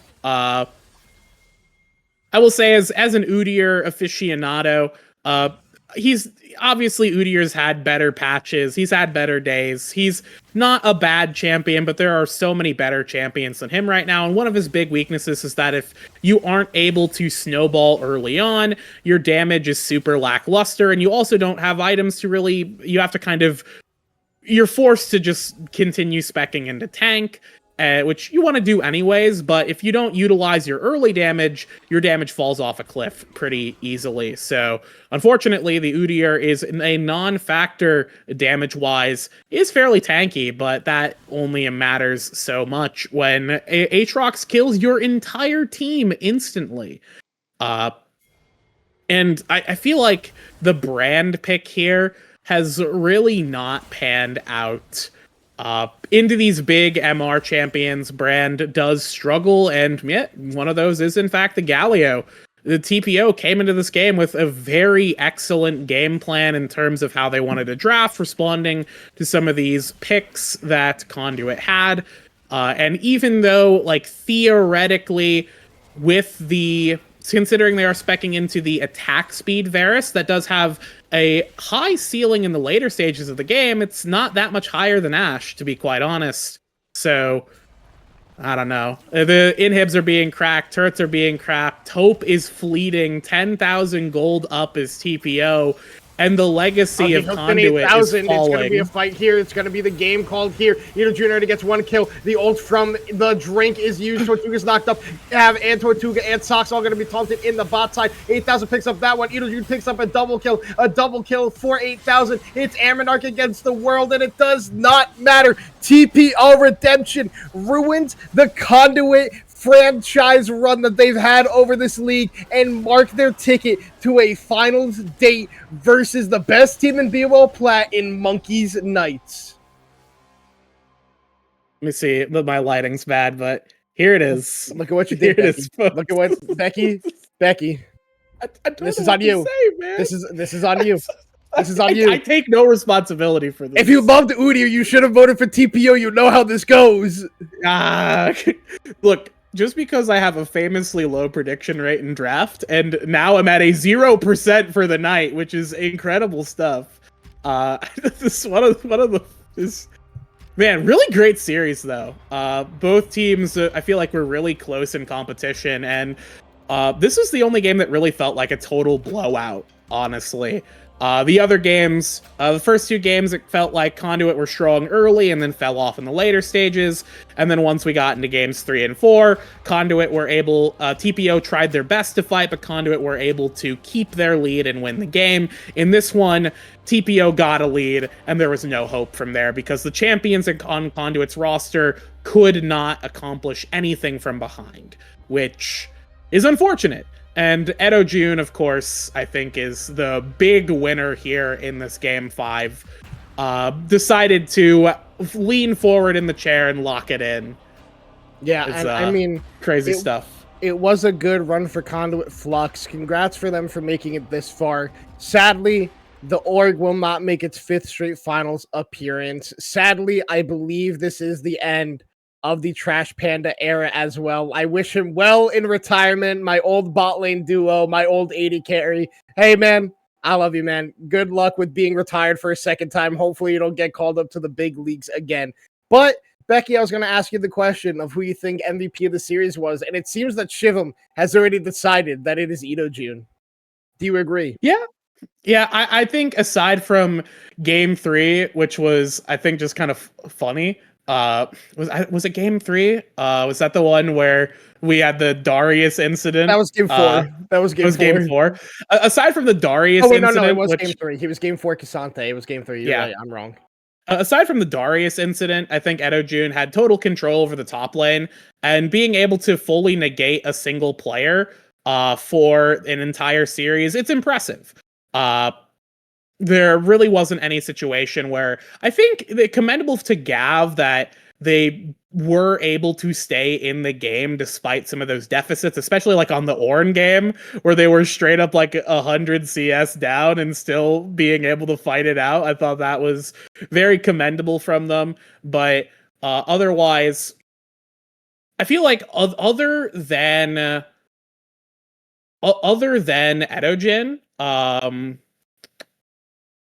trying to think of who else I would give MVP to. And I think probably 8,000. He was really good game 1 and 2, and then had a really strong early game in this game, which kind of led to the team getting to this point. But yeah, I do agree. I do think it is, I think he was and is the best player on this team. So I'm not surprised to see that we kind of all agree with him getting the MVP nod here. Yeah, but, well, I think that's it for us tonight. Yeah. With that, we're going to be wrapping up our stream here for tonight for BOL Platinum League. Make sure you guys come back tomorrow and check out Diamond and Gold coverage of both those playoffs. And then make sure you come back next week, guys. It is the BOL Plat Finals. And for all you out there, I know you're there. I'm looking at you guys directly. You guys all cried today about having no auto talk when I said I canceled it. Y'all better show this interest next week. Otherwise, I'm canceling it again, and you won't have one for finals. I swear to God. I will put you all in timeout again. But with that, I've been Chung Somo. This has been Becky Rita. I want to thank Shivam, our producer, for being in the background, dealing with another BO5 this week. I want to thank all of you for sticking out and watching this amazing series with us. I hope you all get home safe. If you've been drinking, make sure you give your keys off to somebody else. That's my time. They're showing me the lights. Y'all have a great night, and we'll see y'all next week.